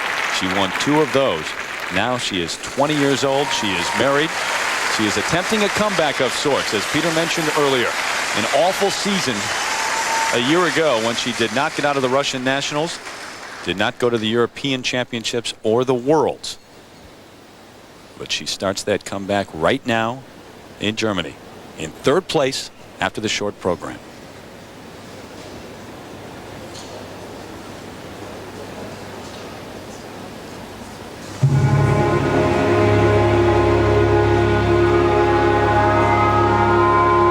She's skating to selections from the opera Carmen.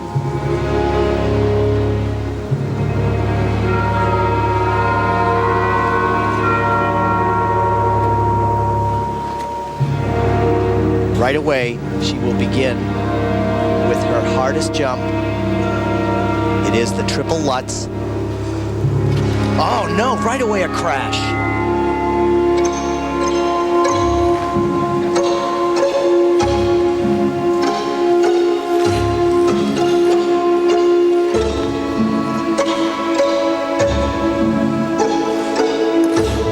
Wonderful speed into that triple Salchow and on the landing.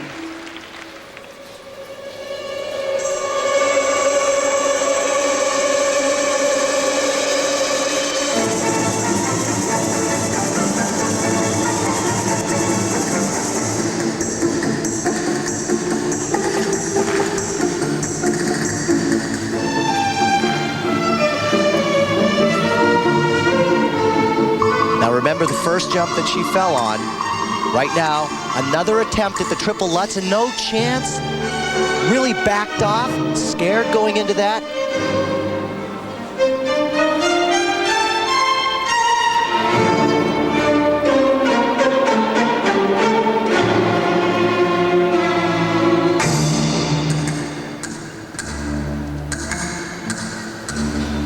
Really cannot overstate how important these competitions are for Arina Slutskaya getting back to Europeans and Worlds. The competitiveness of the Russian ladies nationals, names like Volchkova, Soldatova, Sokolova, along with Maria Butirskaya that we'll see in the Grand Prix. Nice triple loop. Great height on that.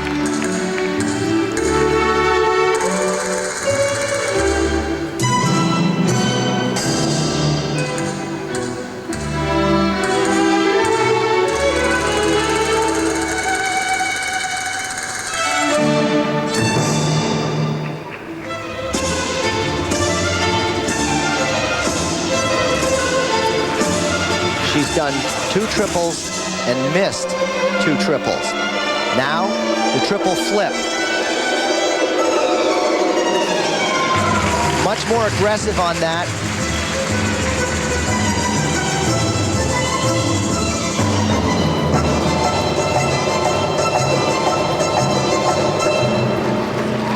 Look at the speed of rotation on that spin, outstanding. Variation in position, hard to grab the foot like that when you're spinning that fast because of the centrifugal force.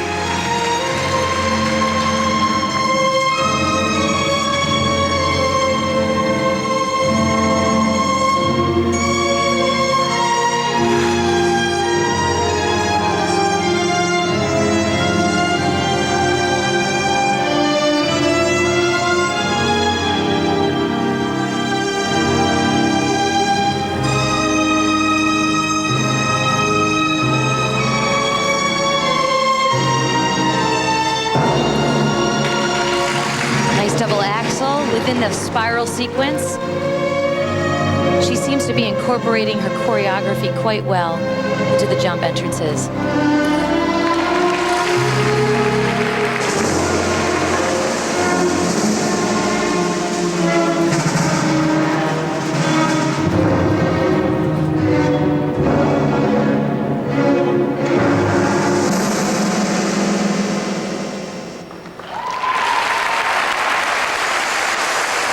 At one point last season, she was so frustrated that she almost walked away from the sport entirely. And really, Maria Butirskaya's career has been an example for her. All the adversity that she has gone through to eventually be a world champion. And Arina Slutskaya trying to do the same. Opening up the program, she looked solid going into the triple Lutz. Just wasn't able to get the height or the speed. Unfortunate beginning for the free program. This is absolutely dynamite spinning. Fast, in one spot. Look at the change of position. Just cruising through this spin. Grabs the leg. Hard to do because of the centrifugal force to take that leg. She's not done. More great spinning with the leg being grabbed and over the head. Outstanding. First mark. She really has come back to start this season in the best shape that we have seen her in at least a few years.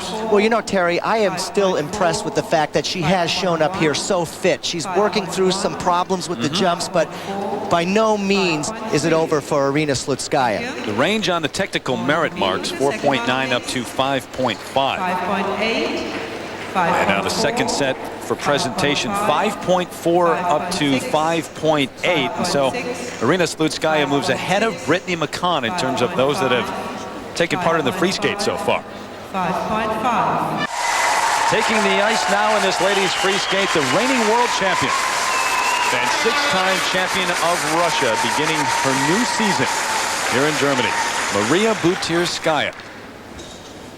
And as Susie mentioned earlier, Michelle Kwan, the competition down the line, always in the back of her mind. This is a non-scoring competition for her, though. We will see her at NHK and Trophy Lily.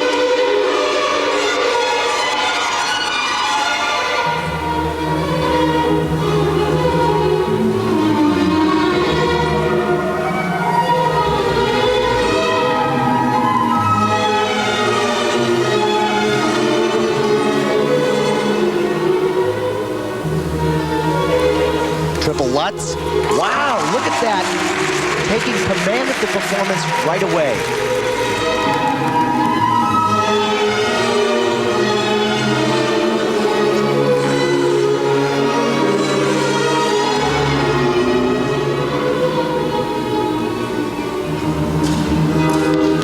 You know, her shoulders shrugged up. She really lost her center, not staying on top of her right hip on that triple flip.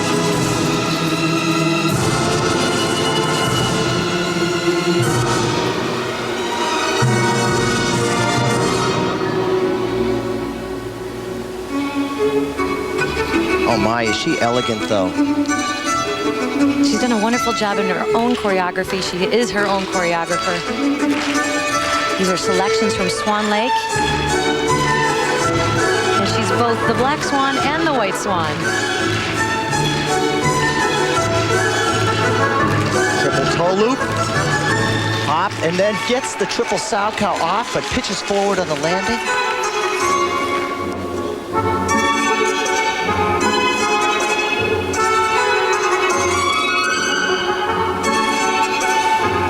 The loop is a jump that tends to be easier for her. A nice triple loop there.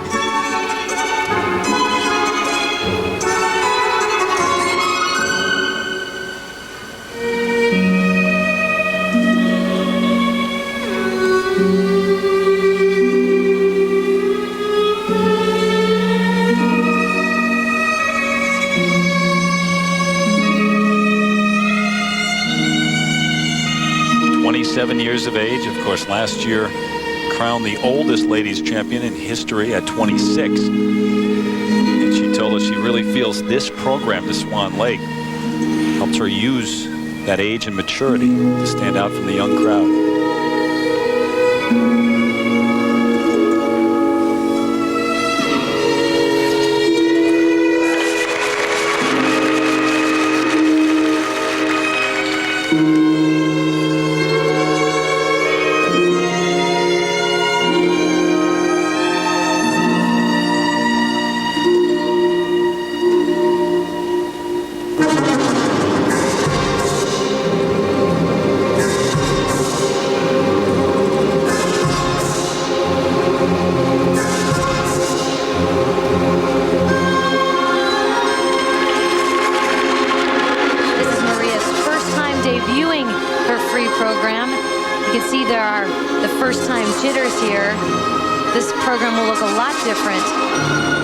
Championships.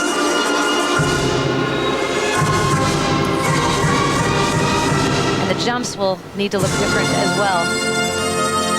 To be competitive with Michelle Kwan, for sure.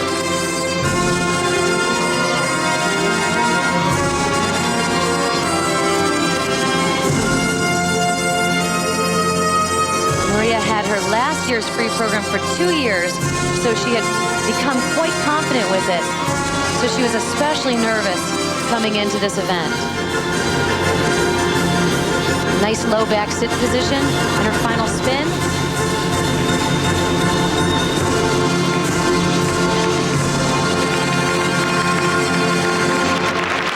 You know, I think that this program has a lot of potential. However, when you skate to Swan Lake, you really have to develop the character. The jumps have got to be in place, but there were moments that she really looked comfortable with the choreography, and that hopefully will come.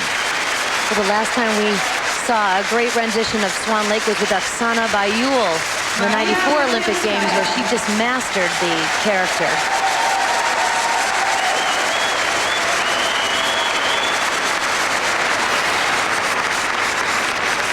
Here's a look at the triple Lutz. Right foot jabbing in to get the height. That was beautiful. That was the first jump in her program. However, the other jumps didn't go quite as well. Later on in the program, preceding footwork into her triple toe, half loop, triple sow. Just, again, not gaining enough speed for the combination.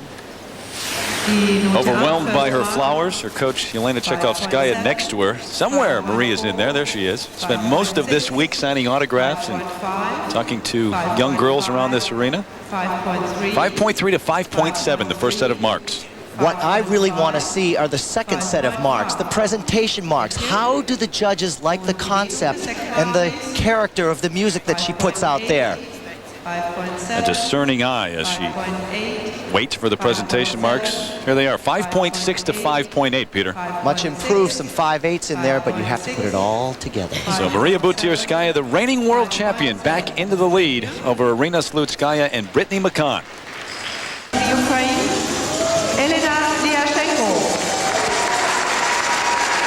Inside the M. Sure Lippo Hall, the ladies free skate continues. Terry Gannon, Peter Carruthers, and Susie Wynn, as Yelena Lyashenko of Ukraine takes the ice in 5th place after the short program.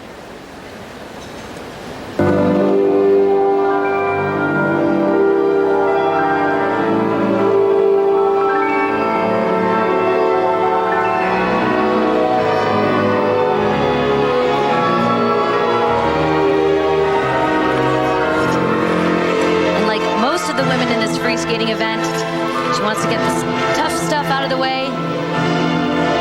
She's planning a triple Lutz, double toe combination. Let's see. Nice triple Lutz, nice double toe, excellent. That's the best we've seen from her.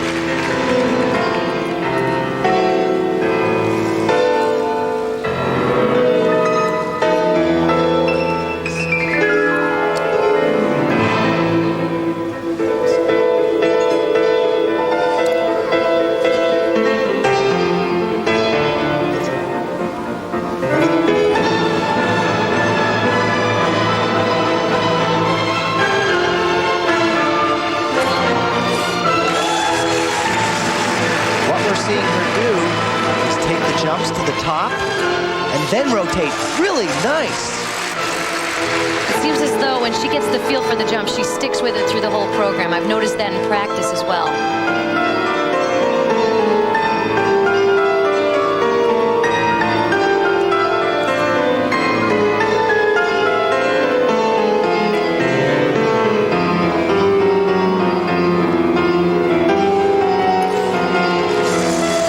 The two-footed landing there, but she's not falling apart. She's keeping her timing.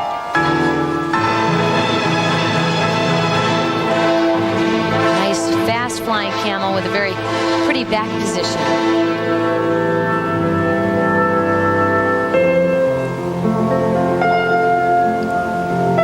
Similar to Irina Slutskaya, Yelena is trying to get back to the form that won her many competitions a few years ago.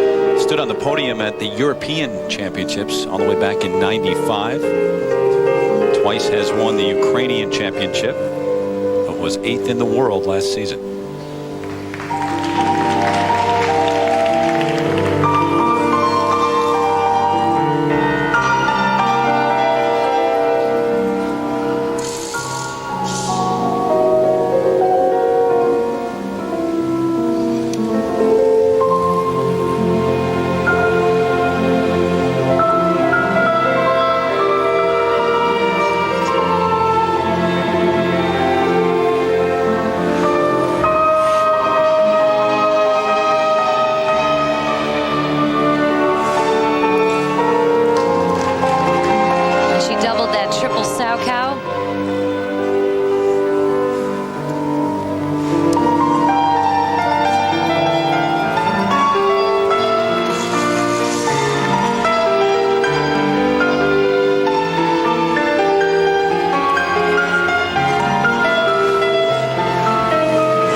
Well, the last 30 seconds of her program, she had the brightest smile that we've seen in the competition.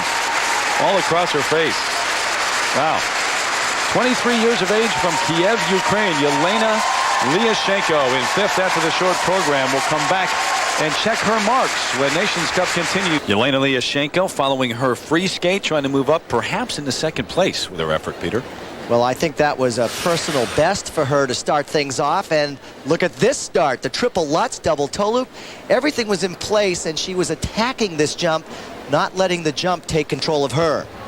Ich darf die Wertung bitten. The marks, please, for Elena Lyashenko, Ukraine. Now let's see. She was in 5th after the short program. 2nd place, I guess realistic if she beats Slutskaya here in the free skate, according to the judges. The first set of marks for technical merit, 5.4 to 5.7.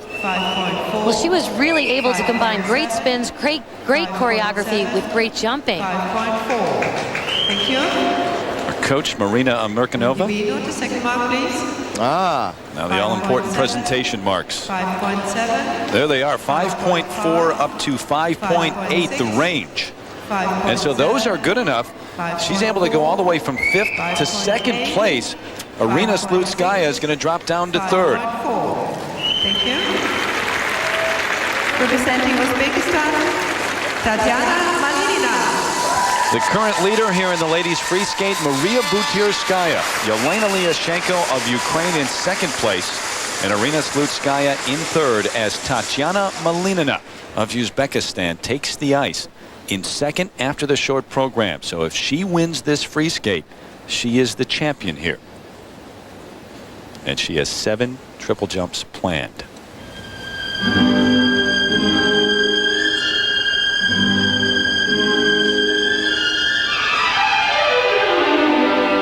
And she brings so much elegance and expression to this piece of music, Malagueña.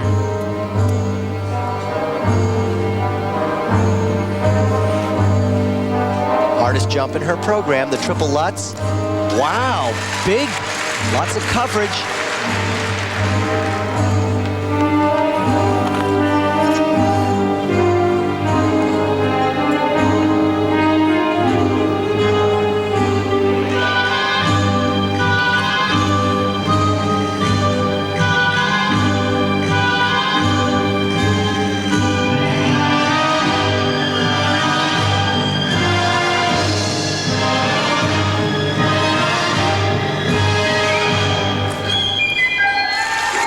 Notice the fast rotation. She's able to really bring her feet and arms in to generate that quick rotation. What amazes me about Tatiana is that she's so self-motivated. She does not have a coach. She works with her boyfriend, who is also a skater, and they train and help one another.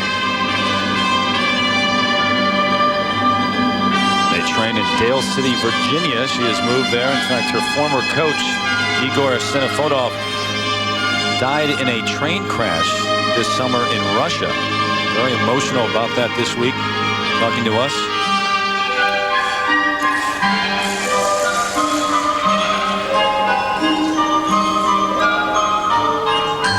Now the jump technique there is just unraveling a wee bit.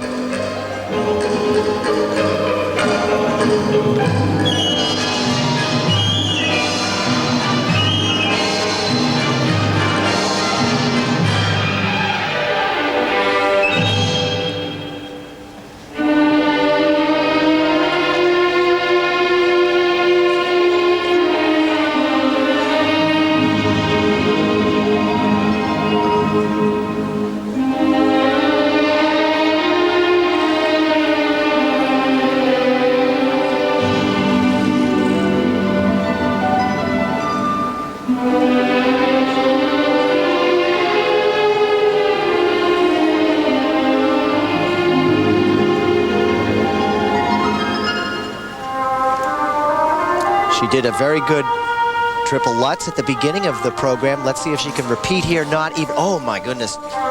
So far short of the rotation, barely a double.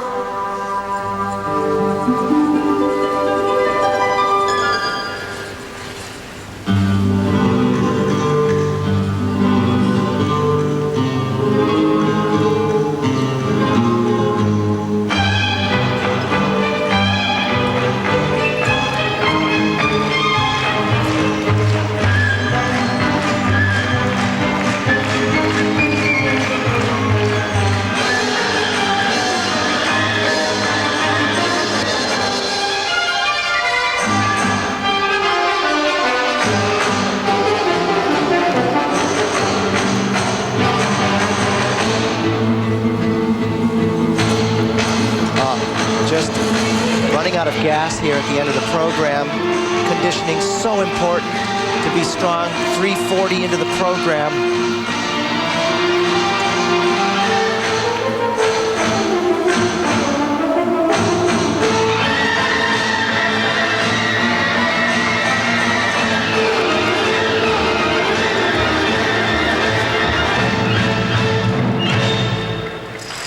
She really was struggling at the end of the program there.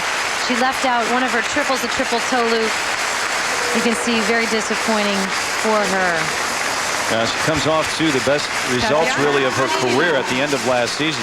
Won the Grand Prix final a season ago. Came in 4th at the World Championships. Tatiana Malinina of Uzbekistan. Well, she should hold her head up high because this was a fine triple Lutz that she did at the beginning of the program. Very nice right there. It didn't continue, but that is a very hard jump. Hardest jump next to the triple axel. And then here in the attempt, not even close on the second one. Too bad. 4.8, 5.1. We talk so often about the maturity and age of Maria Butyrskaya. Tatiana, with that same maturity, only about 6 months younger than the world champion. First set of marks, 4.6 to 5.2. Thank you. Well, she certainly is disappointed with her performance. She was giving it a good try, but it really reflects in the marks. Remember, she was in 2nd place after the short. Presentation marks 4.9 to 5.3. Bottom line there is she can do a triple Lutz, and I sure can't. I'm with you there, Peter. But disappointing because Malinina falls to 4th place behind Slutskaya now. The action continues here with the ladies free skate. And the lady in 4th place after the short program, Shizuka Arakawa. Twice the Japanese national champion. She also held the junior ladies title for 3 consecutive years. 95, 96, and 97. 17 years of age.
When I say easy, I don't mean it's an easy jump so much, but she makes it look easy with good flow across the ice. Nice landing. Her layback position, a little sloppy. It would be great if the knee and the ankle were on the same line. Well, in 4th place as she took the ice, so while Arakawa cannot threaten Maria Butyrskaya at the top, she certainly can stand on the podium. Elena Lyashenko in 2nd, and Slutskaya is in 3rd right now.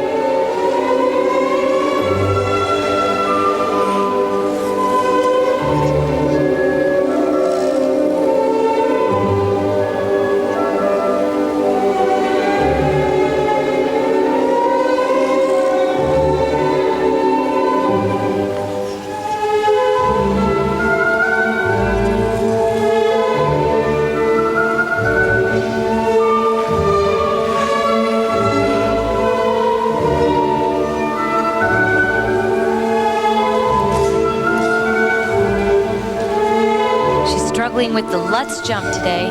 She opened with a single Lutz jump, which was to be a planned triple, and there she doubles the 2nd Lutz.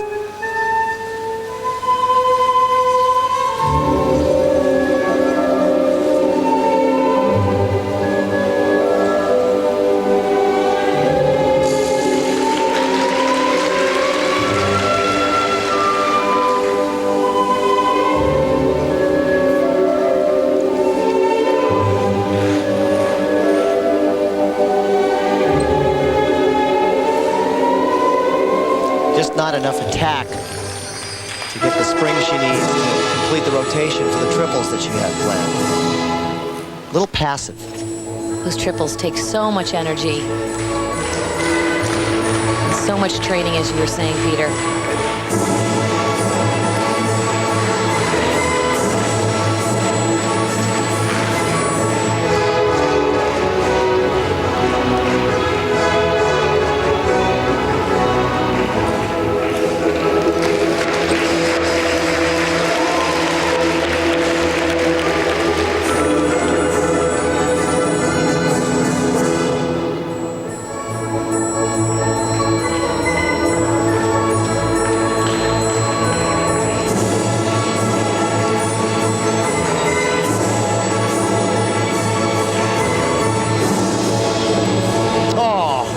She had tried so hard, but not even close on that last jump.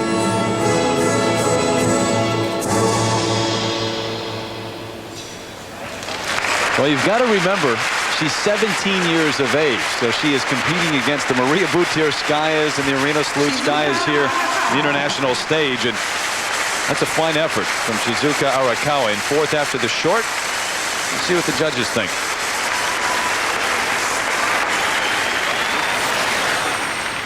Now here is the triple toe loop. Watch the left foot spring. Did you notice how it planted in and she got the height the way a pole vaulter might plant his pole before he goes into the air? Nice there. Here on the triple loop, an edge takeoff. No foot to plant in to give you spring. You have to just lift up off the edge, and you can see she doesn't get the height, and that's the result on the landing. 5.2, 4.9.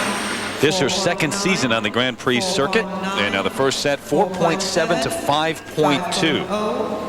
4.9, 5.1. Certainly the problem reflected in those technical merit marks. In fourth after the short. And for presentation, 4.8. 4.9. Similar range. In fact, the same, 4.7 up to 5.2. So unfortunately, Arakawa falls to fifth place behind Malinina. 4.8. Thank you. So the final results, Maria Butirskaya does not get the 12 points with the win, but she does pick up a $30,000 check for this victory. Lyashenko in second, Slutskaya in third, and Brittany McCann of the U.S., a fine free skate, moves from 8th to finish 6th. The Grand Prix standings, Michelle Kwan, of course, in the lead. Lyashenko into a tie for second. Slutskaya now into a tie for third.